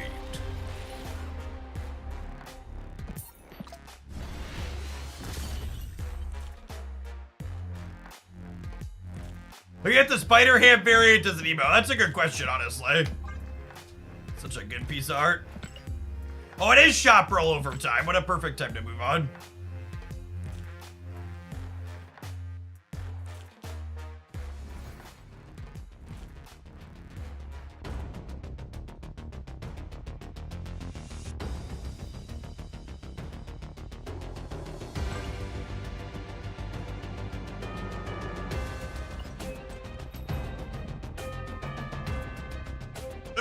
Ooh. 2 new free variants? That's exciting. I like free variants, chat. Is this best in class Rocket Raccoon? I think this is best in class Rocket Raccoon, gamers.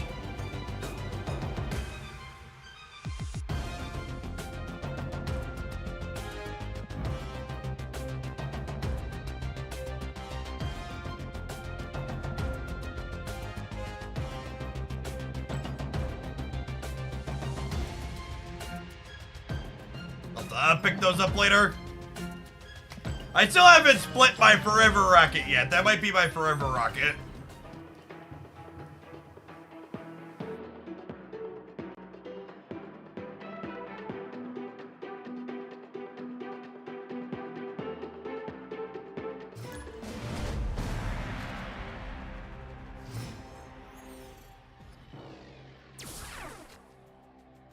Opponent snapped. Oh, snap. Oh no, chat! Not Gamma Lab. Rude. Rude.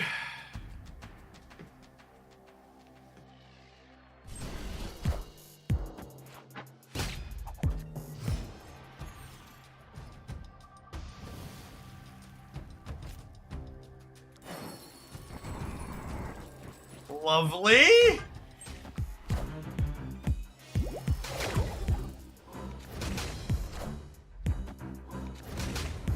They just burned a 5 energy wasp, chat. Thank you. Oh, come on.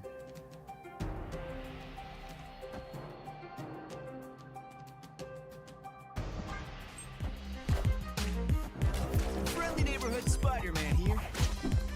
Ooh, they didn't play for Gamma Lab. That's exciting. That's exciting.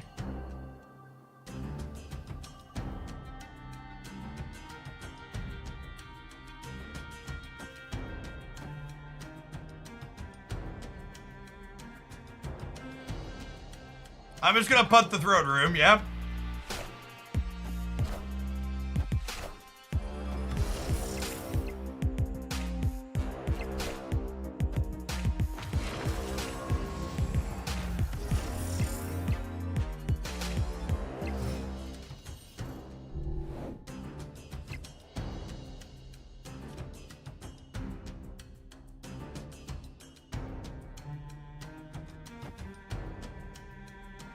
This wins the left every time, right?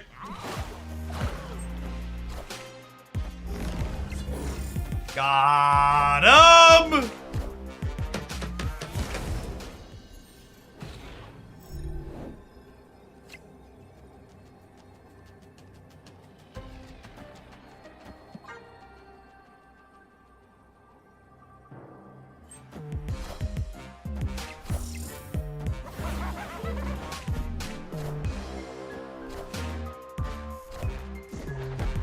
And chat said it couldn't be done. I would like the record to reflect Cerebro 1 is on the scoreboard. Would like the record to reflect that Cerebro 1 has made it onto the board, gamers.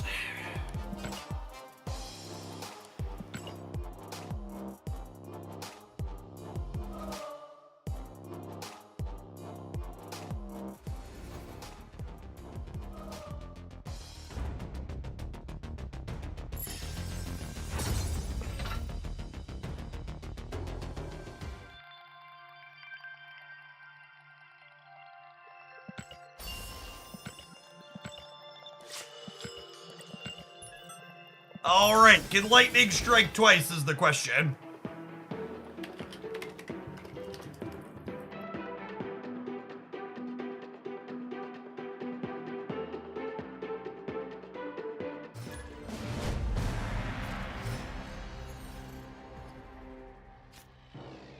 Opponent snap. Oh, snap.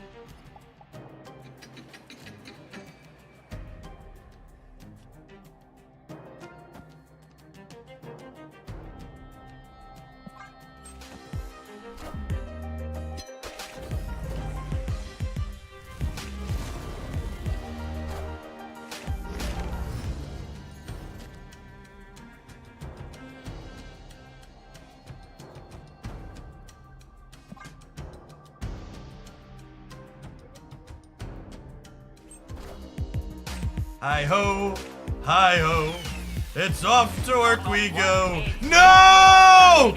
No, Arnim! No!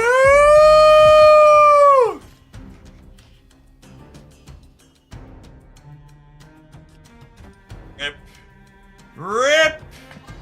Rip, dip, potato chip.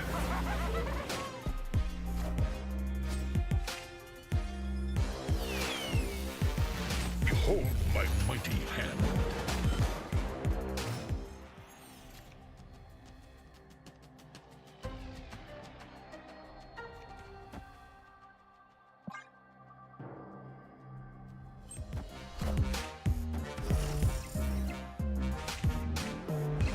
Such is Oh, the worst part is we totally would have won if this was anything other than Lake Hellas. I can't play here, chat, because this is Professor X.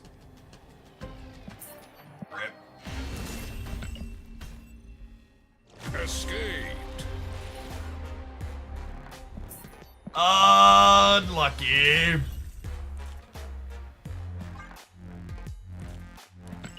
Shouldn't have Jubileed. I wasn't even thinking about Arnim Zola when I Jubileed.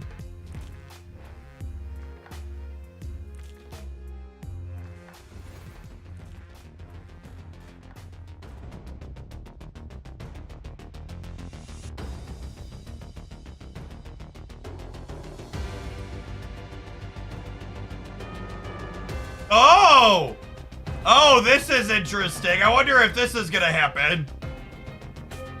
So Snap Fan is reporting that Marvel Snap's going to be adding a gold pass. We've received information on a gold pass set to launch soon. The gold pass is speculated to be 5 USD, giving you 300 gold immediately, and then 50 gold per day for 30 days. A total of 1,800 gold for 5 USD if it launches at 5 USD. This is very common in other games where they have, you buy a cheap thing and you get a lot, but it's a daily login. This is a huge engagement driver for gacha style games.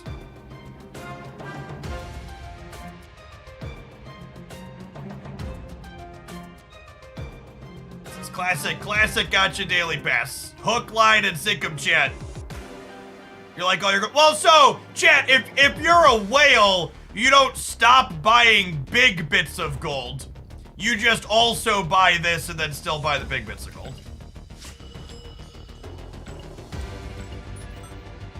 Yeah, this is a way for Second Dinner to get $15 a month instead of $10 a month out of their small spenders.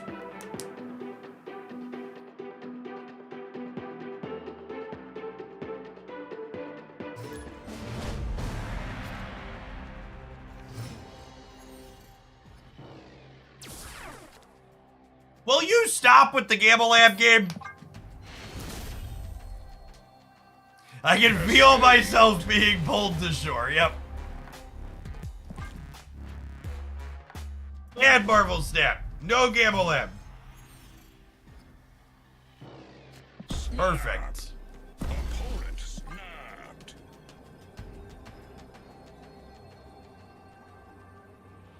How the rest of the game goes. My conclusion at the end of the Goblins deck Zapdos is just a bad Galactus deck. Without Shang-Chi and Goliath and Galactus, you just didn't have the raw power to win games.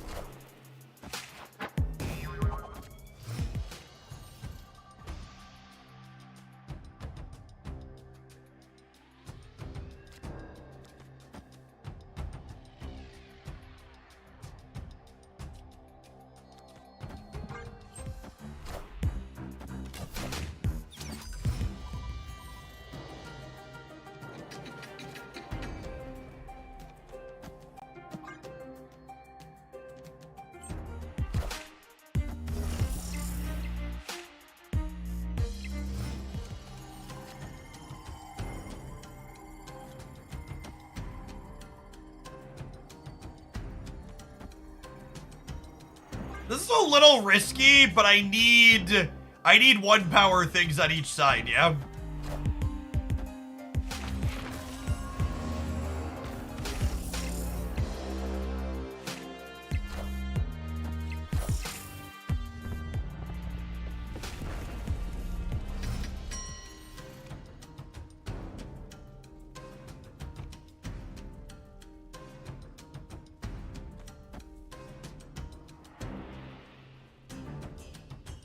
I guess I should just do this here to deny them the option to move it, yeah?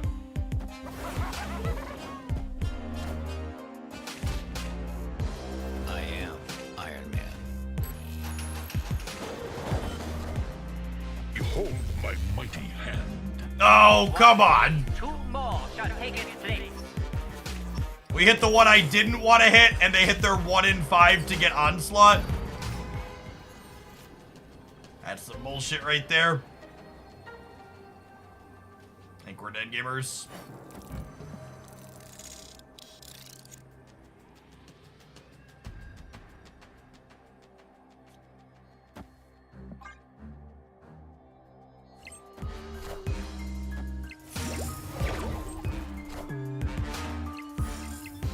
The mystery intrigues me.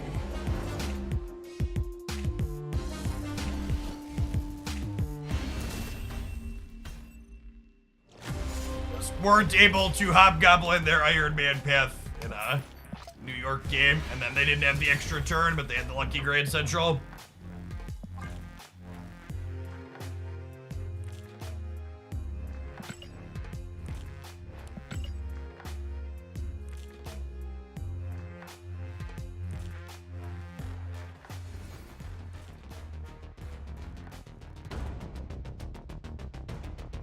One thing I'll be interested to see if they roll that gold pass out as Snap fans reporting is, will they then start putting out increased gold bundles to match the amount of currency people are getting? Like, do they then fill it out in a way that makes it possible to spend your free gold plus your $5 a month in your battle pass gold?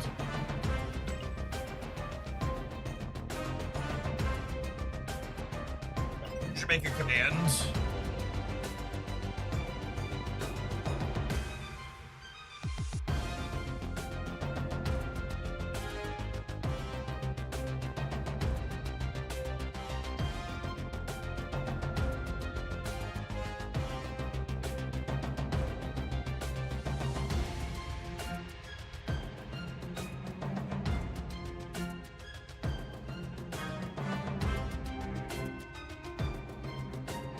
Let's tweet about this for easy reference.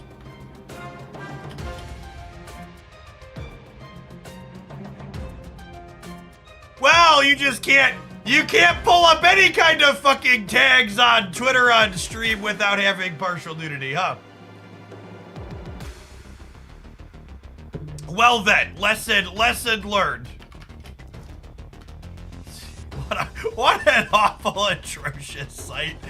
Speculation from I'm pretty sure there were clothes over the important parts. Snap in bio. Yep.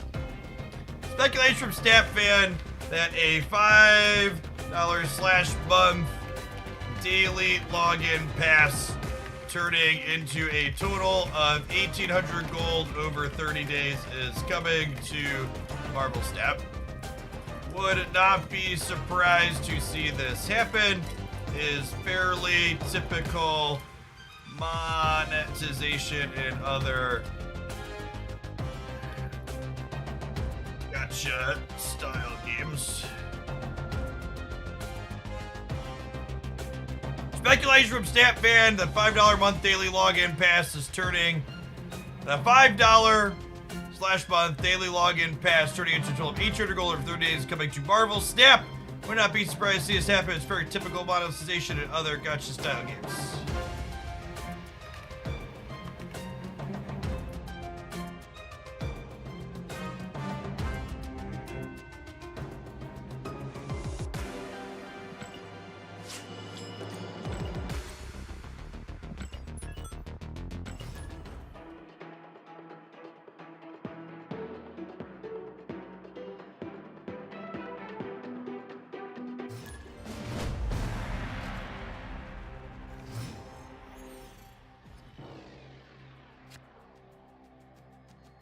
Snap. Opponent snapped.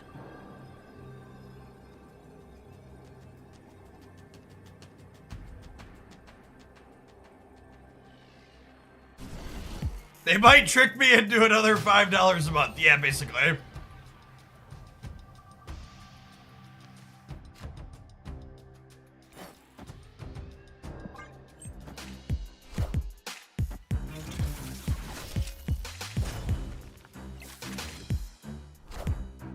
Snap is 100% a gotcha game, chat. Let's call a spade here.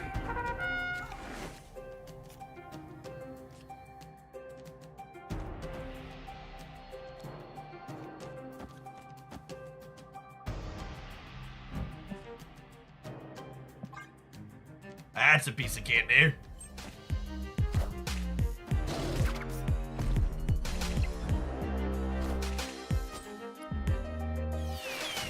Longer dude, thank you for the prime. I appreciate it.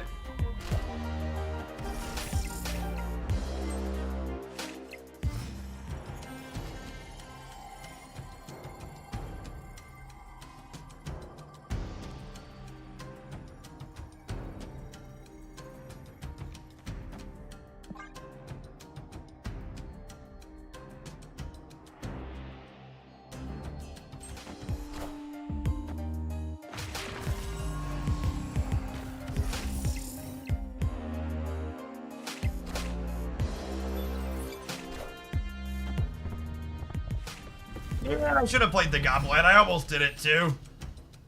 Mistakes were made.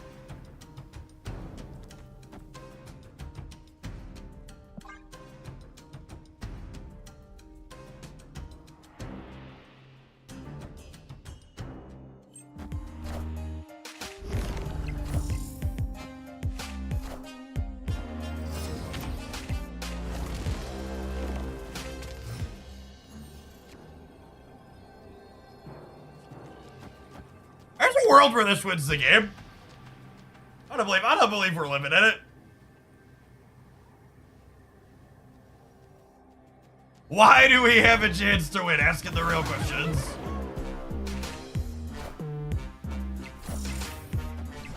Oh, puppy! I would like the record to reflect that is the second game of Conquest. The second game of Marvel Snap Cerebro 1 has won. And all that haters out there said it couldn't be done. We can thoroughly stamp exceeds expectations on this one.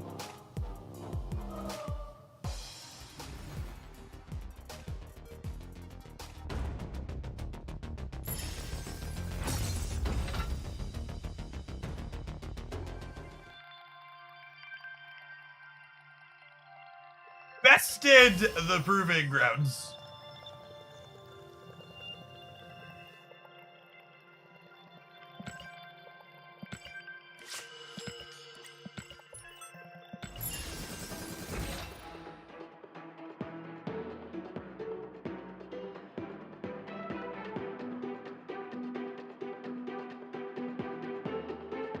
Pixie worth it, or should you save your keys for War Machine? I think Pixie's a really sweet and fun card. I think if you're someone that wants to prioritize using your keys on new cards that create new decks, Pixie is a great choice who does that. Opponent snap. Oh, snap.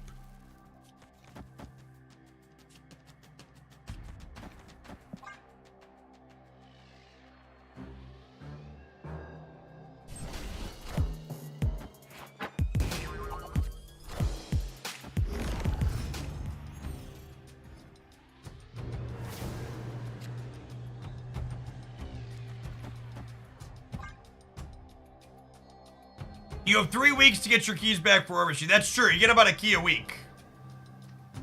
Next week is Mockingbird, I believe.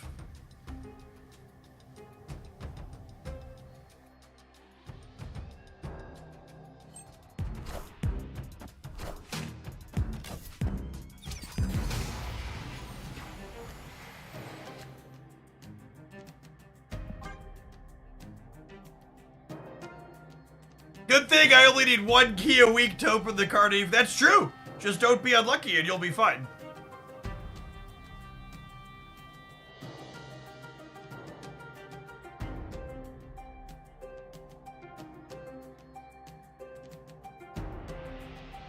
Being unlucky is for suckers, exactly.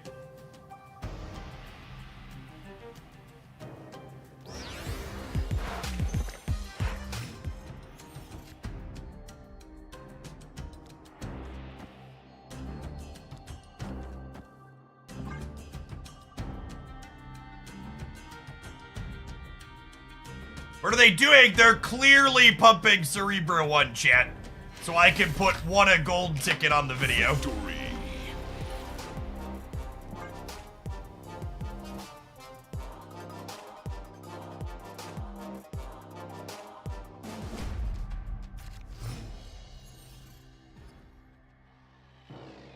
Opponent snapped. Snap.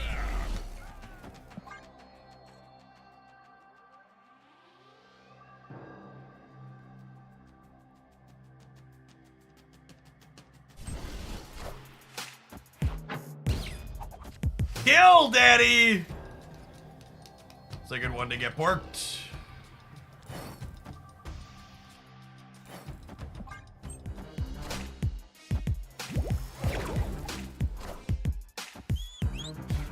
No! No! Yeah, no! Yeah, no! No! Oh, no!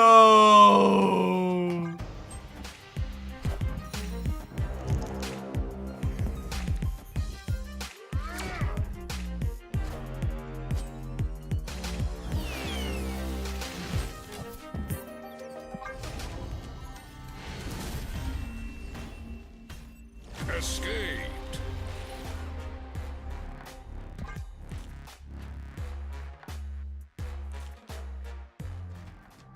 I am currently expecting Cannonball to be the worst card to release this month, but I also think most of the other cards this month are pretty competitive, so that might still be fine.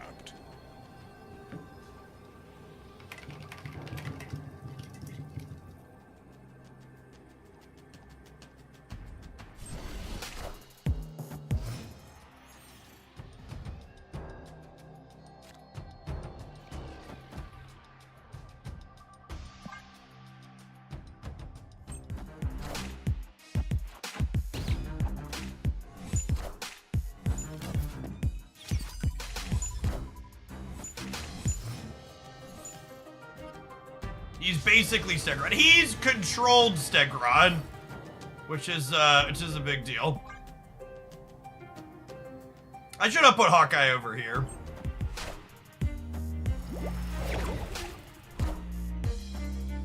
Alright, so we're hoping to draw 1 energy Professor X here, so I can go Cerebro Professor X. How about 6 energy Mystique, Chad? How do we feel about that one?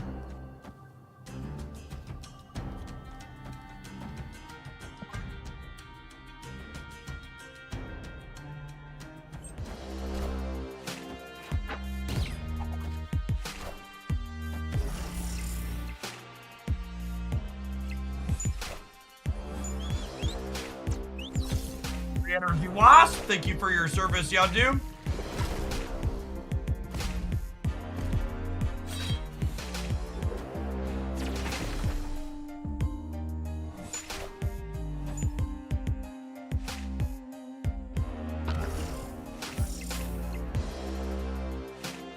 One energy, Professor X. 1 energy, Professor X.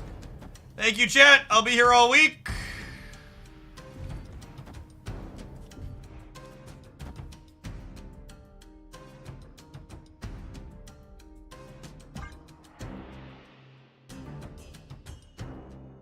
This Twitch stream is pre-recorded in front of a live studio audience. Please cue the left track.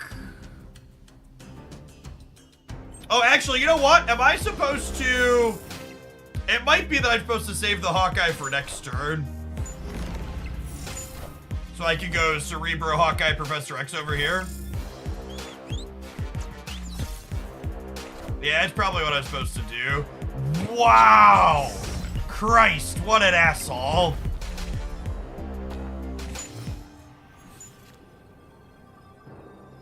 Holy. Spooky as shit. They're definitely ghosting us. Chat, they have a 14 power Venom in their hand. They have a 14 power Venom in their hand they could have played into cloning mats.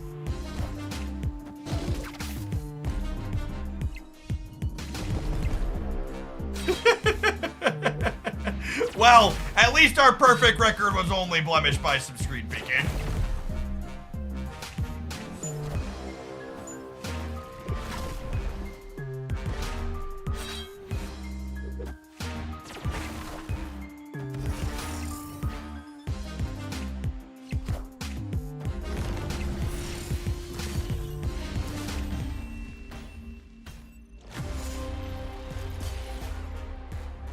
Alright, Cerebro Justice for Cerebro on chat. We're gonna play a couple more.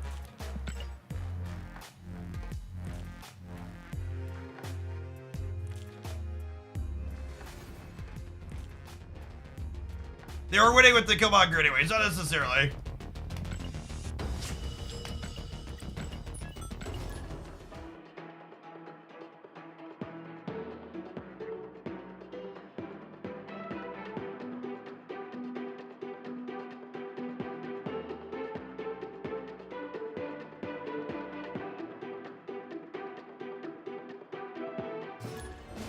They firmly kicked over our sandcastle, yeah.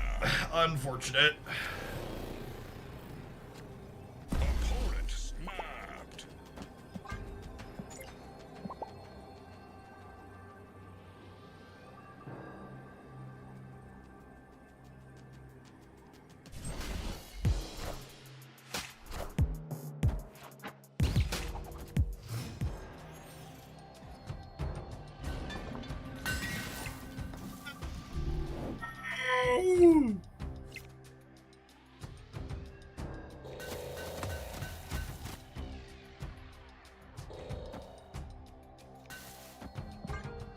Road knows our deck is too strong, so they had to send in locations to beat us.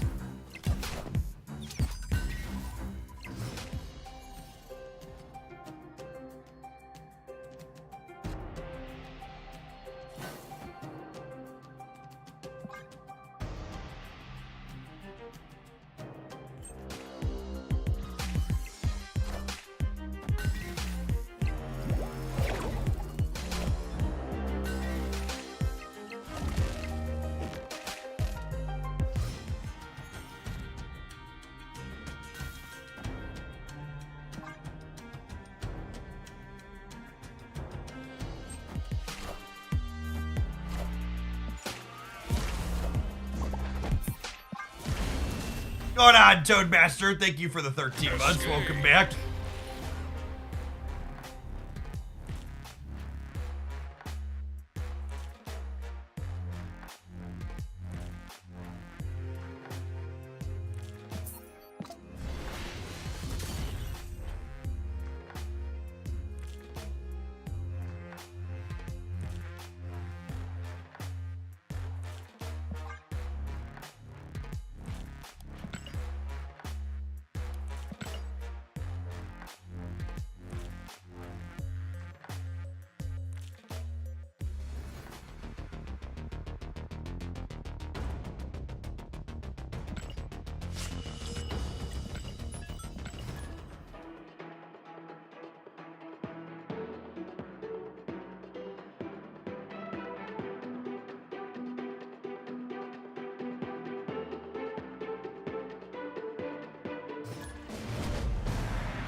Alright, we can't play Meek on 1 because otherwise he'll jump because of Sokovia.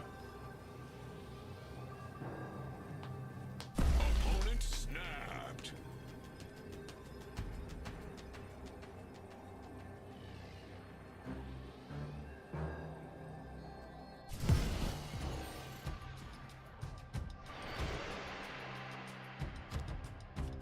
Okay.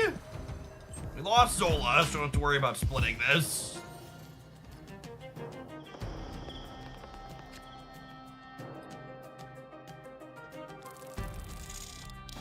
Yeah.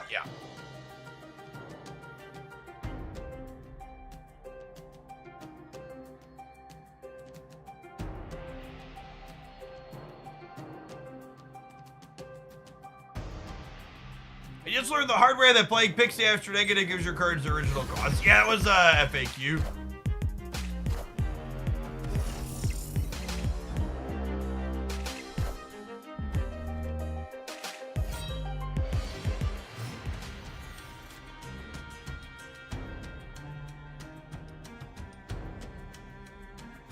I'm gonna Jubilee here, because if we Jubilee into Mystique, she copies Cerebro. We can also Jubilee into Professor X, would maybe be fine. Oh, they play here, so probably not anymore.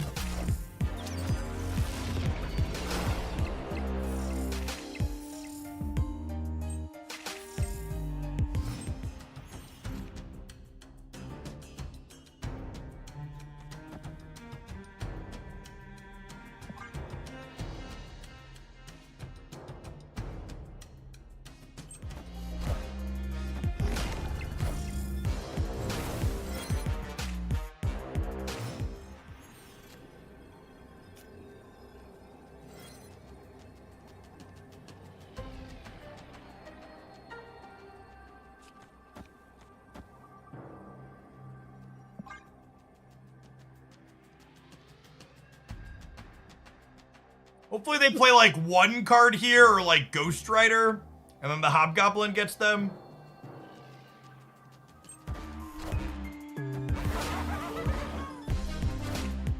They could have Killmonger though. Guys, gals, and non-binary pals, we got him. Look at that. Another dub on the scoreboard for the Cerebro 1 gamers. Things you love to see.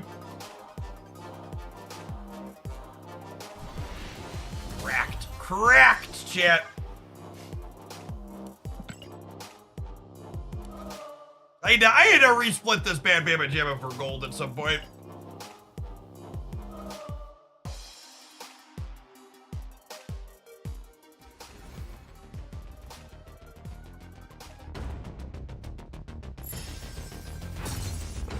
Shang-Chi looks real dumb staring down Cerebro 1. Cards fair and balanced, chat.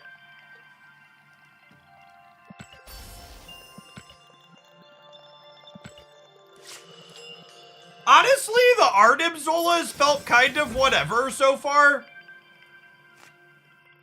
I kind of think I want to swap Arnim Zola for either another 1-power 1-drop or just like Green Goblin. The Goblins cluttering have been good. Oh, Iron Man's a good shout.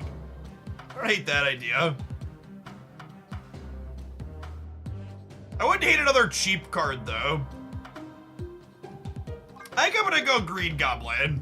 I can see Iron Man being fine. Green Goblin's in the originals. We're winning a lot of games in the back of Goblins and Professor X.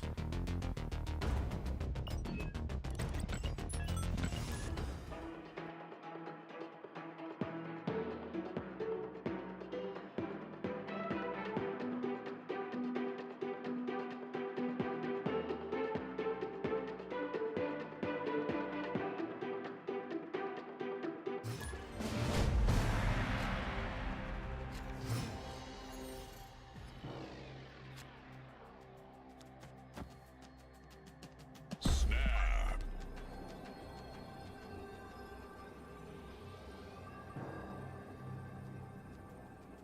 Could you imagine if Ravoto was still a 2-1 chat? This deck would be unstoppable. Second in our buff tur to get out ahead of this one, I'd wager.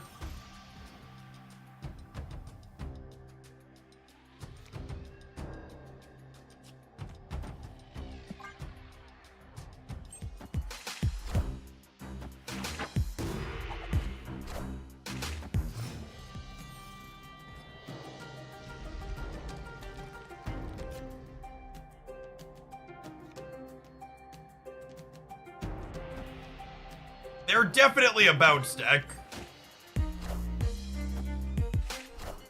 Okay. And them using up their beast tier means they can't beast our goblins, which is great.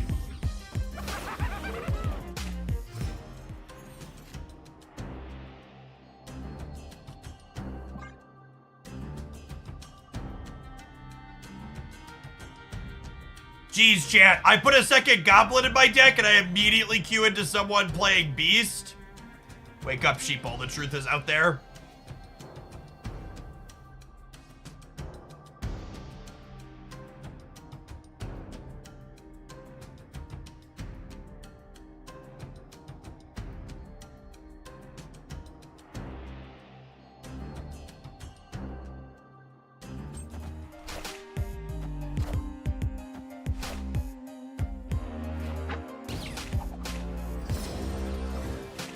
Oh yeah, getting repicked here is a little rough. 2x mode does not work with Nico when they be still like that now. Nico's still just a little baby 2-powered thing. We've died. Escaped.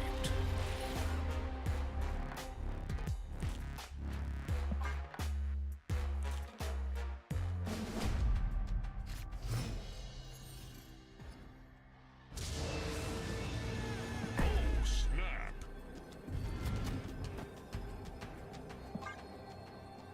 Recent balance changes that you are not in favor of at all. I think second dinner usually hits pretty solid. I think like their one big miss historically. Usually I'm more apprehensive about things they choose not to do. Oh, the beast change. Yeah, I don't know that I was a fan of the beast change.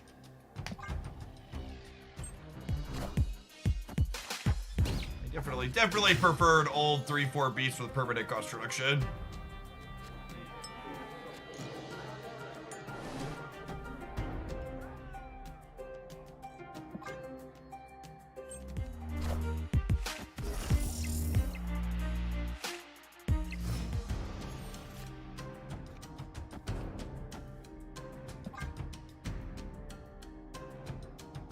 You miss Elsa. Honestly, with the release of Hope, they talked about having an Elsa buff in the pipeline. I'm genuinely a little concerned that if we get a meaningful Elsa buff next week, that they're probably gonna have to nerf her back again. I think Elsa is much better than she frequently gets credit for.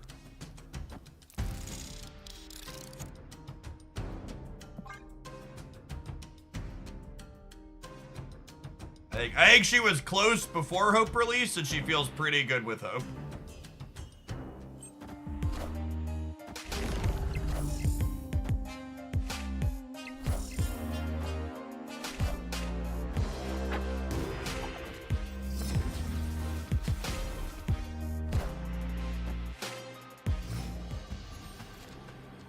I think my one request for Elsa is I would like her to go back to her old timing window so she worked with Spider-Man again. I think that would be an acceptable change. I don't think that's a super big increase, but just like lesser be synergy with what we had synergy with before. Wow! Never lucky rubber ducky.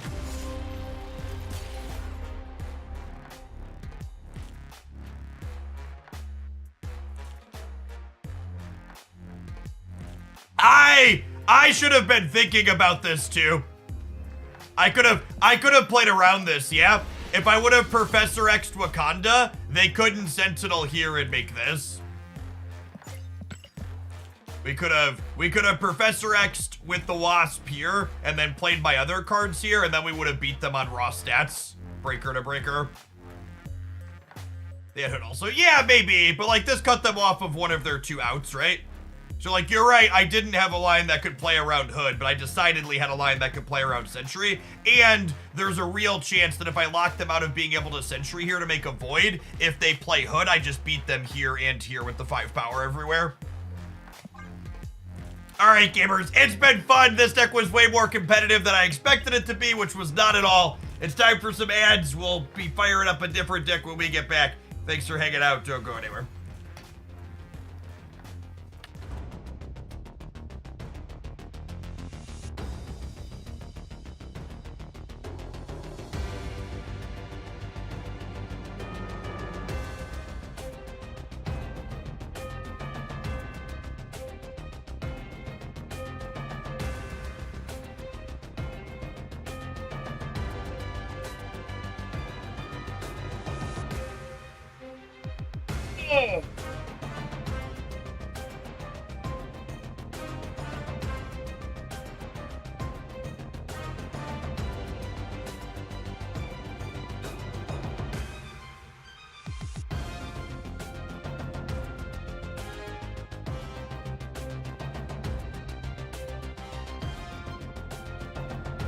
It is time for some Galactus.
Let's copy this Bad Bama Jamma and ruin some people's day, huh? Well, maybe we'll try and farm a gold ticket or 2. This deck is toxic and good. The gold goes a little slow earlier, but it's in the afternoon now, so maybe it'll be a bit quicker.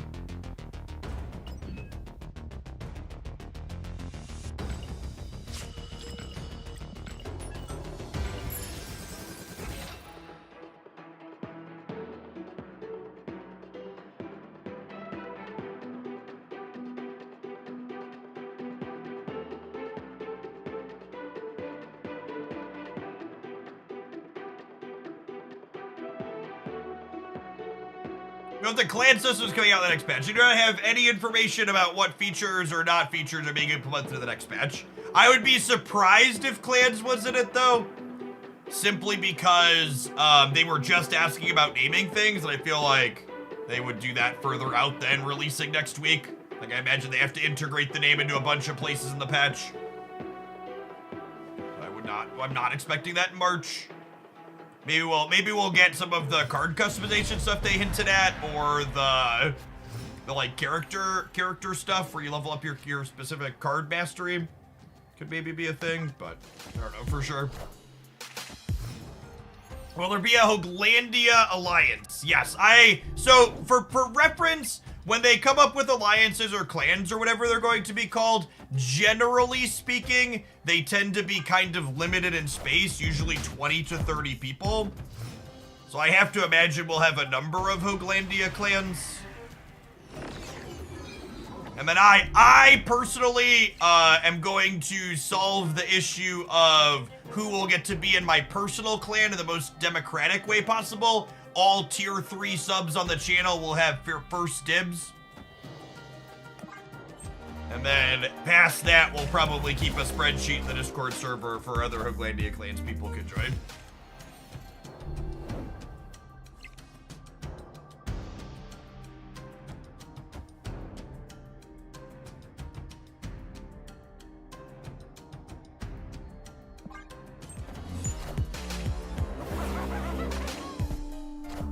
And I don't see the features of clans that will exist. They have not.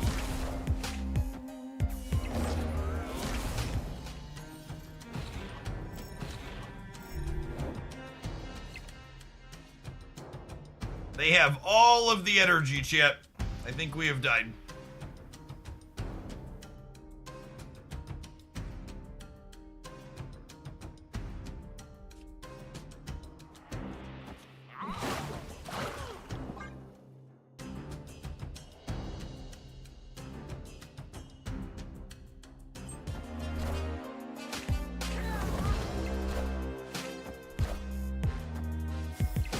That's actually kind of funny. I wasn't thinking about that. So leading my Shang-Chi makes him cheaper. That's fun. I think we're dead still, so I'm leaving. Thank you, opponent, for not snapping. Escaped.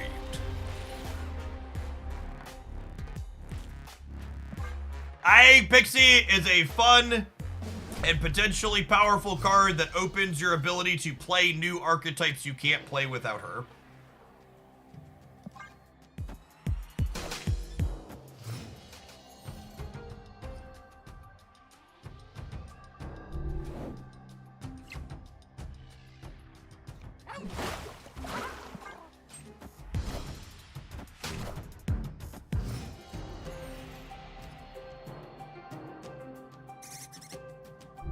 Alright, not a Galactus game. Got it.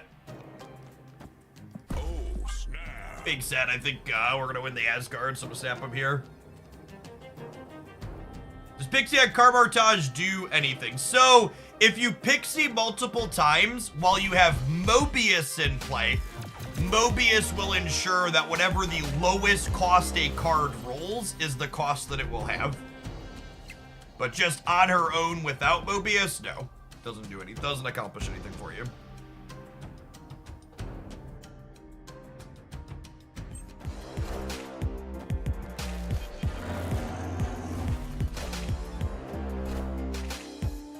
Friendly neighborhood Spider-Man here. Alright, Jesus. Fuck you. Fuck you, buddy.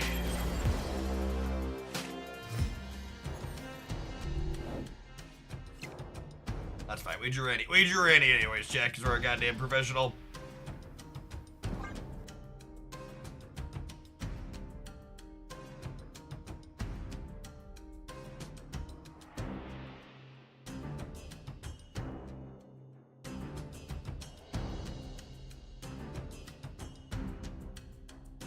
I don't know if you can upgrade your sub while you have a gift sub. I don't know the answer to that question.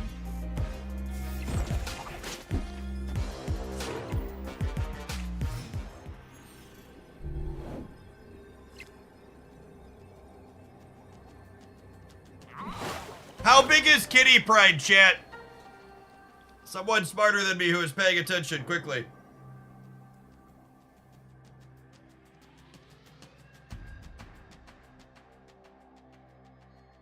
934.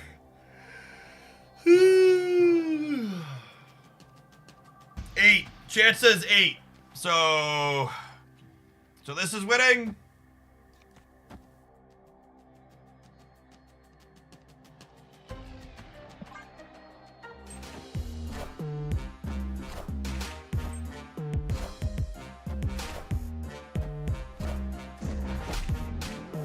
Hats off to Gablog in chat. 4-month subscriber, first time chat message letting us know the accurate number our opponent's Kitty Pride was. What a true powerful gamer.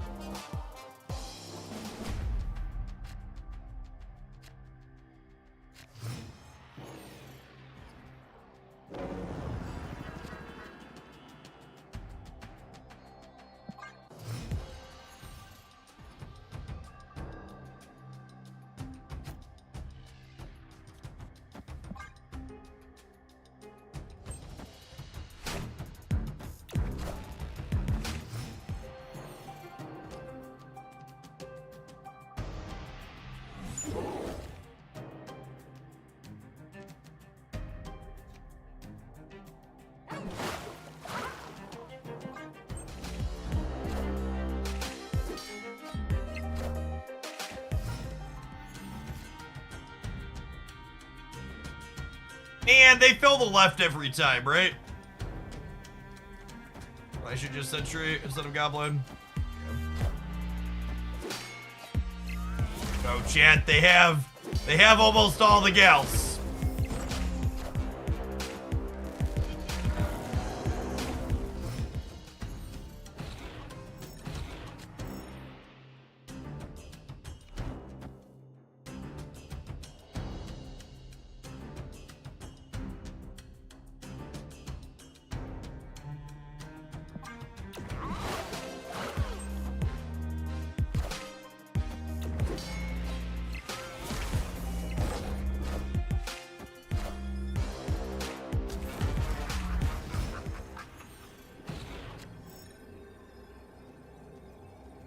Or just leave it, yeah. For those that feel confident enough to snap their good hands at least. Get that going for us.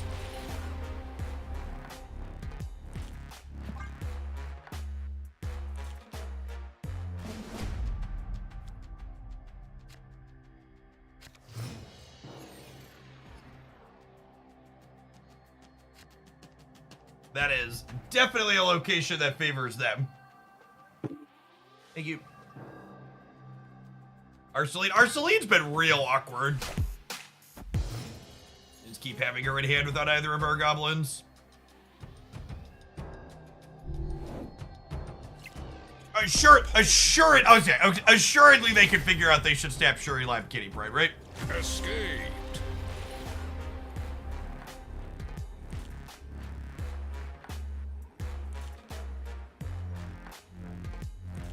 While we're waiting for the next game to start here, I can show off my wonderful lunch. This Factor 75 continues to feed me. We got some pasta here with some tomatoes and cheese and other veggies, and then some broccoli and those peppers or tomatoes over there, and a nice little sauce. Sauce is what makes life worth living, chat. Sauce is what makes life worth living. If you want some delicious meals delivered right to your door, ready to heat and eat, be sure to check out our sponsor, Factor 75, for the link there in chat. Get 50% off your first box with them.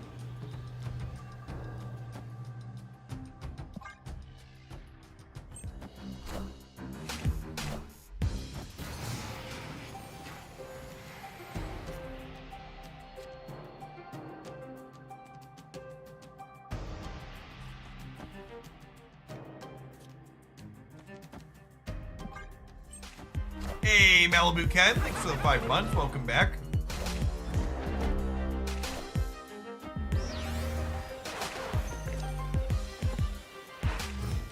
Snap.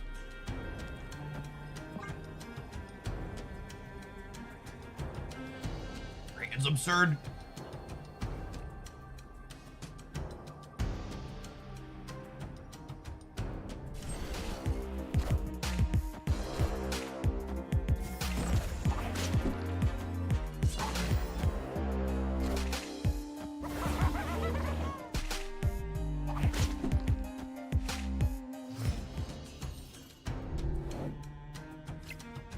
How do you submit a deck? So we are full on deck submissions for today.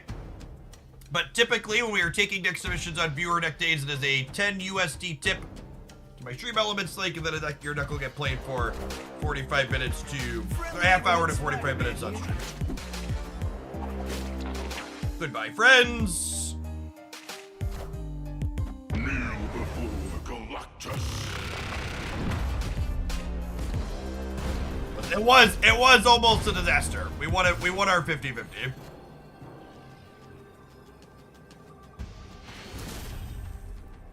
Victory. Sometimes lucky, River Ducky.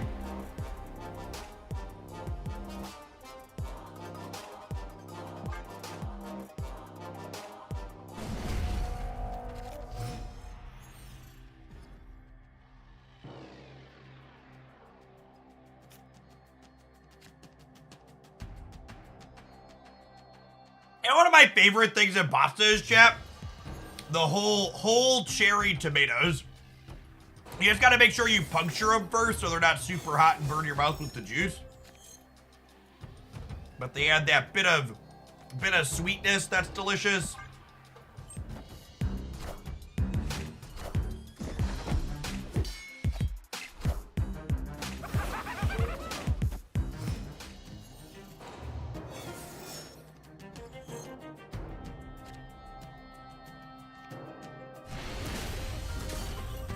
Victory.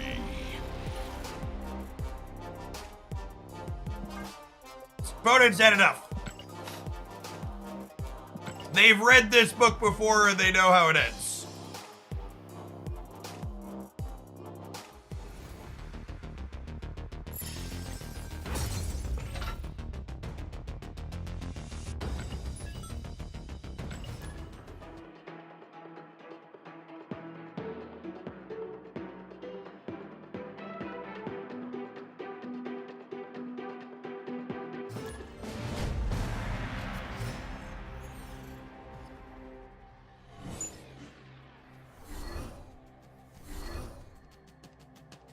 Take this card? No. Okay. Oh, snap.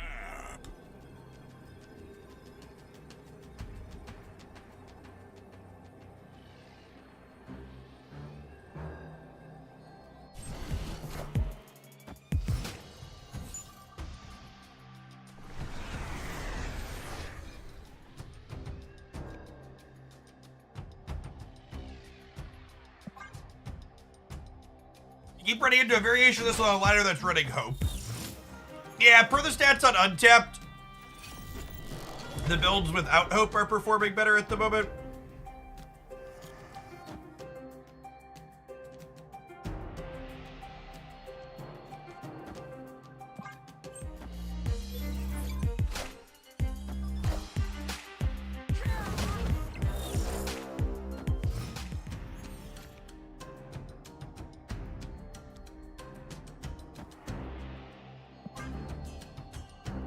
Opponent snapped.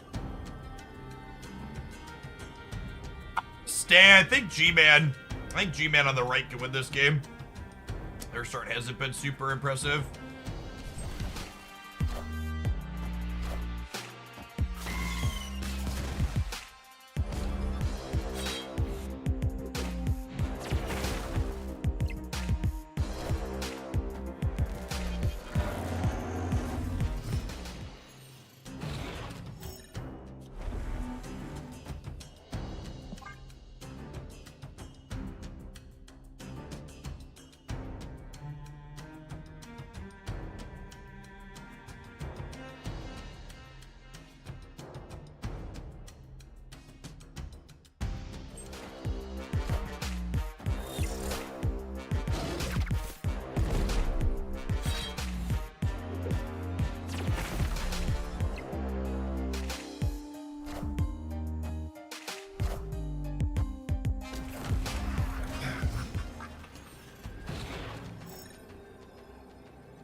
What am I here, chat? I'm not here to not play the G-Man out.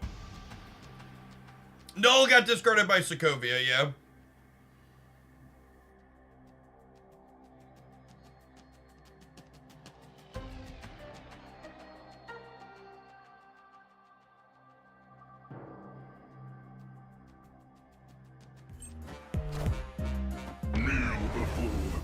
Just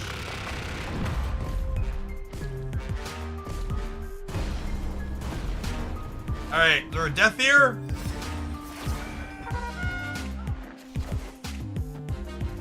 Ah, got us.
We've been really mediocre so far at drawing Goliath. Forgot this was in our deck. I've been in a position to leverage that one. Thanoscaping.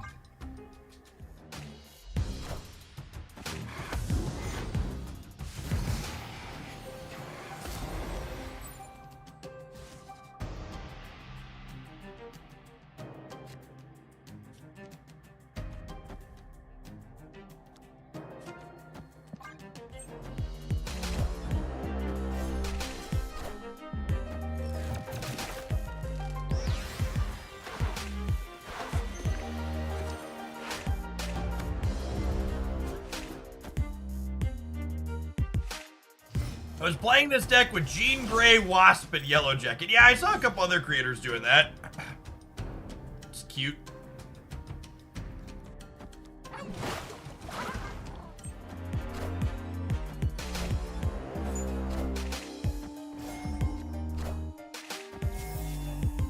You know, maybe I should play Hood here, actually. So that way, if I drew Galactus, I could go Goblin into Galactus over here. snap. I'm gonna snap on the Collapse Mine flipping up here. They could fill the left, I suppose, playing around an Eyeless here and then block my Goblin.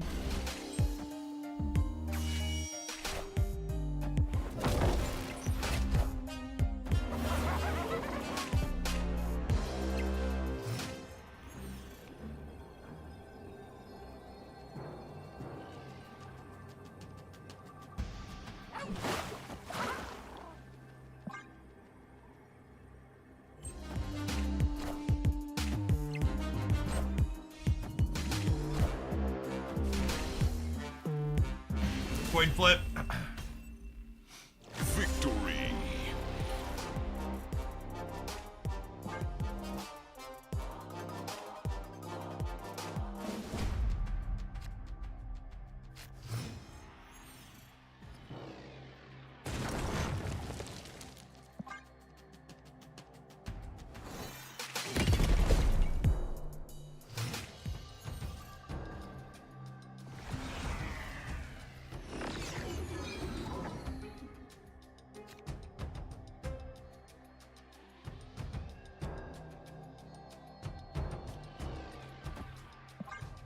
Celine has anybody who played this deck more than me, do you really think Celine is good at it? Like, genuinely? She has just been aggressively mediocre in our set today.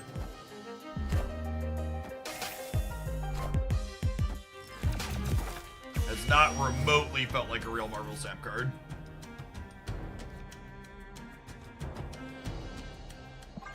A Sentry middle, just in case we draw Galactus. I want to go Hobgoblin into Galactus over here.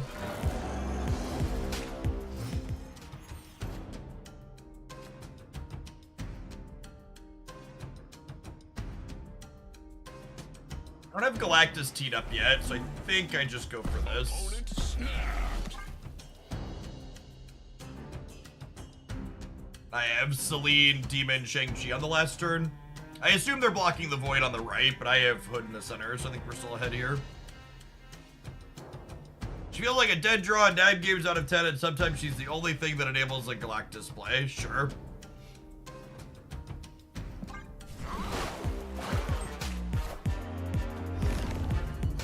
Oh, they're toxic shit. Yeah, that makes sense.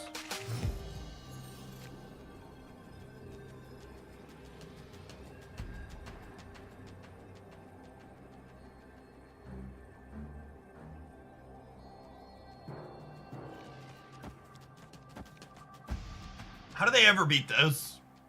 They don't have priority, so Alliance not a thing. The Jeff is already moved.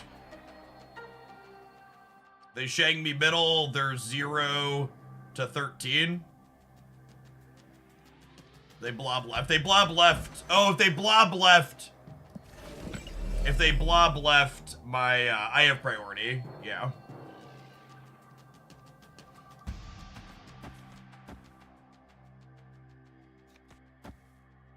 There's 14, 17.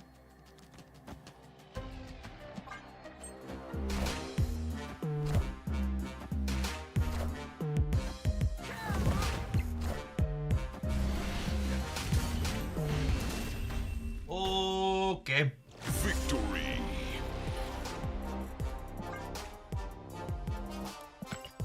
Alright, gamers. I'm gonna let this deck see if it can get us an infinite ticket in this run. We're gonna tap the ads button before we finish it up, though. Thanks for hanging out. Don't go anywhere.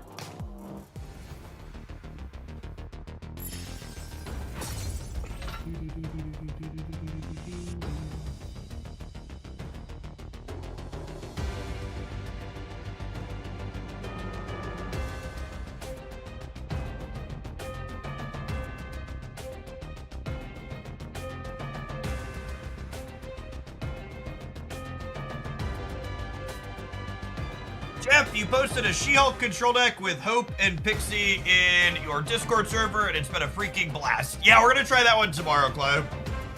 If, I think I have like half a dozen more Pixie and Hope decks in my editor that I want to try. Does Hope fit into this deck? There are stats of other people playing Hope in this deck, but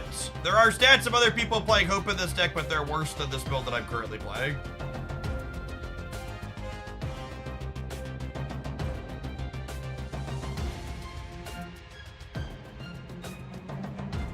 Like Elia, this is a viewer deck submission. They asked me to play the most toxic thing possible that was competitive.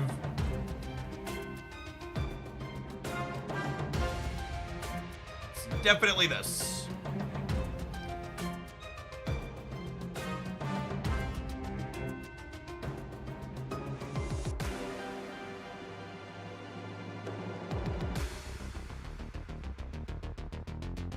What's the story behind your Jester branding you have for icons and whatnot? So the Fantasy Kingdom Hoaglandia is something that developed organically, I forget out of what, early on when I would start moving to full-time content.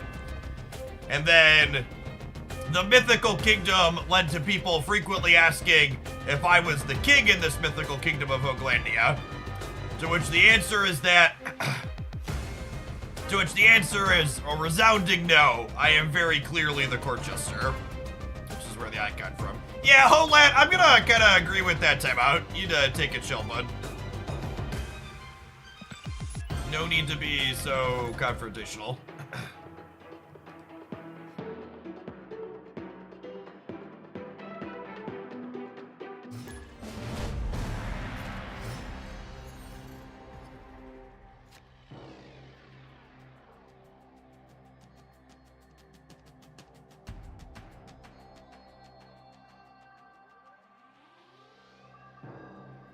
Hey, look! A Celine that does something. Neat.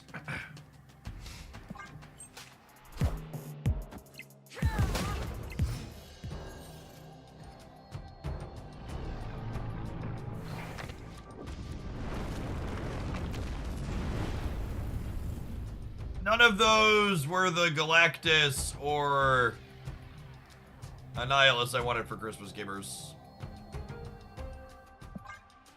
What's the best deck at the moment that isn't Thanos or Hela related? There's a bunch of good decks. All of the decks in my best decks video from last week here are still relevant.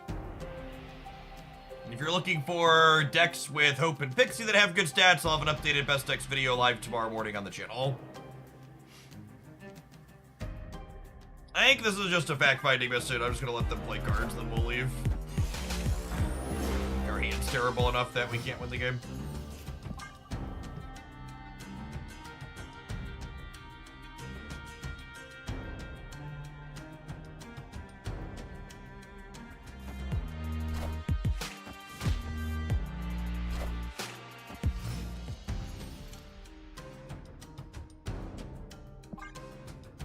Keep seeing as many cards as they want to show me here.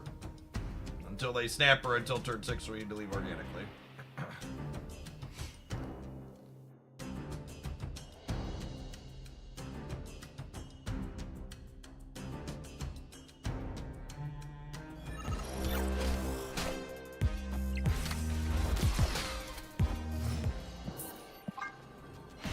Yeah, it could be a lockout variation.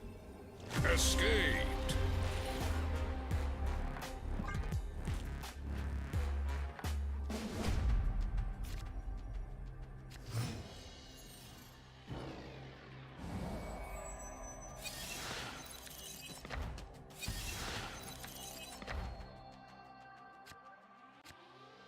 This is one of the weaknesses of the untapped tracker. The snap zone tracker, as ad-infest as that site is, shows cards that were destroyed by Elementus 1. I should really let Second Dinner know that so they can ban that tracker.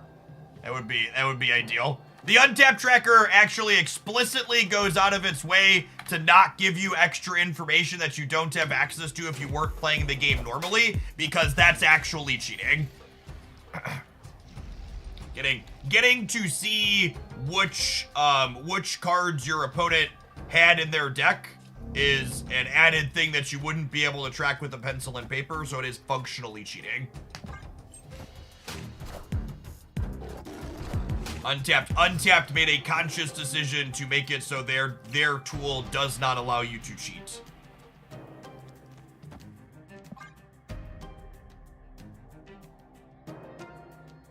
Would you substitute Forge for Hope in the Shuri Kitty deck? No, you need Forge to make Kitty Pride big. If you check yesterday's live stream, we played Shuri Kitty for a little bit with Hope. It was okay. Wasn't super impressed, but it was fine. Aid my hand.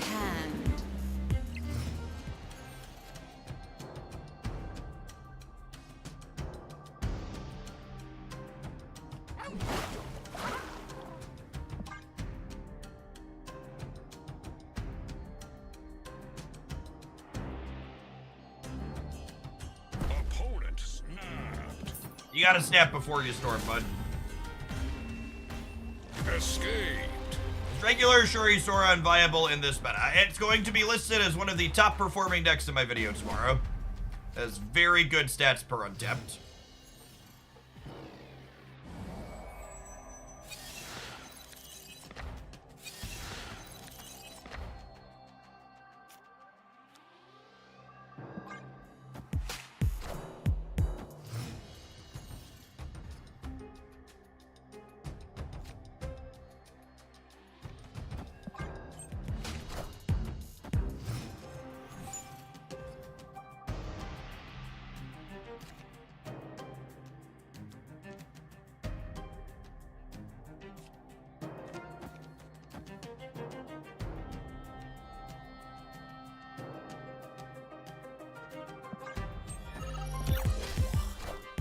I want to leave myself the option to Galactus the right-hand side here on the last turn, potentially.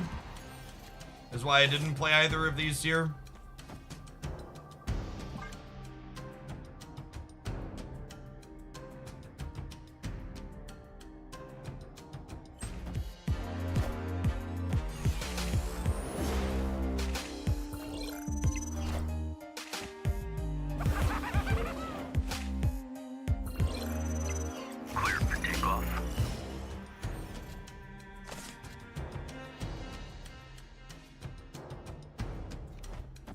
Practicing is no longer an option.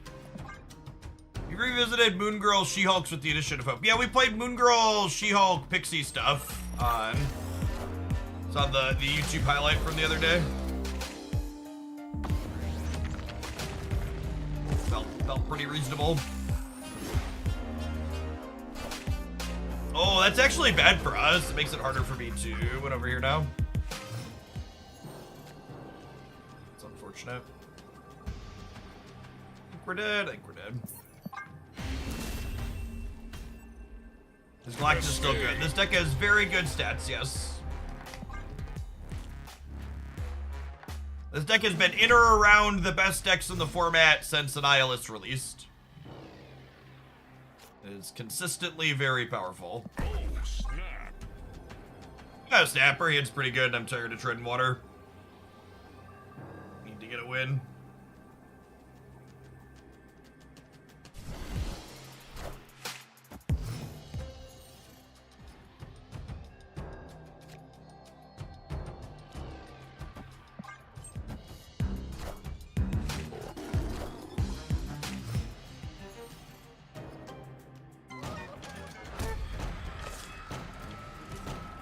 Hell shit.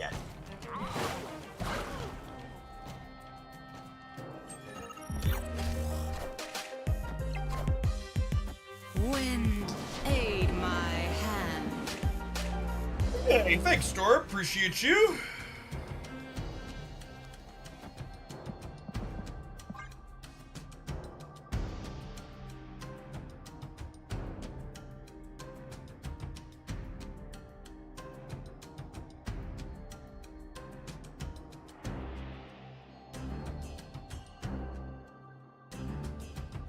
People keep talking about Mockingbird inside of Thanos. Has anybody done the actual math on what your odds are of having like 2 or 3 stones by turn 6 in games where you don't draw Mind Stone? I feel like the odds of that happening are lower than a lot of people think.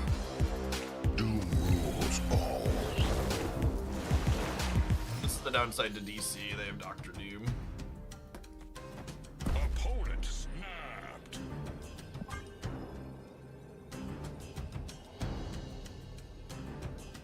I see Mockingbird replacing Gull. Sure, I can see that. It's a little bit more flexible too, technically.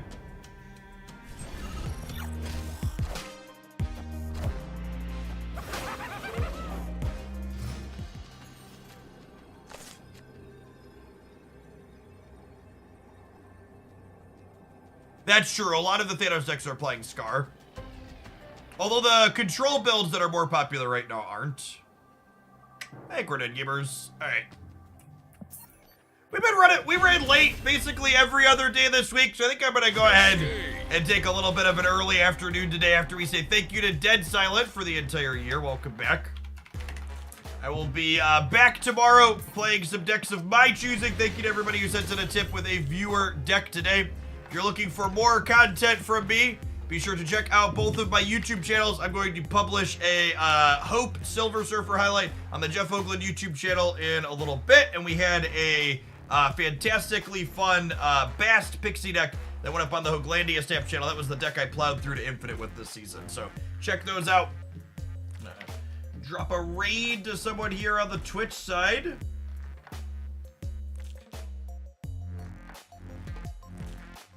A minute since we rated KK Sparkles. Let's send you over their way. They're making some excellent Marvel Stamp content as always. Enjoy the rest of your Thursday wherever you're at, folks.